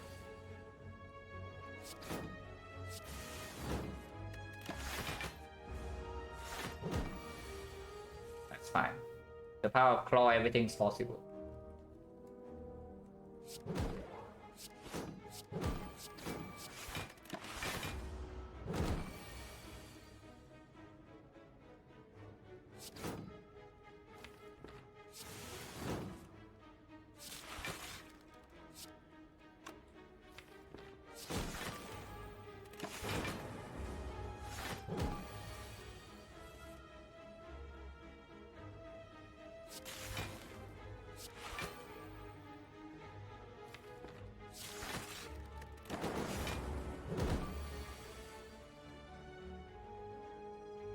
$26.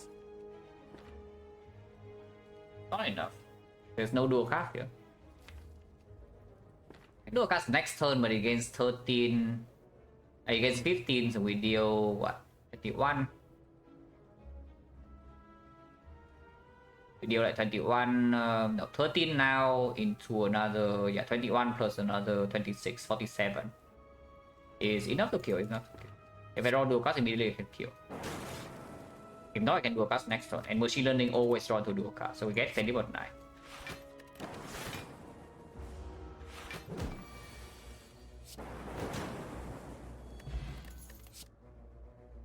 Garbage. Recursion if anything, but again, we do have focus now, but still no good ops to recur. And go with the X minus, still quite trash.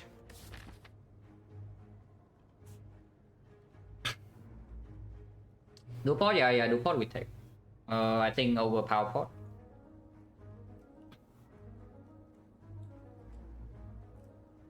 But yeah, do I take one question mark or not, or they just keep farming fights? Because right now we have lost some HP. We lost like 12 HP in the first 3 whole wave fights in Act 2, which is really okay considering that we did roll some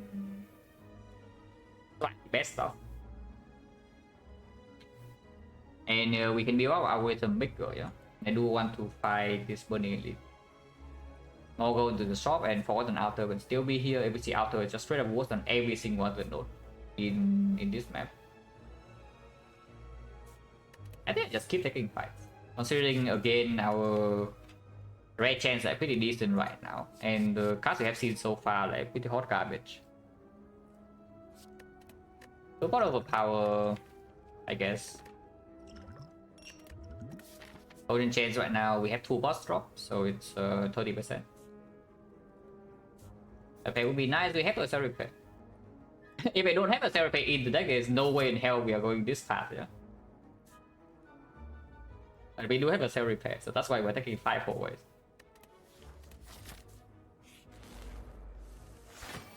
Should be a mistake, should be okay. Still taking some damage here though, because we are taking 23 turn 1. So what I can do to prevent this is just seek for full block instead. Seek for Equi Costless, for example. Which maybe is better. Because if I seek for Costless Bias right now, I'm just taking 6 damage for like no reason.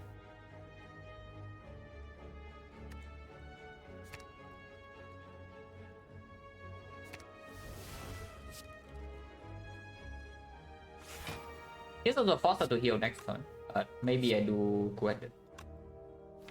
Or even Hello World. Probably Queted. Her healing, it means that she can attack turn 3. Otherwise, if I Queted now, she buffs next turn, but this guy can never attack turn 2 if he attacks again next turn. And then playing the Colossus will force her to heal on turn 3, so I never get attacked by both of them again. Which, oh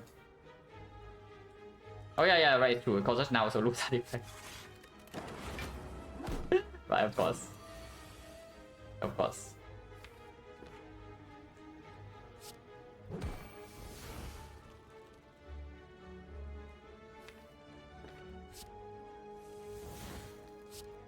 Taking 3. They will heal next turn, so we do not lose this artifact. Now we can play the deck. Wow. We don't play that. You need to kill this, yeah? It's not a clean fight yet, even with +4 focus. Because, yeah, this can happen. 31. That's quite bad. You can blow a little bit, but not full blow. So that's -5. Oh, so this fight is still, we are not gaining HP. We are not actually losing HP, but we are not gaining HP either, which is annoying.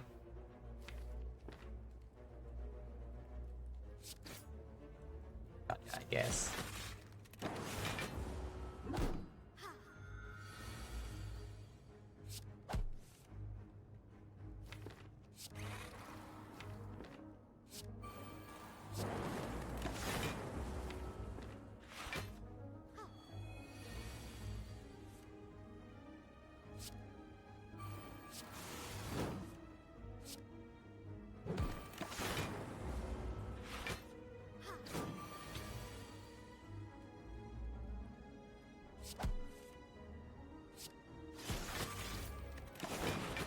And on 9 before the next fight as well. And I think it will always shop, upgrade into shop over this elite. Technically speaking, if you can do this elite cleanly into this burning elite into this shop, then it's the best part. But you also lose on upgrade for it, which right now Defect upgrade can definitely happen. Afterwards, remove upgrade can happen, white noise upgrade can happen, remove it's a clear target in the shop. And by spot upgrade can also happen. I don't think there's a chance that we just go here. Like we always go this way. At least into the shop, but after the shop there's a chance that we go here, there's a chance that we go here.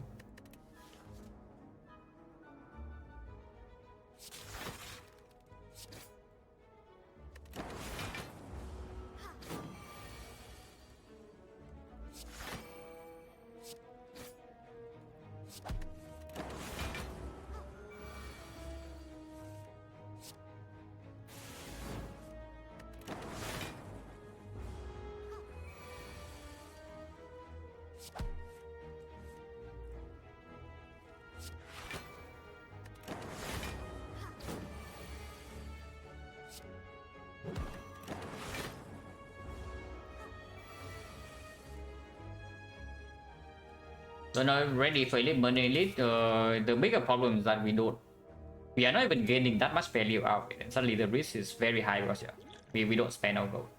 If we spend 400 gold here, I think we can do this just fine. But without spending gold, because this fight can also go ugly, and suddenly if this fight goes not well, yeah, you cannot fight it. Suddenly you have to go double shot. That's insanely bad. 2 boss is fine. With 2 boss is fine. If you just don't take this, if you go like this way, even you skip the shop entirely here, you go this way, you're probably okay here. But if you take this fight and it will force you to use a pot here, then suddenly you're in big trouble. And now you have to dodge and go to double shot. It's just bad.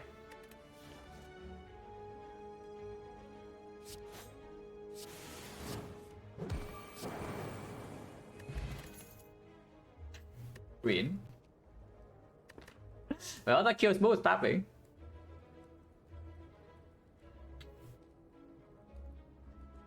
And offer shot they go right, but why do that? Why not just take the shot? But if the shop is bad, you can still go this way and take a second shot. Discharge plus. Discharge plus. We have both tapping problems. Because we might, like we don't actually have energy burst. Yeah. Single target damage, we need quite a bit of energy to deal. Levels we are okay because of the 5 pot. Leader we maybe also can use 5 pot. And leader we can block quite a bit with process bias, with also spending gold. Boost stabbing we cannot stay forever. But there are a lot of fights that I don't want to play discharge.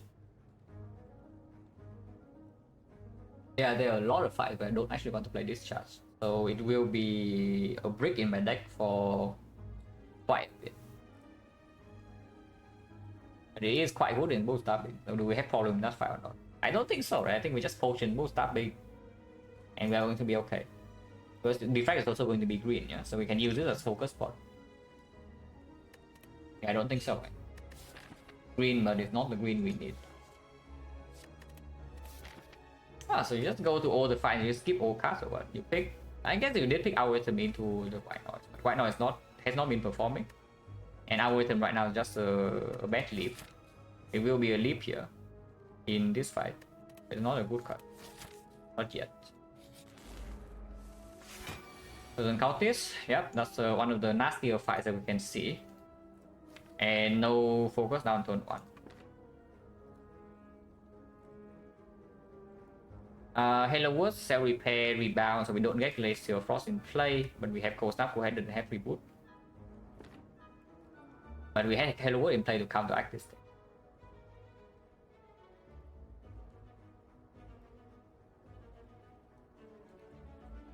Hello World actually good in this fight. Hello World is good in any fight when you play it. If you can play this, it's good. But yeah, losing 2 Frost and we also don't have Equi to block next turn. I guess worst come to worst, you can 5 pot this and block the Chosen alone. I would prefer not to do that, but we can buy a new pot here. Thunder come back, yeah. Panic Thunder, just kill this immediately in the fight, done.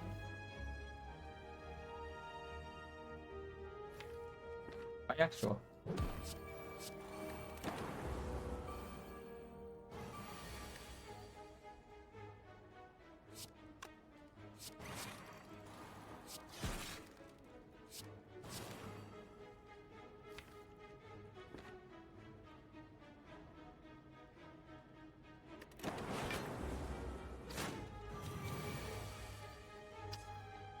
Okay, missing causes bias even with the sick, which is pretty problematic.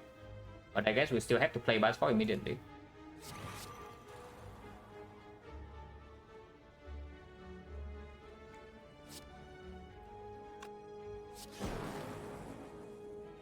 Defect owns. There's no way if I bought right, 75% chance this dies. Even if not, I'm taking 12. Okay, fine. I guess I'm taking 12. Defect sucks. Defect's terrible.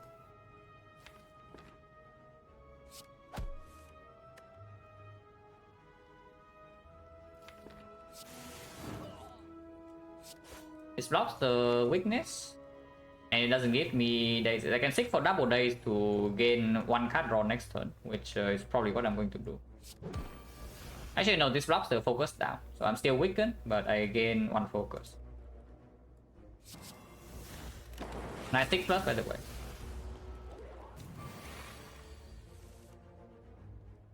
Our item is not played yet, so I would like to be able to play that. But I don't really full block this turn, man. I can kill now. Yeah, it's dead immediately, and Pendim is going to be on 8, so it's not so bad for the Burning Elite. But I don't get to play my algorithm. It's quite bad, but yeah, we lead 5 hallway fights at 50 HP. That's probably lower than I expect, but we did not draw super well in like, any of these fights. It's not like we're dying or anything at the moment. But that's pretty sad that I'm missing 21 HP, but I did not use a single potion in these fights. Can I claw hollow claw? I can, right? So I can set Penny to 9.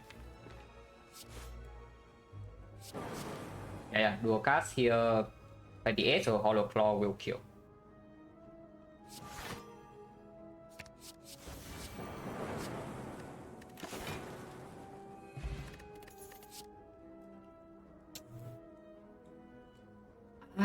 Just getting baited by green. Everything is green. Everything green. Anchor already, but Slaver's one is 35, so 10 is not quite enough, but 23 is quite good. It slows down the sick thing, no? And fix turn one we don't have problems though, usually. When we have problems, usually that this combo doesn't line up like fast enough and we don't get force ops. It's still very good though, the boost sequence plus, because if we don't play turn 1, this can still be reboot. And zero energy block 13 is great to draw into. Any future holograms also plays with it. 041 plays with it. Okay, not like 041 is amazing here either, but it's pickable.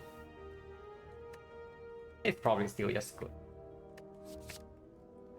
Weak port for the hard? Yeah, no. So we go to the shop. Upgrade, I think pretty clear upgrade and Defect. First one. Because this doesn't, it's not a guarantee to line up. And this is a better loop target. If we want to play a long fight, but we need to do port early. Like for example, you see a boost up fight, then initial draw tells you that, okay, this fight needs to go long. Then you don't really want to do your buy score. But looping your Defect is great.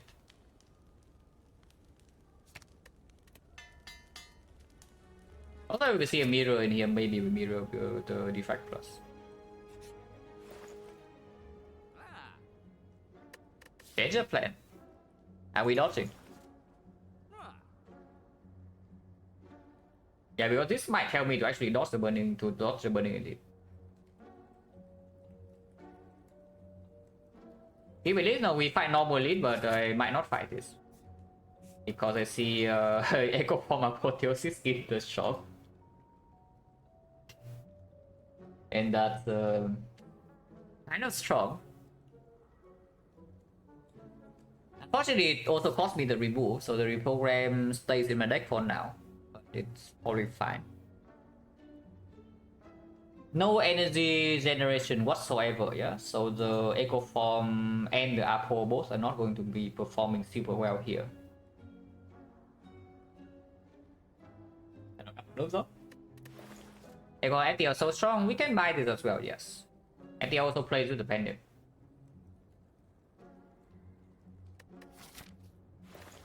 No way in hell I don't buy Echo Form, right? Like freaking cell repair here, guarantee scaling for the whole run.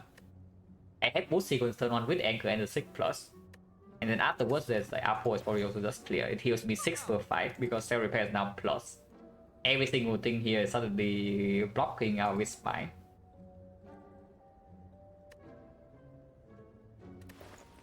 Yeah, we just buy this.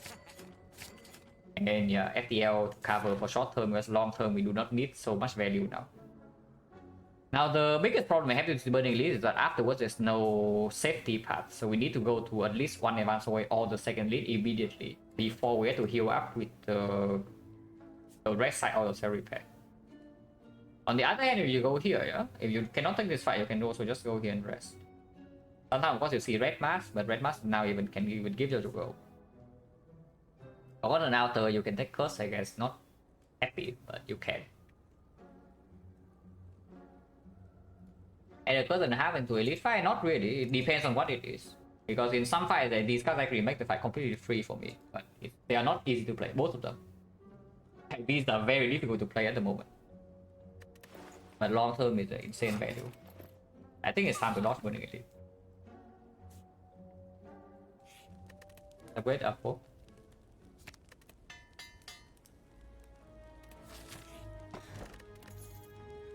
$76 go to not give the bow stabbing. An okay 5 for us. I spend it. Right.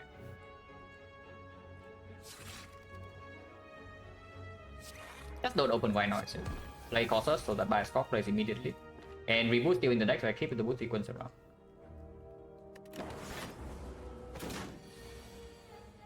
Also, the Echo Form Apotheosis will make the algorithm much stronger. That's another thing. Maybe not in this fight though, because I have a feeling I just play it immediately. But for the future, because it's going to be huge by the time we get to Act 4. with Echo Form Apotheosis and with sustain 20 per fight.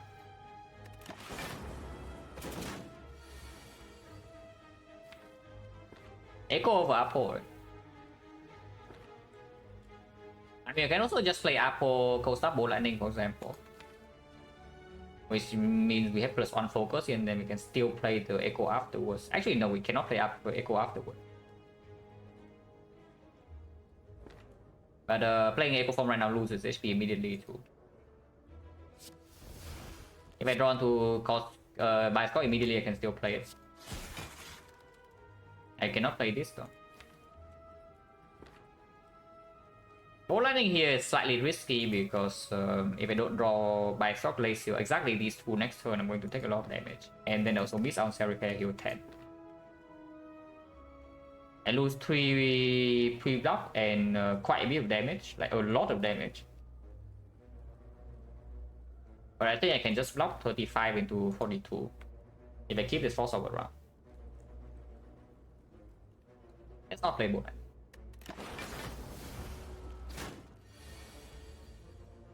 Yep, bottom deck sick by a Scott, that's quite sad. We can Sick Glacier next turn though, so this turn we take a bit of damage and it's like fine. Which is why I kept the Frost Over around, yeah? So this turn we take 6 and next turn we are going to be okay.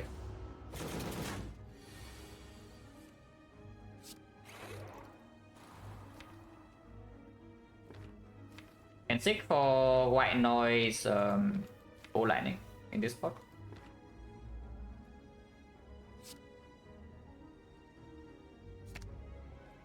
Even White Noise Zap and then play Reboot is also alive.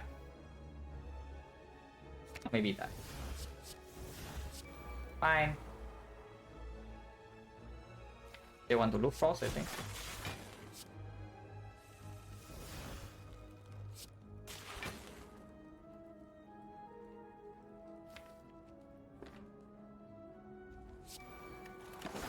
Next turn is a small hit and 2 turns from now it dies. So this is basically solving. But yeah, you can see this Burning Book, we probably need to use one of these pots. And even then the fight can still be pretty fishy. But I guess if we see a Burning Book, I would do pot Defect immediately. This order is not even that bad yet. And we still take quite a bit of damage and we cannot double Cell Repair. And afterwards it's not safe at all. I don't mind playing a little bit safer.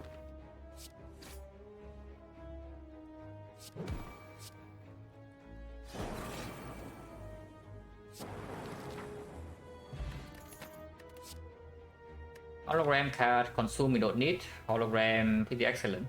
Full sequence plus any energy gen, which you know, at point we will have. Hopefully. Probably, maybe. Still 5 pot against these flavors. If we see Track or Red Mask, the 5 pots outperforms the skill pot and Duke pot is good.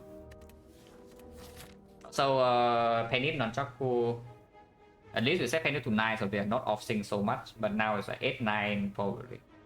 Because Immortal also lines up with this. Well, that's basically a Burning Elite right here. Yeah, that's the extra value of the Burning Elite, and we are healthy enough to take this fight safely. And that's good.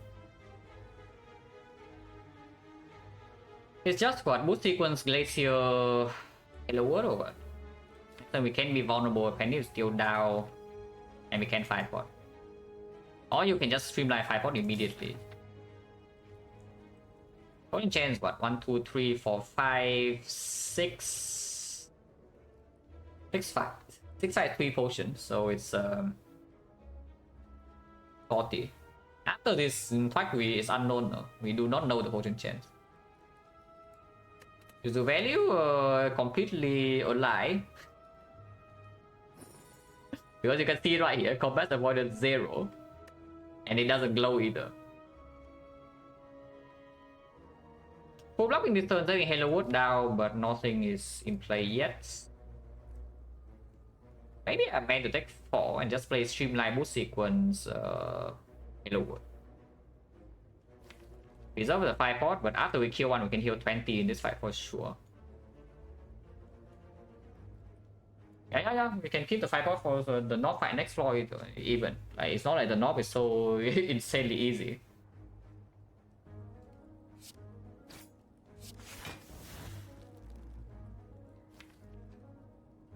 Hello world dual cast. Because the dual cast also get rid of this lightning, so it's easier to advance the panic again without accidentally killing this. And it's more front load damage into this guy. It's probably hello world.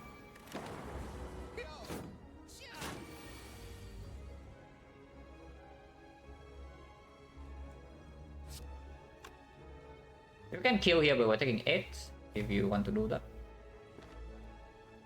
I think I just reboot. We also have the redraw of that. So we don't get to block the Bioscope, but we also don't need to in this fight because single, even double, yeah, single Defect plus 3 force off is only almost enough to block this every turn.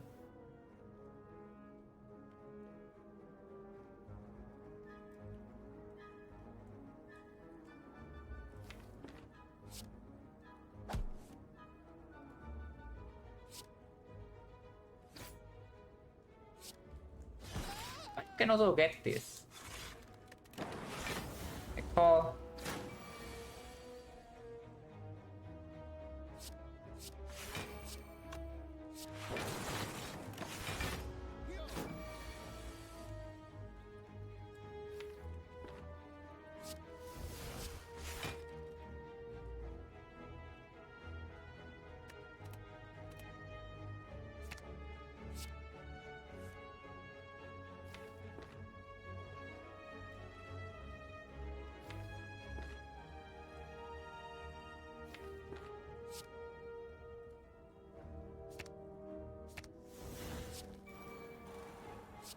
Yeah, this is guaranteeing that nothing goes wrong ever.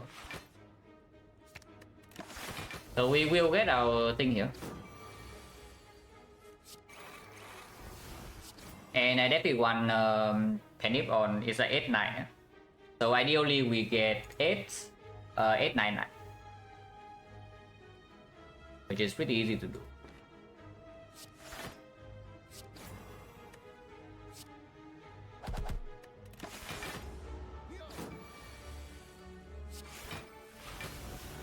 Okay, I guess we wait.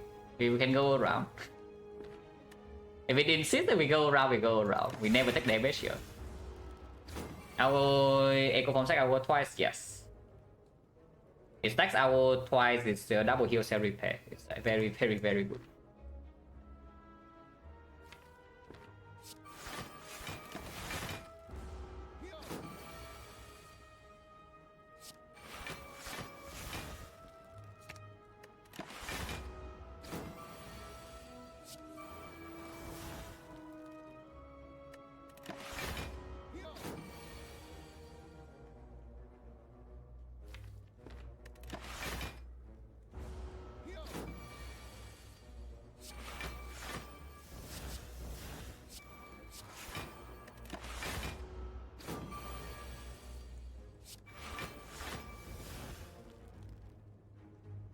Double running will kill cleanly, so we want to hollow equi in this board.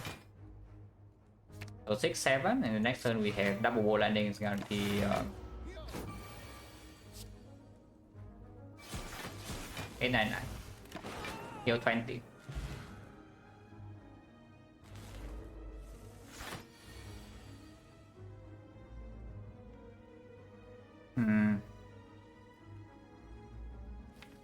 First thing on redraw on this fight is not that good because yeah, it's the knob. I can see playing Boost even first to see one card. Nice.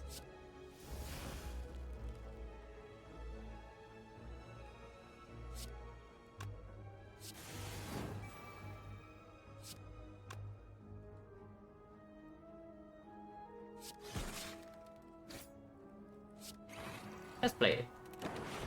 This side I don't think we had the luxury to stand around and wait to echo form everything. So I will just kill if I can. Which right now is still looking a little bit difficult. But we can fight for it.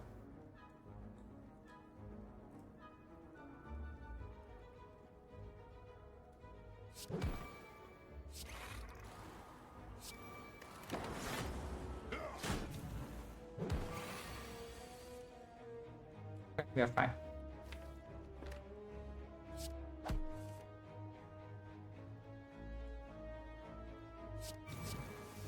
Yeah, the storm.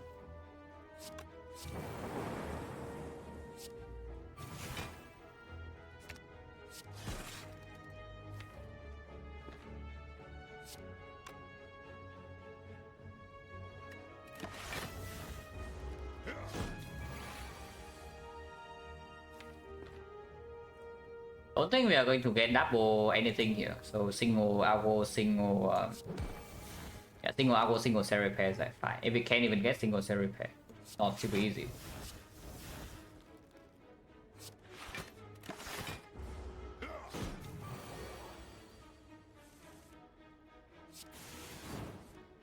Okay.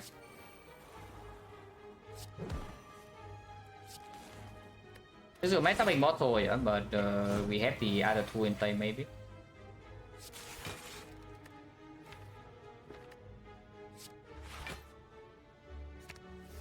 Yeah, 8-9 on this, and we can advance the thing more with.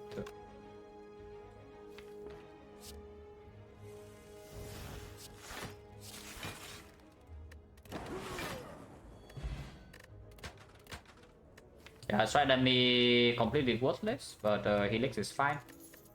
Another cost good. Here's an 0 for 1. That doesn't even actually play. I mean, yeah, Nunchaku Pendant, but we don't need 0 for 1 to deal damage. Streamline, yeah, okay, sure, but we don't need it.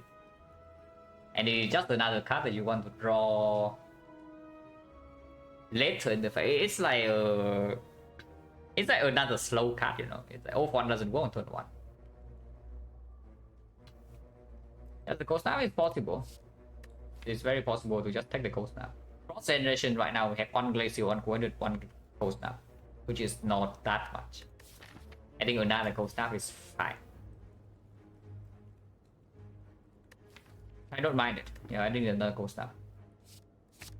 I think I keep this force against the champ. We don't need power force, so it's only about this elite. And 5 port is still it's leader or the slavers. 5 port is still excellent. And this potion is better for late game. Especially Echo Form in the deck. Oh. This is the classic trap, by the way. You see the trap? Yeah, you see the trap? Because the trap right here is that we have 2 cards that we really want in our deck, yeah? The capacitor and the turbo. But there is a rarity that he is baiting you. And then you open a rarity, it bricks and you cry. So as far as I'm concerned, is just the capacitor turbo removal card. And we move on.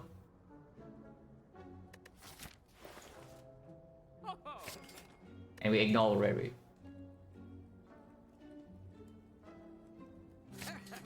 And yeah, reprogram the clear remove. So we have sustain, we have ridiculous output now. After we get everything in play, and we even have energy to help with that. About the bed, no. The already is a bed. You don't say that very often, but I think it's true here.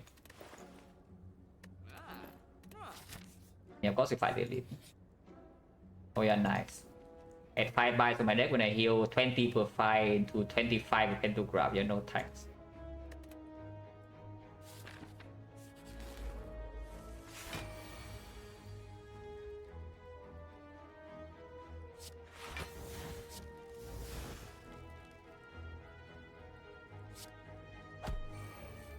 This is why we have been saving 5 port, so let's 5 port.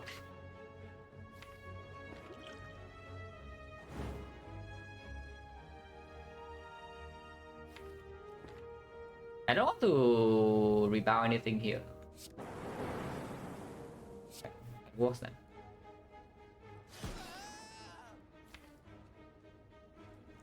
Man, I want to double this algorithm. And we have pantograph, so I should be able to. In order to do it cleanly, I need to kill Taskmaster. No?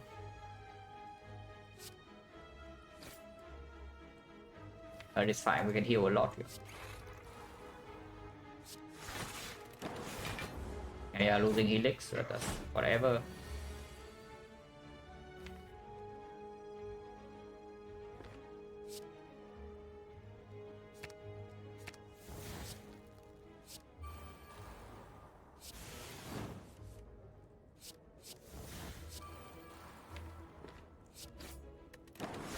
Hey, I will just take the damage. I think the damage is completely fine.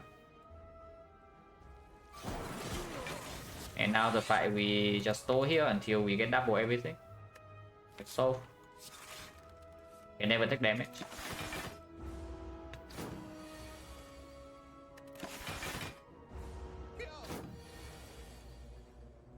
We do not need to double set repair here because of the pantograph, so double algorithm is fine, and a single set repair if you don't want to wait. Because that is still full HP. Yeah, I don't really want. There's no reason to wait, so I guess we just set repair. 64, yeah, exactly. You just play set repair without doubling is fine, but algorithm may want to double. And of course, we want to advance this. Not necessary because the champ is. I would expect a champ to be completely free.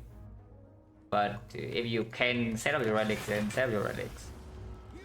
It's just a good habit to have.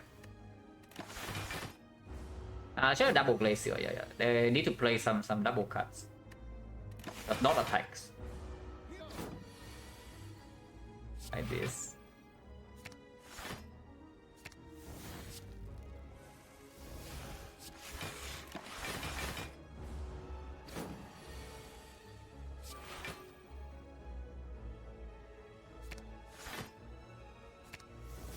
So now we can wait until double bolt landing or double streamline kills.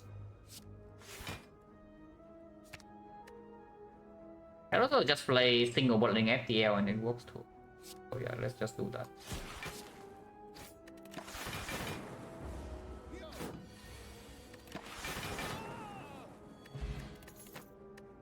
Toggle with Apotheosis Plus.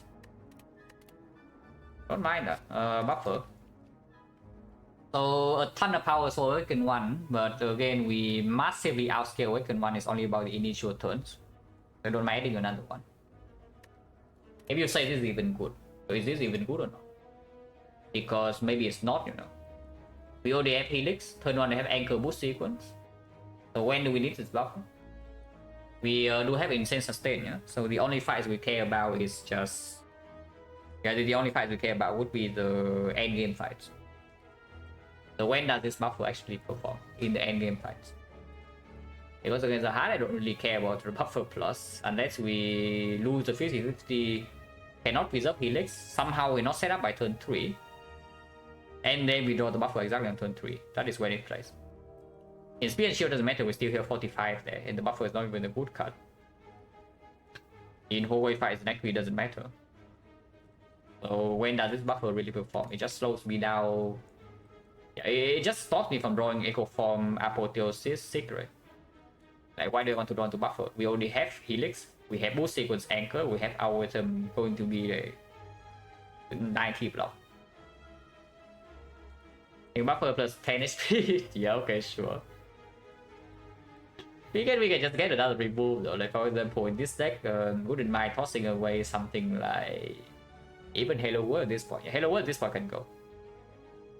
We do not need Halo World in this deck. I don't want to take any of these. If anything, maybe Compound Driver, but without battery, without virus, mediocre / bad. We just skip. Where's my scheme, by the way? So we dig our Mummified Hand and we see hit things, and then we are shielding. That's almost a Mummified Hand if you think about it. Oh. If I trust talk buffer too long and it comes back to haunt you. I guess get played. Add a War or Compound Driver now because we see one card, but also waste Nunchaku. So we lose 2 energy for next turn in order to see one card. That seems pretty stupid. And we have 2 buffers so we can just stay here.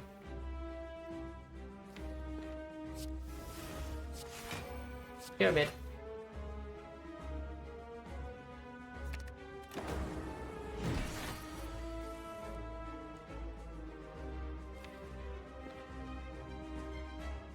Okay, no pyramid, I guess. That's fine. My fight over. Now we just double defect, double capacitor, and this guy cannot do anything.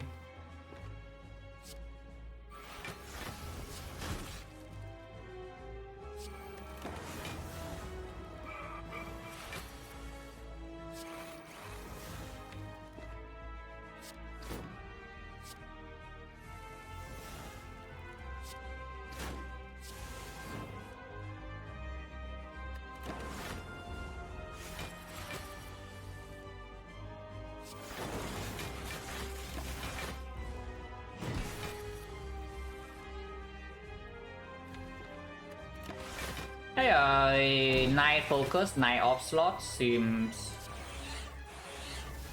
like we're outscaling the champ. But cannot be sure when until the fight's actually over. But I think we're outscaling.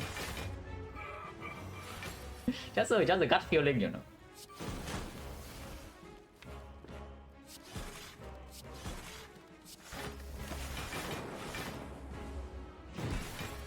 Look at me receiving, yeah, it's true. Cannot let our guard down until the fight is actually over.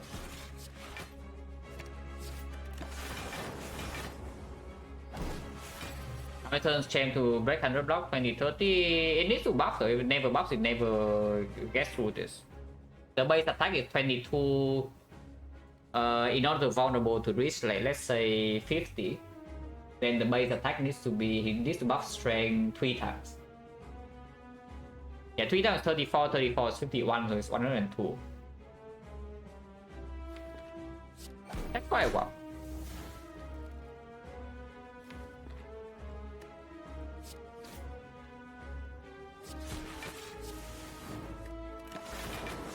Oh, it's split already.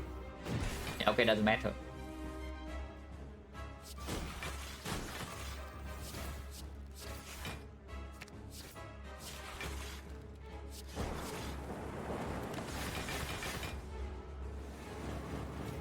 Yeah, it's only 66. No problem.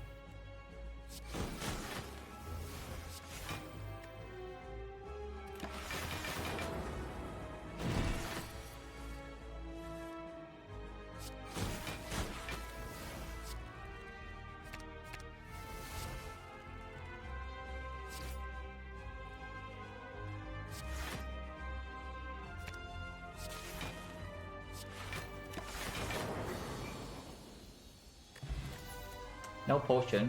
Second Sig absolutely over Corsage. Yeah, second Sig right now we can even chain with Turbo and we get Apple Echo Form in play on turn 1. Or just Apple or Echo Form plus Corsage Bios. That's amazing. Yeah, Steko completely sucks. Choker, no tanks with double Sig. So I guess it's a Force Curse key, which is annoying because we have Force Pathing. Yeah, we have Force Pathing and Burning, yeah, and the chest is not open yet. But as far as I'm concerned, it's a Force key. Okay, West Burning Elite. Hopefully you can remove Curse. Okay, we can. And we don't even need to fight this Elite. We don't want to. Question marks after trash. So let's just go farm some hallway fights.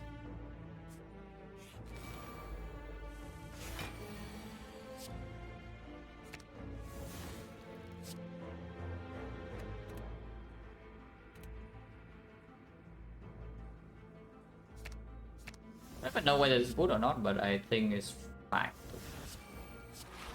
Considering we have buffer and we do heal 20. And other was also intact.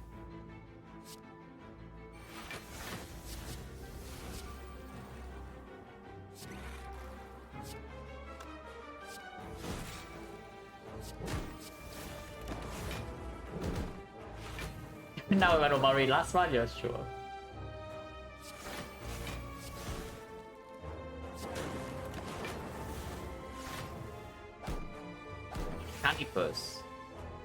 Calipers could be nice because it means I just play my double play my with them and can close my eyes and we probably just win.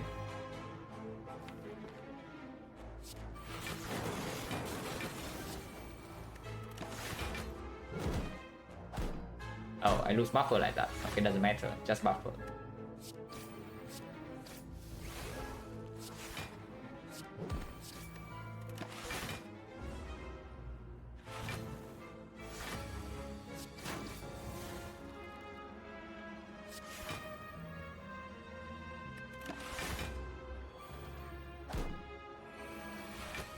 Not just winning right now, not yet. We are very heavily favored, I would say, but not completely safe.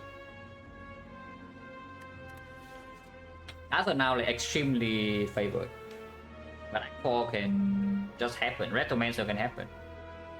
Like this deck can actually just die to Burning Recommencer sometimes. At the moment, if you bottom deck, you just need to bottom deck all your 6. Yeah, you bottom deck your 6, you bottom deck your focus, and suddenly you are like not even good. You are quite weak. And there's no consistency potion in my belt yet. No Gambler's Rule, no Draw Pot, no Snake Oil. A lot of things can still go wrong in this run. Not very likely, but it can happen. And yeah, we don't have card draw. Like that's a bigger thing. Is that we actually do not have card draw in this deck beyond the 6. There's no scheme. There's only one two-headed. There's no overclock. One reboot, but not green. And no front node relic support for draw beyond the immortal. Bottom 6, yeah, I mean, but yeah, bottom 6 is the strongest thing in the game. So if you get that, you probably don't do.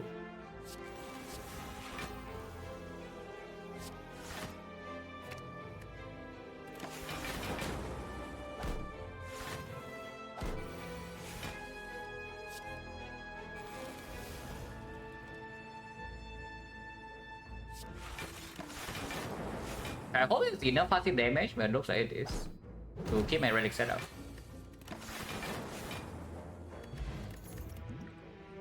Yeah, these are not what we need.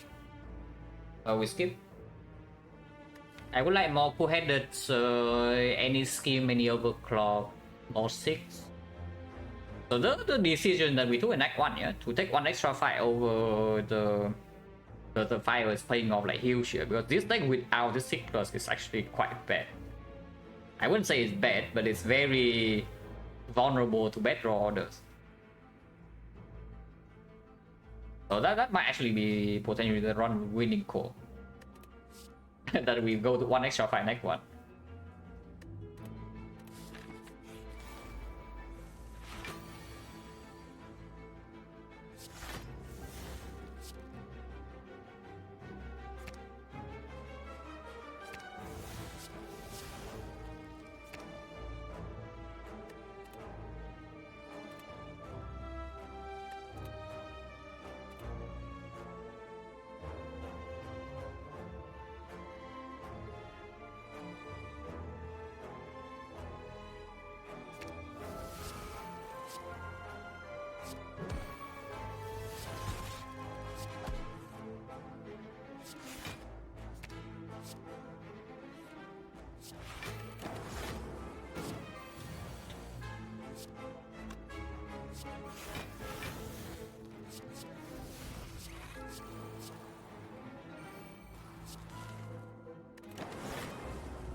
Probably cannot set up the thing. Probably not. Yeah, definitely not. If I play this, it's going to die.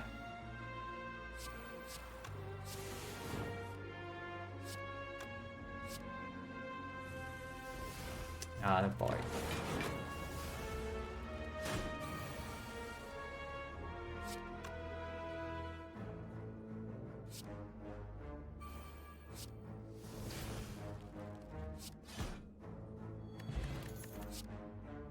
Damage. Barrage a lot of damage, but that's after we are set up, and after we are set up, we already win the 85. If we are really scared, recommend, so maybe can consider this, but I really don't want to. Probably a skip. Skill pot over colorless. I think Blue pot is still staying. But skill pot versus colorless, AD ops right now is stronger with the current deck. Any card draw is great. Colorless can range from winning you the fight immediately to doing nothing. But even something like Panas plays fully with this. And sometimes it's 25 gold.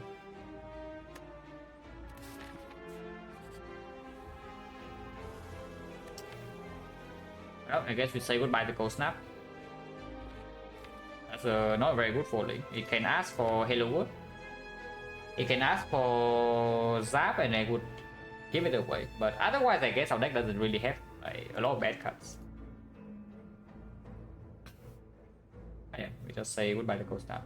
Colorless Hero Apple? No, Colorless Hero is Panache here for this deck. Because I need a Recommencer solution mainly.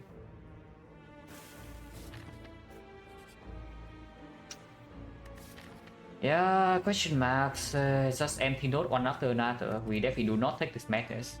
There's another -4. We do not have a memory here.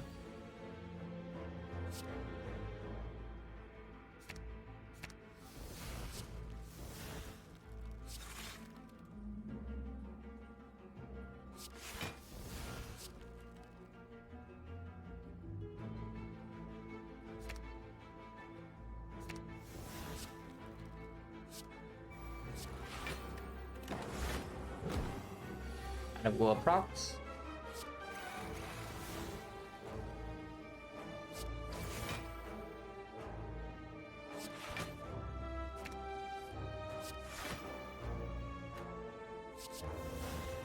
Yeah, no.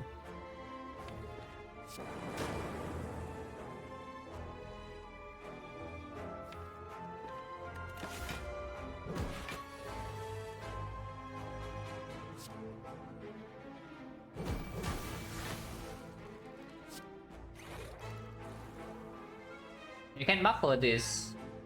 If it rolls to curse and it rolls into multi again, we are getting a little bit old. We will do heal 20.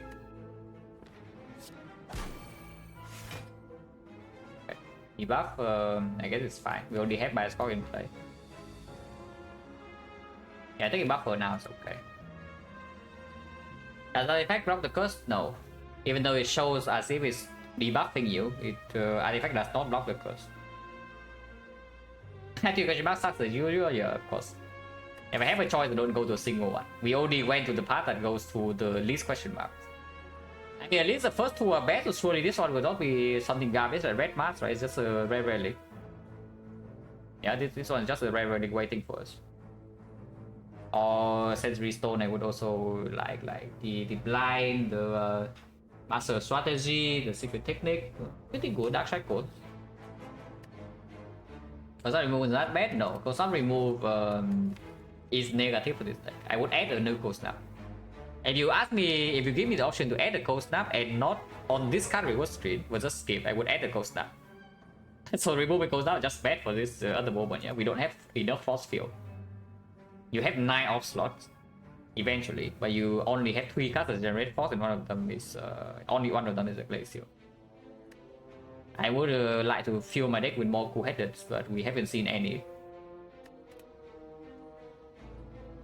This double play can still happen because, yeah, with the shovel and we don't have enough gold to buy rare relic, and sometimes you have to go here to remove curse. But yeah, shovel, maybe question mark here, rare relic.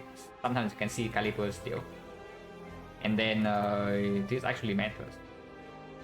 And at the moment we are not even losing HP, yeah? So I don't think we should panic and do anything stupid. Let's play Series Play, it's fine. Let's play this too.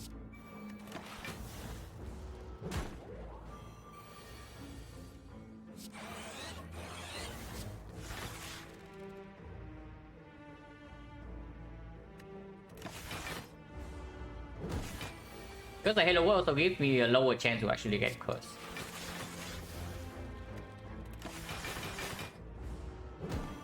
Should I play Zap? Yeah, definitely should I play Zap.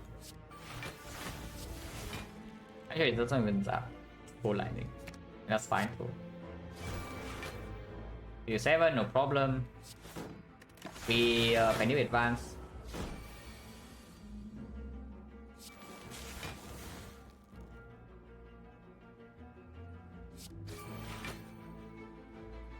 We can do advance again.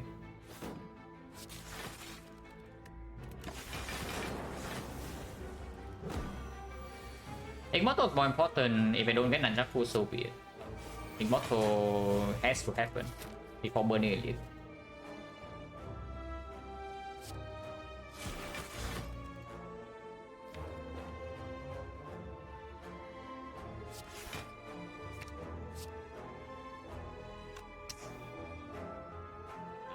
That's already messing up.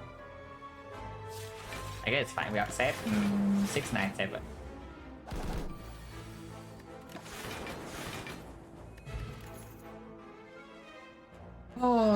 can't reverse, guys. I thought defect can't reverse was supposed to be good, yeah. Okay, how is this shipping B plus? I am slightly concerned about the Retromancer next floor. Pendim is not set up, but Pendim can be gotten on turn 2. And we can front load block without return blocking 48. Yeah, it is green, so it doesn't need to wait for R4 either. I think I like that. This meme is bad, yeah, do not bet me. And I'm taking it anyway, so you cannot bet me regardless. But do not bet me.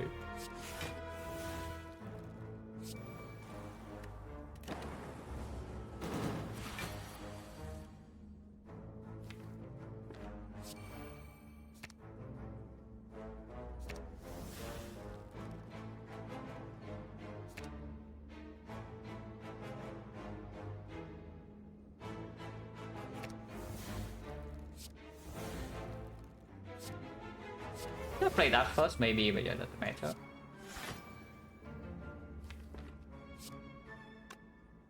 Next turn we have core search, double defect into single core search, into single bias clock into a glacier.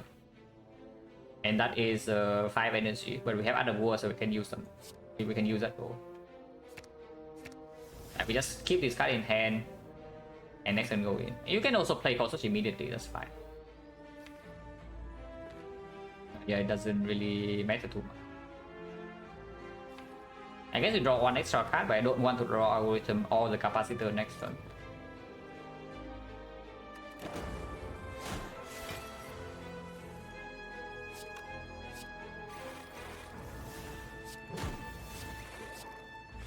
Yeah, now the fight is like completely over, of course.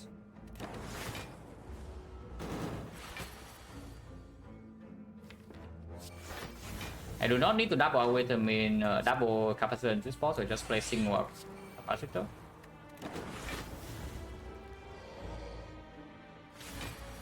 Persona, yeah, Persona was exactly not what I want though.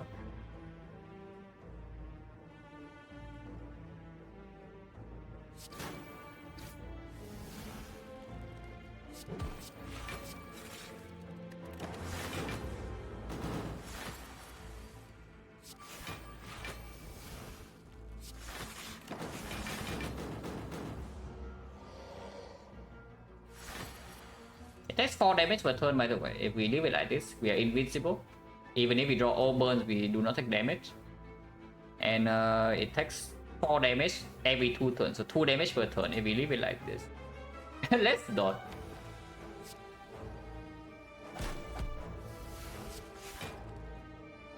Let's not.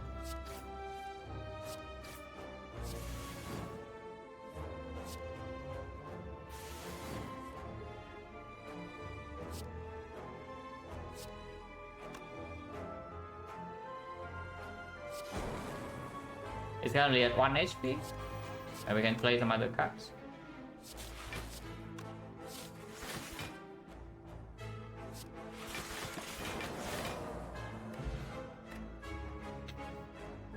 Draw 10 burns? How do you draw 10 burns? We do not have Pyramid. We do not have full machine learnings in play, so how do you draw 10 cards? You do have machine learning, 1 machine learning, yeah, so technically you can draw 6. So you draw 6 burns plus the 45, you do take 2 damage. But we also heal 10, so you can do that like 5 times. The real pillow after garbage, but so the next relic will be good. Yeah, hologram, I guess. That's not real card draw, but we can take it. It's... Okay, 2 question mark being after garbage, surely this one is good. Rare relic. If we get only here, we can re-go pillow. Yeah, if we get destroyed this side, we can re-go pillow next floor. And here's the calipers for free, guys, so of course we take it.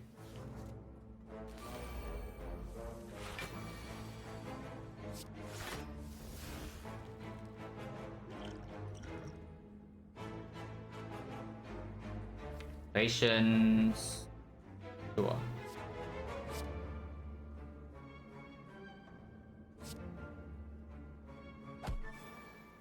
Okay.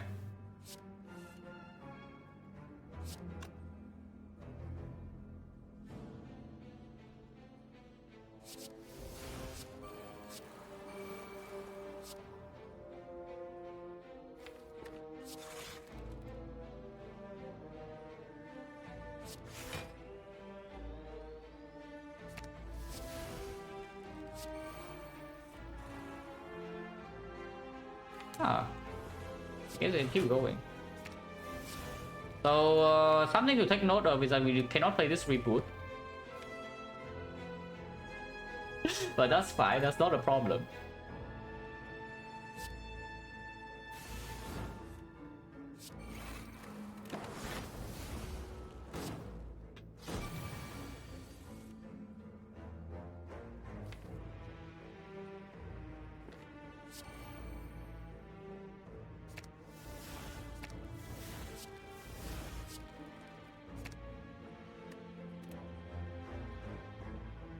We're taking quite a bit of damage here.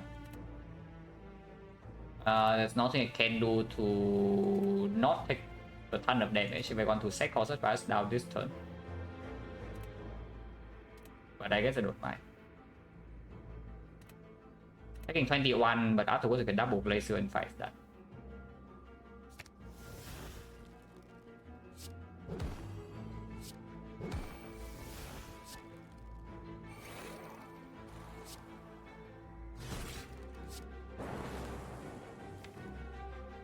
Or you can be adventurous and reboot. Sometimes you draw into some burn, but sometimes you draw into turbo, some zero cost orbs, and you can actually full block this. And you also redraw to the salary pad. I'm adventurous, guys. And yeah, if zero energy we draw to void immediately, it doesn't matter. So now we just kill this. Easy.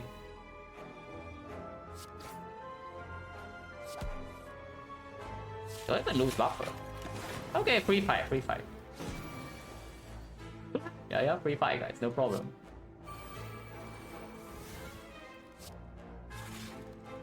Okay, not that free. I don't have holograms.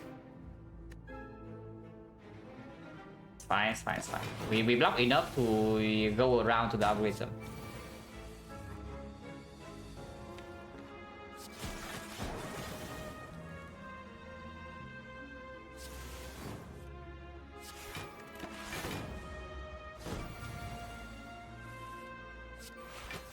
Yeah, easy.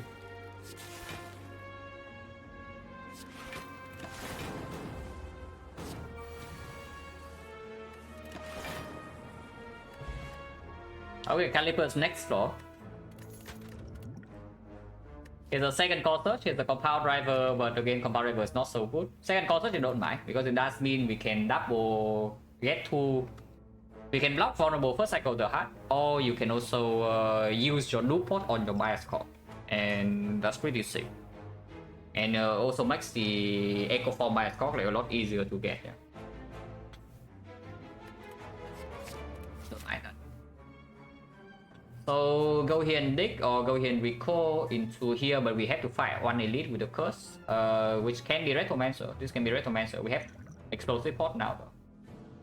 If you go here, you are losing one file straight up. It's -1 relic, which I don't really like. To just lose one relic.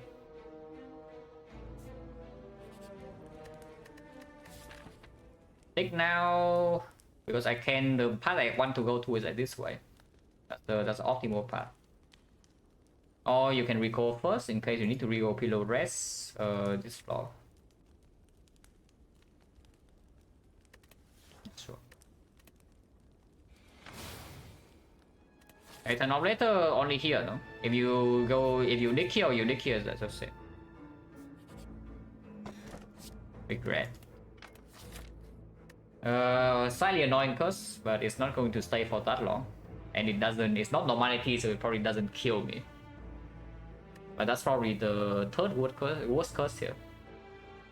I think normality is the worst in this current spot. Second worst would be pain, and third would be regret. But we still heal a lot. And it's not even Retromancer. Black Apple is just not even Retromancer, it's probably an easy fight.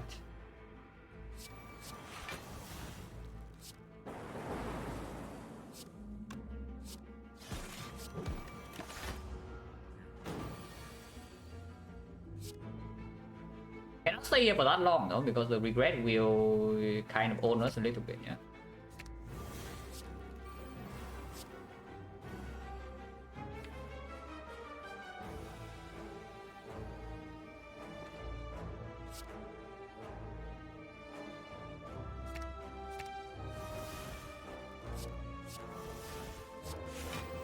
Actual sucks. Still play it. Play this as well.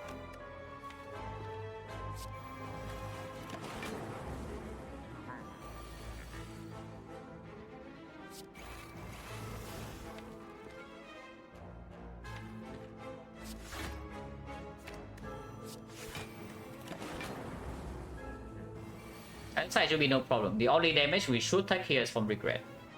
70, yeah, 70 is very easy. The only damage I expect to take here is from regret. If we even take any, and we can heal 20.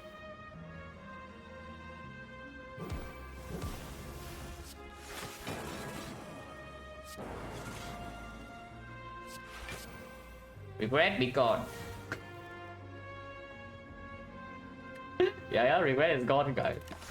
And we cannot do that another time, yeah? So that's the only time we can do that. But okay, I guess now that's quite bad. Because it kills my buffer and then I take real damage. So this is actual HP loss. If I double dual cast, then we don't take damage this turn, but I have no frost for next turn. But yeah, sure.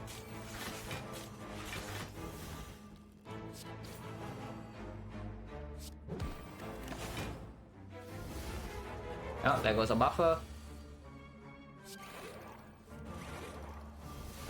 We also block quite a lot now. I think we're going to be fine. Taking some damage this turn still, because we don't have energy.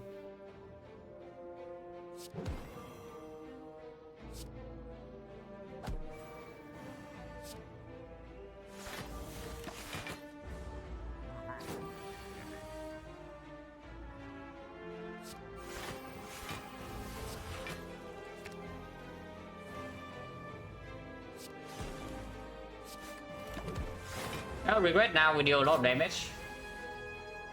If we ever see it. But fight is also over otherwise.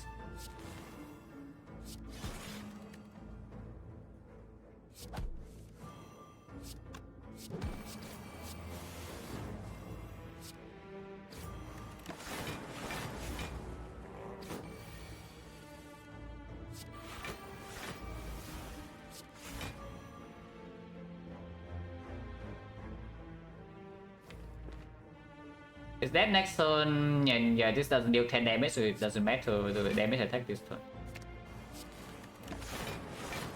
We heal 10, I'm minus 6, dead. So 899 perfect setup. Did not get to double algo here. Oh yeah, blue candle, sign me up. We don't keep regret. Technically speaking, you can keep it and just play it, but yeah, no, it's gone. We remove it. Because otherwise it kills the healing. Oh. Yeah, Loopler is just better than Capacitor, and we just take that. It deals me the death completely. It is another power to set up though, but I don't mind, considering that we have so much focus. And we don't have enough draw to support recycle. No reason to go here, right? -1 relic, so just go here and dig. And we go here. Oh yeah, that's whatever.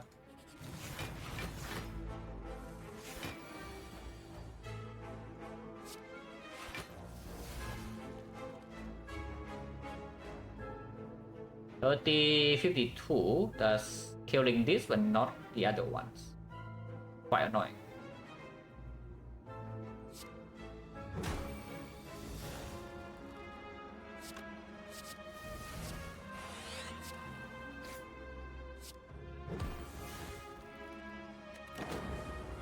And it's also possible to kill this next turn if we are actually in trouble. And we still have buffer.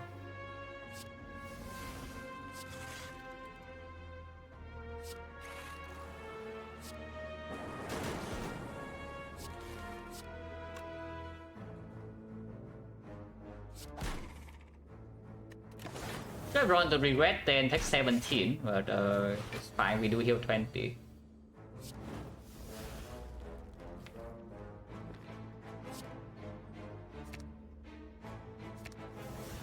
Wait, why did I do that? I don't have turbo in the discard. Okay, whatever. This is fine too, I guess.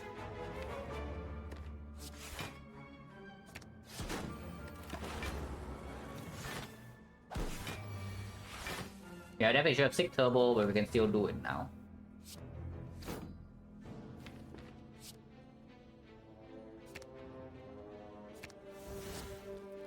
I can read this lightning.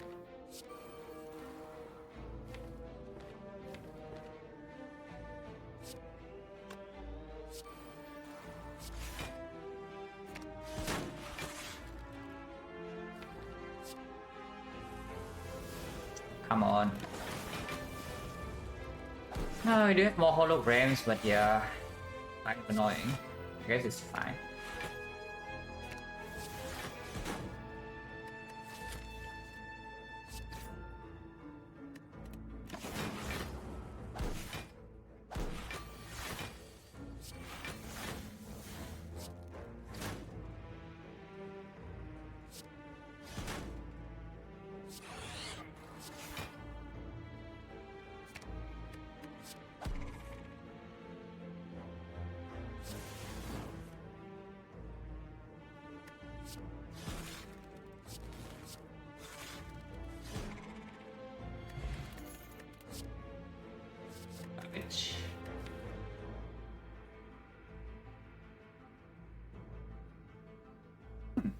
I complain about Silent being draw character, but we never see draw, yeah? But maybe Defect also never sees draw. Where's my card draw, guys? I mean, at least I bought a freaking turbo. Maybe the card draw was in the Orrery after all, but I did not buy it. And I mean, yeah, we bought this instead of Orrery, I guess it's fine. This turbo has been very, very, very good. It's card draw, yes, it is. It's not quite enough. Power Potion over Explosive, because Retromancer right now can be dealt with the Letter Opener, and Power Potion is better for basically everywhere else. And even in Retromancer, sometimes it's Electro. I guess we take that. And yeah, hitting there are many else. The loop is good, the hitting is good, second bias scope is good, Echo Form is good, Greater VI is fine. Loop is fine, Capacitor is fine. In Sphere and Shield, even Storm probably is fine. There are a lot of outs with this.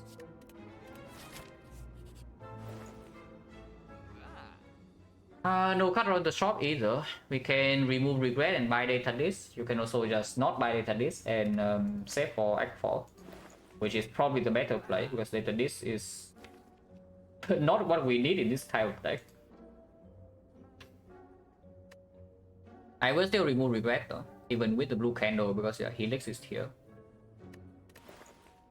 So remove regret and we leave 200 gold for Act 4 shop, which another line is to buy the Cauldron here. I think that's a little bit going a little bit too far. Buy Cauldron in this spot. It is Act 4 shop, I could buy Cauldron over data disc. But we can also just save the gold for the Act 4 shop relic. Maybe Frozen Eye, maybe some Gambler's Brew, maybe some Snake Oil. Whatever is draw, no. It is 7 on energy draw 1. Sometimes draw 2. But in order for it to draw 2, you also need to spend energy, which we don't even have. This deck doesn't actually have draw and also doesn't have energy beyond this 1 turbo. So it's not... it has a ton of output, but it doesn't get these in play very fast. However, makes you slower, not faster. The technique would have been good, yes. Then we just remove regret and move on. And save the gold.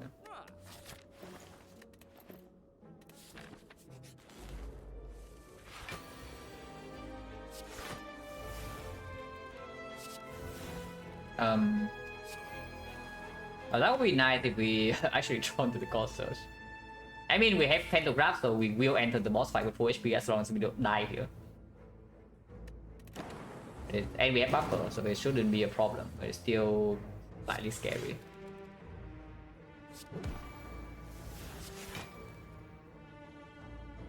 Anything here doesn't really matter. Cell repair, guess I will wait to double in case something goes wrong.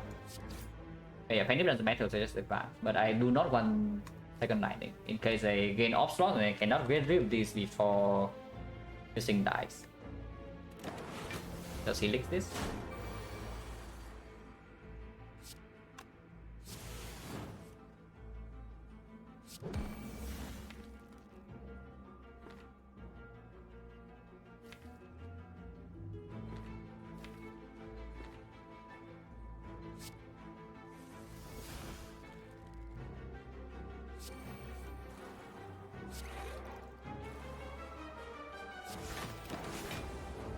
So now I take real damage, but again we heal a lot.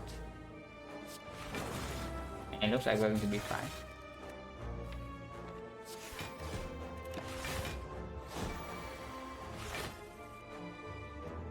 Yeah, finally comes a sick.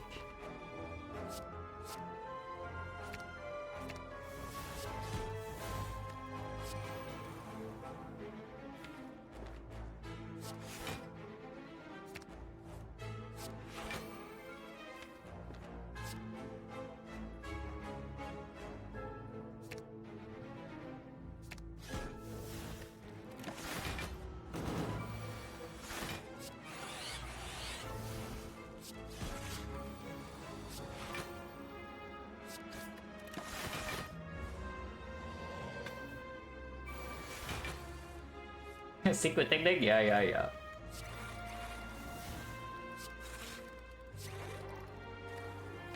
We have not double our wisdom yet, so we can wait. And we never take damage here, yeah. Calendar doesn't kill.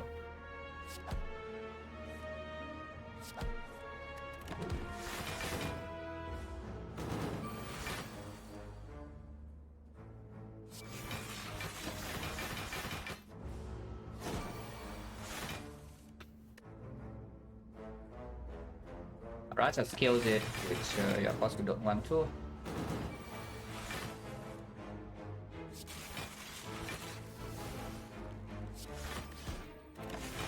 I have to go back with Immortal anyway, which is why I play it like that, even if I can miss the algorithm in this cycle. It's fine.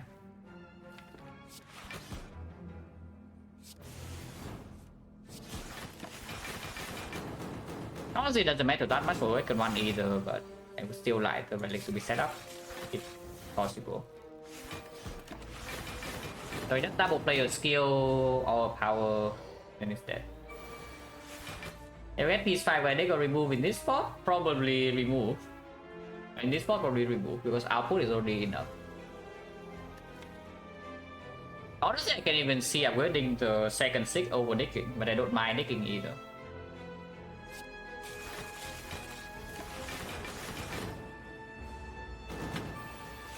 Because nicking can also give you front load relics, you know, like for more card draw, for more front load block. Magnify hand a lot of energy, and the counter big bar is not amazing for end game. So there are a lot of good things that we can see. Yeah, like this. Okay, not that. But yeah, equi we can take. It's fine, it's fine. This thing is just advancing relic pool, and now we dig up an incense burner. At least draw it can, it's just we don't have aggregate, so it's only turbo, maybe turbo plus, but sometimes I can draw, yes.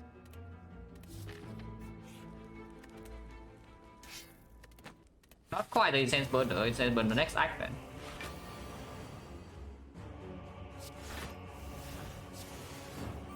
I mean, it does play here though, let's go with that.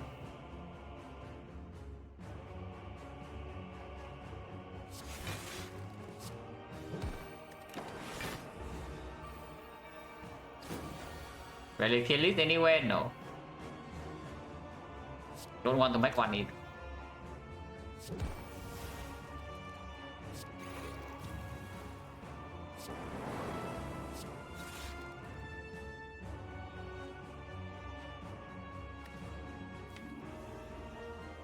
I can kill this now, so I don't need to spend energy next turn or even playing Bull Lightning.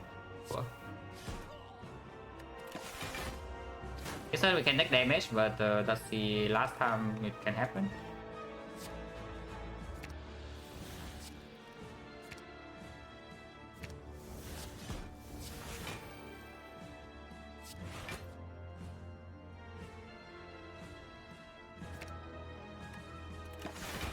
take one.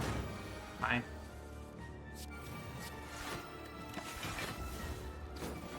Yeah, he doesn't multi-hit this turn and fight's over. Already played by Scorpion.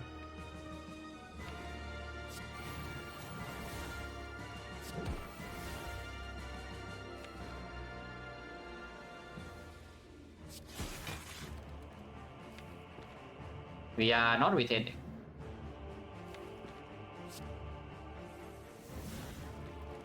I want to double this. It is 8 block, so it's neutral for next turn. Yeah, we can do better. Missing a part of the game. Yes, it's fine.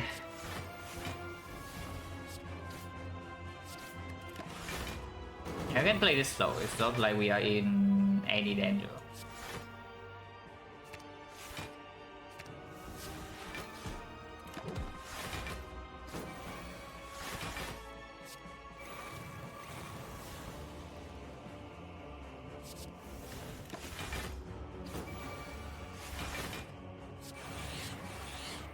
Oh yeah, fight done.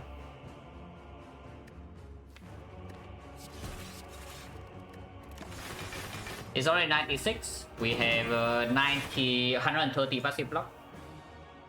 So now we can just slowly deal damage. Situational, I mean, yes, it needs a lot of context, and it's also, yeah, I guess it's just falls into, you need too much context, like character dependent, map dependent, neo bonus dependent, what you have in your deck.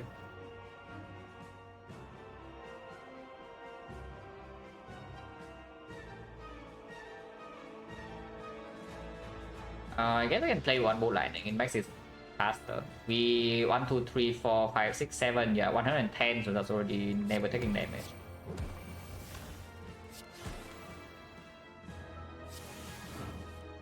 So can't play this.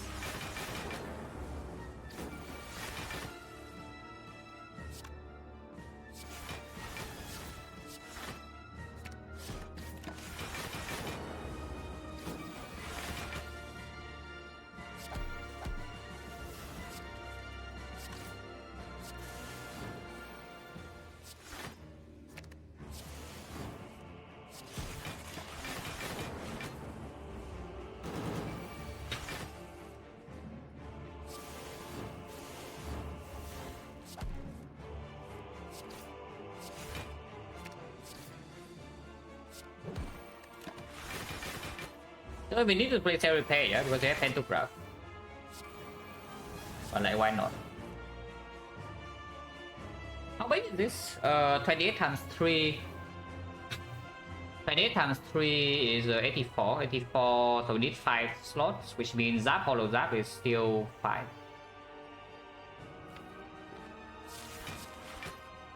Let's just make the damage faster, and I don't want to play any more attack.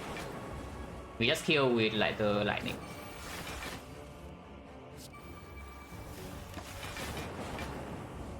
Okay, we press enter until it dies, yeah? Doesn't take that long, we deal 29 damage per turn.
6 for... So we have 6 cards. I can have 5 energy here.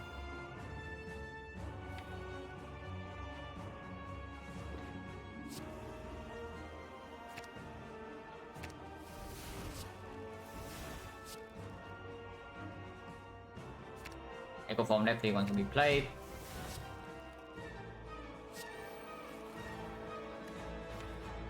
We can double Terry Repair later. We Helix this hit and maybe I will lose HP. And Act 4 we don't have Mutic or anything, yeah? So this HP loss is almost real. And Exhausted Void. And now Act Form's in place, I should be able to do things. Okay, double Refract next turn. And we slowly outscale.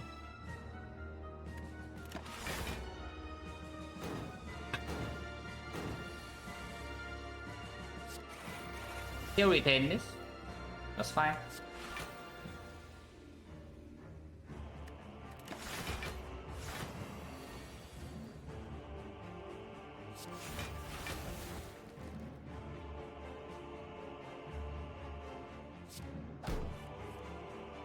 Okay, next turn double capacitor then.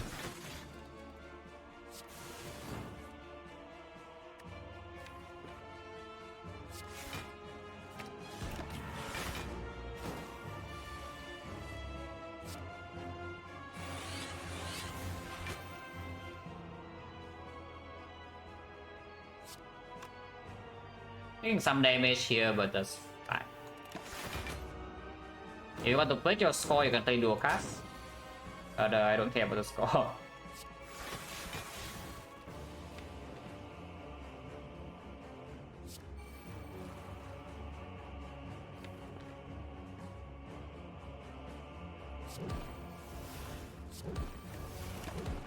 Here's only single bias cock, but that's whatever. Good enough.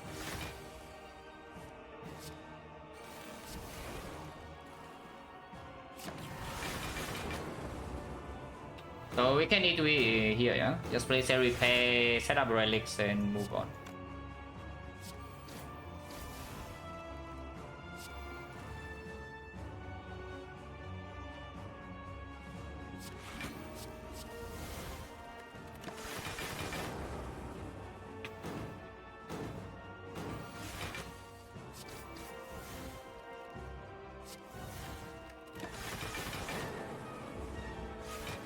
And put Immortal on 9, then do nothing else.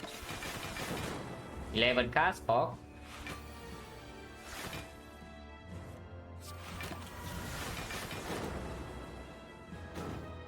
$24 times 3.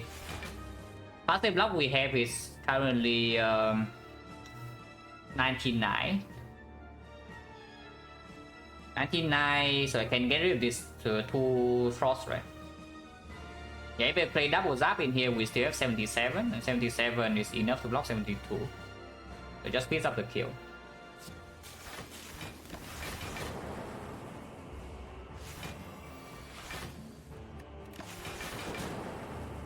I already double play algorithm and thing.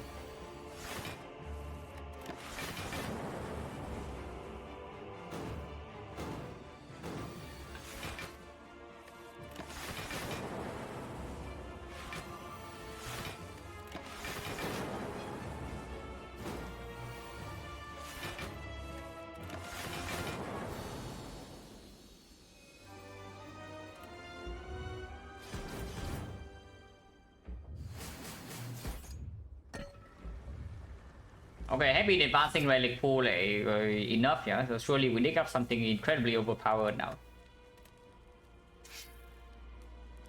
I guess it's on its fine. It makes the compound rival a little bit better. Whoa, the card. Skim and remove. It's probably just skim remove unless it tell me it's an enlightenment time. Enlightenment only on Echo Form, afterwards it's on Glacier. Streamline is going to be 0, and I guess Equi it plays a little bit.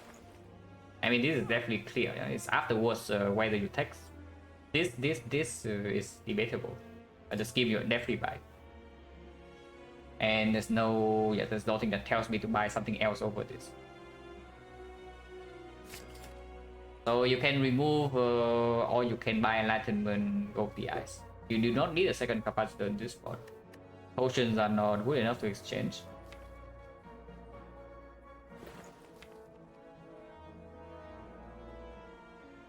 If we remove a card in this spot, it's going to be probably...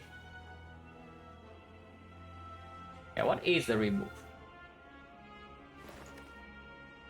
Yeah, what is the remove? I actually don't know. It can be Hello World.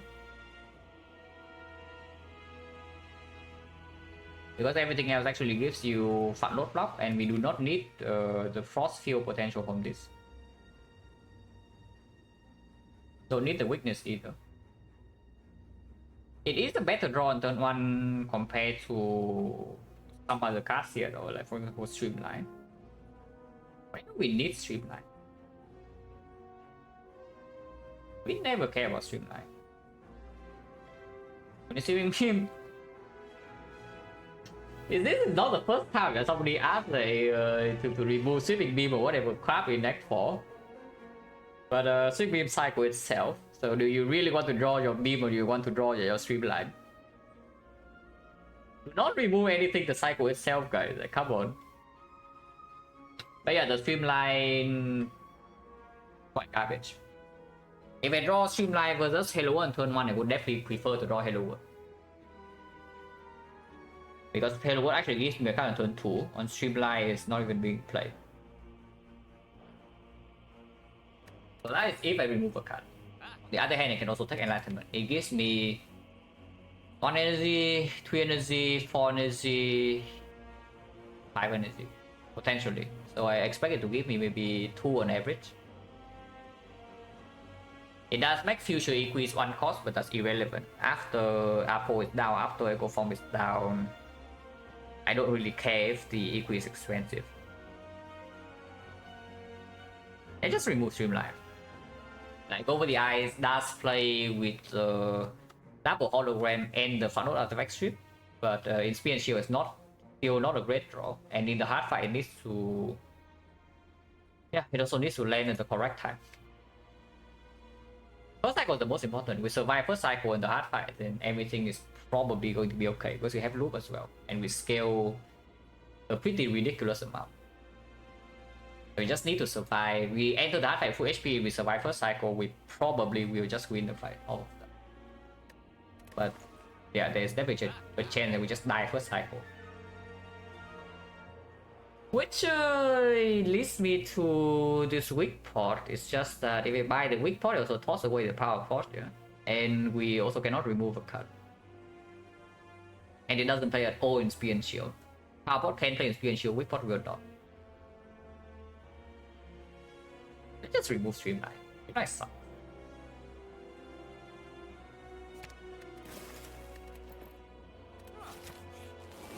Okay, hopefully we don't freaking die here. Good draw, good draw.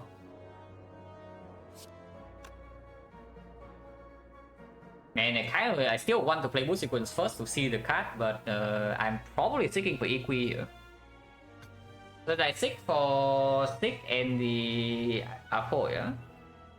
Actually, not Apple. So I probably seek for Stick and then I seek for Equi. No, I need Turbo for that. I guess I do seek for Turbo instead of Apple. Let's play Mood Sequence for see a card. Before committing anything. Because, yeah, depending on what I get here, what I seek will change. This is definitely a Turbo. And I guess it's Apple now, with the 6+ in hand. With the Scheme Plus in hand and the hologram.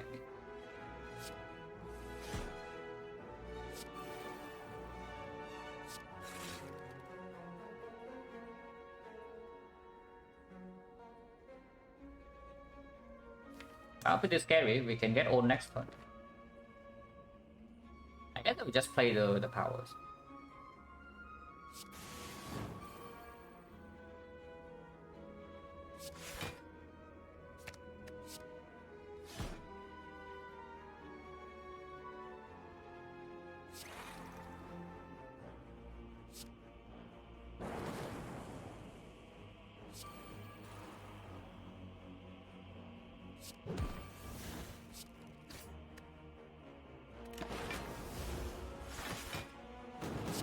Ever worth upgrading 6 over digging? Yes, of course. But it doesn't play, it only plays it 1/3 of the time, and you also are losing on relic for it. I say 1/3 because if you draw the 6 plus or the apple before the 6 minus, and it doesn't play at all. But for this fight, we draw the 6 minus like first card.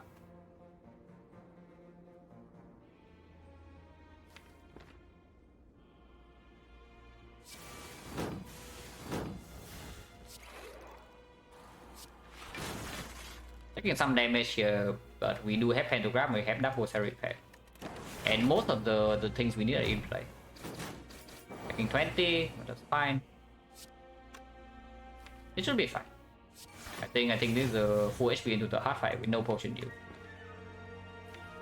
which is great.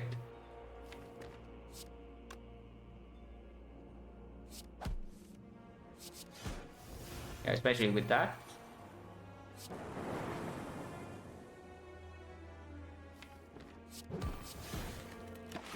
We do not need to even play cell repair. So we just finish our setup and move on if we need to.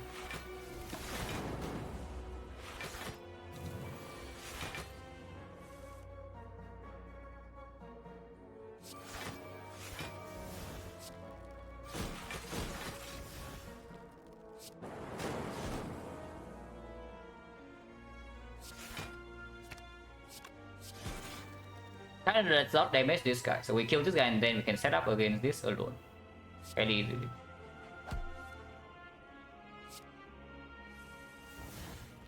Yeah, still retains, so now we can double capacitor and fight over.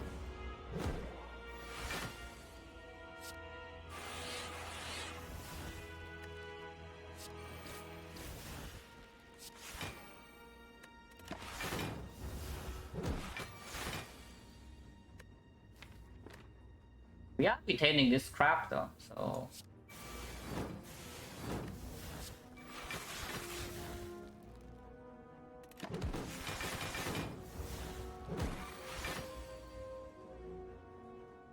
I can get this to 6, 7, 9. Advancing further is possible. I should just, yeah, I should be patient. This is like free to set up, so it should not. Yeah, I should just not rush. The setup was completely free.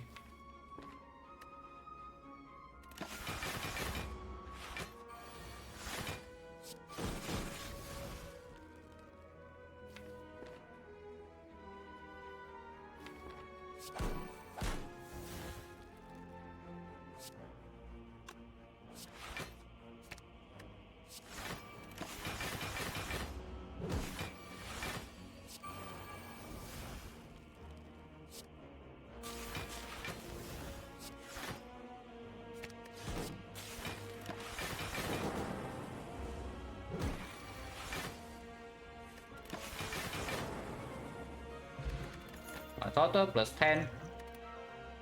Yeah, no need. We do not need another capacitor. Okay. Start with Equi or start with Skim. And start even with Zap. Maybe something with Zap is the best. See a card, and if I retain the boost sequence, we can still buffer next turn while playing a few cards. And I don't want to potion yet before I know whether I need this only total HP or not.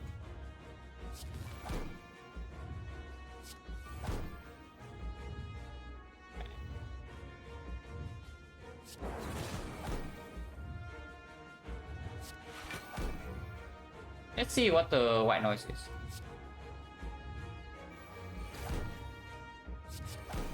It sings. Happening hissing is certainly a thought, but I don't think it's a good thought. We just keep the hand here, yeah. Okay, we won the 50-50. That should be the fight. If we buffer this hit, I should just win the fight on the spot. Which we do.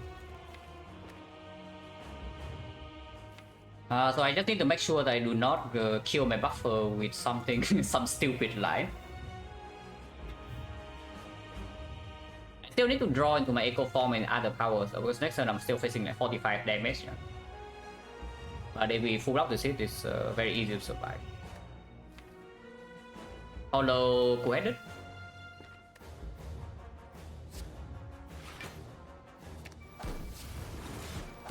Okay, let's play Glacier. If I don't do exactly Echo Form, I could have Turbo, Hollow, Turbo, play Echo Form. That was fine.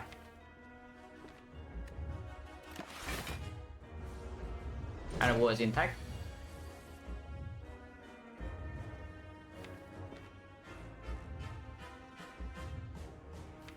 We do not need to double the loop. But I might do it anyway.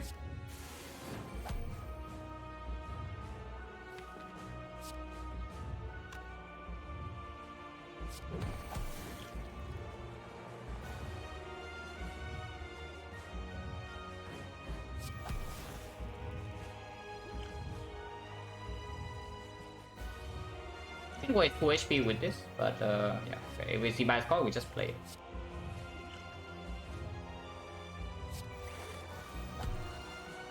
Big Plus is here. Unfortunately, Turbo is not in here, Hologram is not in here. So I will just seek for the void so that I can actually play my things. Maybe I miss Echo Form here sometimes. I don't really care. Yeah, I don't think we need Echo Form to win from this spot. But the Hit6 might make me miss Echo Form sometimes here. Let me just do this. It's lower chance to miss Echo Form with this line. And now I can seek for like Void Ascender's Bane, for example.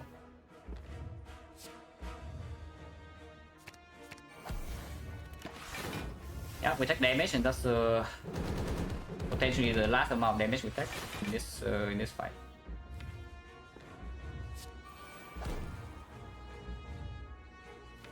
You can seek for Turbo Plus next turn, and we have other goal intact, so there's no danger even if it's 60.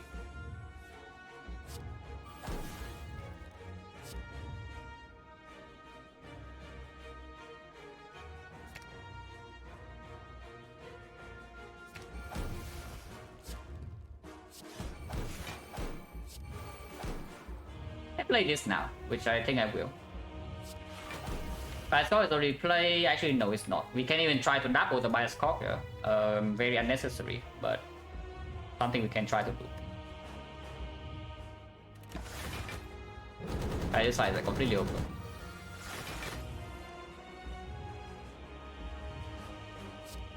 I guess it's stronger.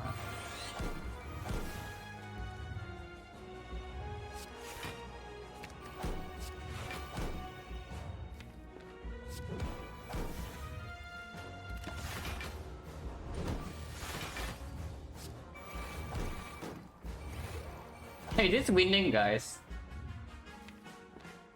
I don't know, is this winning or not? Team seems close to me, like you never know what can happen at 4 on Defect. But this might be winning, even though it's that it's already third cycle and at 650, we really cannot have problems here. We are dealing damage very fast from this point.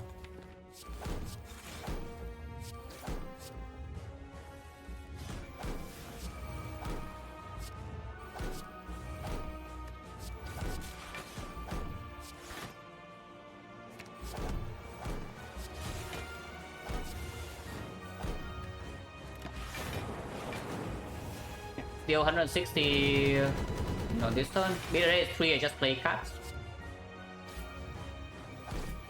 Next turn, next cycle was 120 though. We block exactly 120, but we can of course still get other stuff. She lies back here. Too slow, no damage, yes, of course. Too slow, too slow. I cannot double bolt landing. Double bolt landing here is actually throwing, so let's not. You can do a lot of other things. The one first, yeah, this doesn't even matter then.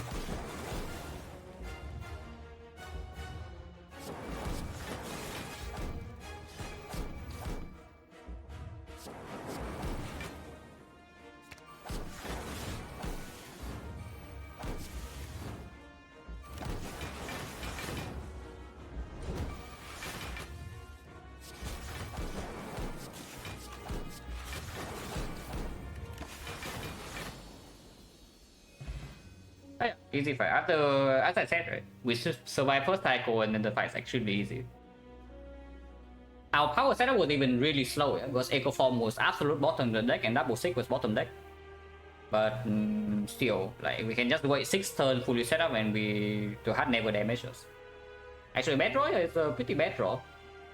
The only good thing that happened in this fight was that he leaks the big hit. We would have played a different line. We cannot helix the big hit, of course, but it would have been slightly annoying with this draw, though. But yeah, you just survive first cycle, then you win. So 69% is gone, unfortunately.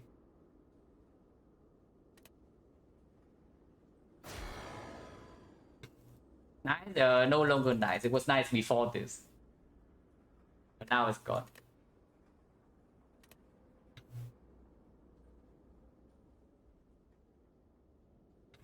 I guess with how it worked in Act 4, we did not even need the double Sig. No. In the 3 and Shield, the second Sig was very important.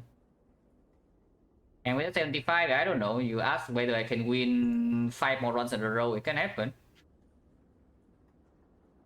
Yeah, it can happen. It can also just not happen. 70, I know that currently if I play without throwing, I can only do 75 to 80 though. So I expect this to be above 75. But probably have thrown too many runs in this sample to get 75. But I don't know, can happen.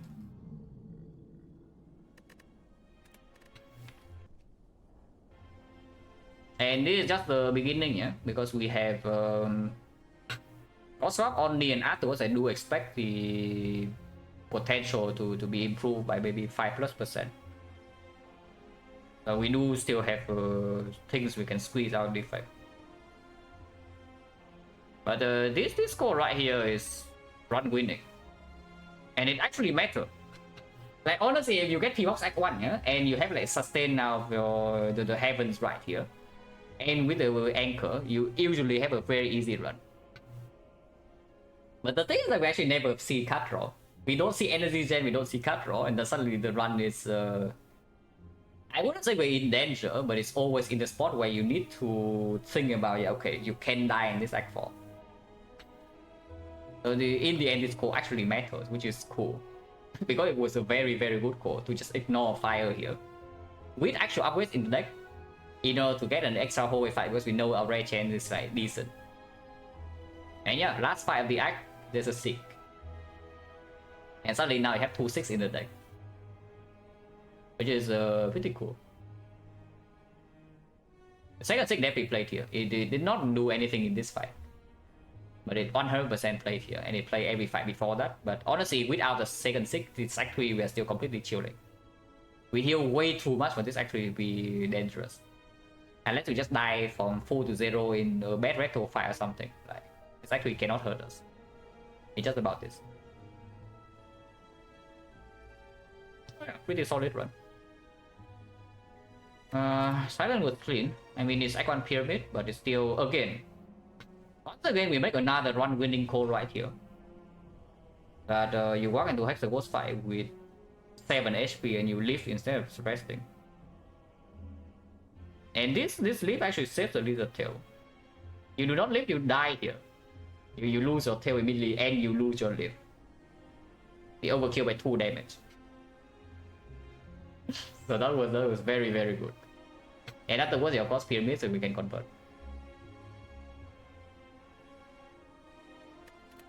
Been playing like pretty clean recently. The only run that was a little bit shaky, I would say, is probably the probably like this one. This one I feel around. I feel a lot in Act 2, mainly because this rally is stupid. But you really cannot feel too much. It's like you have skill protection and you just like lose HP, lose potion randomly in this Act 2, and then sometimes you just die. Another run, no. 2 runs per day if they go very deep. If I die in Act 1, I will probably play extra, but if both runs win or both runs make it until like late Act 3, Act 4, then probably not. I ever do a swap sample? Yeah, you go back a year and a half ago or something. Swap sample silent already happened. Swap sample defect is happening soon-ish. Shouldn't call it a sample, but it's basically just swap only and then see how it plays. Yeah, swap only and silent already happened. Won't happen again. Swap only and defect is happening soon. Swap on ironclad, yeah, never happens unless I don't know, unless my head turns upside down. And swap only and watcher, if I do it, it's only crown.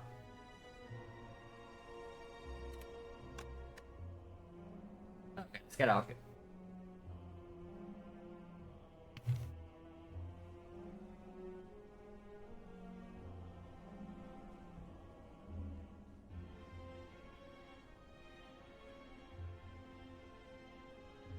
And swapping on ironclad always works? No, not always. The problem is that whenever the swap on ironclad is bad, that's already a run you're losing. Swap on ironclad is good, it's already a run you're winning. It's the correct way to put it. At least for me. Any run where swapping on ironclad actually makes you stronger, I already win. So in that sense, there's just not a situation where I would ever click the swap. Because swapping on ironclad, you're extremely dependent on the first few card rewards. Yeah. Or you high roll sustain relic, but either cases, you have sustain relic on normal ironclad, enough to sustain you with the boss swap. Or your initial card rewards are good enough to make the boss swap actually not bleed you out in early game, or you can still get value. These are the kind of runs where ironclad already wins, at least for me. So it has like no value. Actually zero.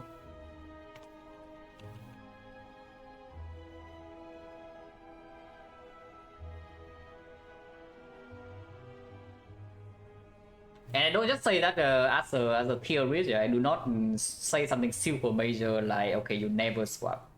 If I have not played swap, I have played a lot.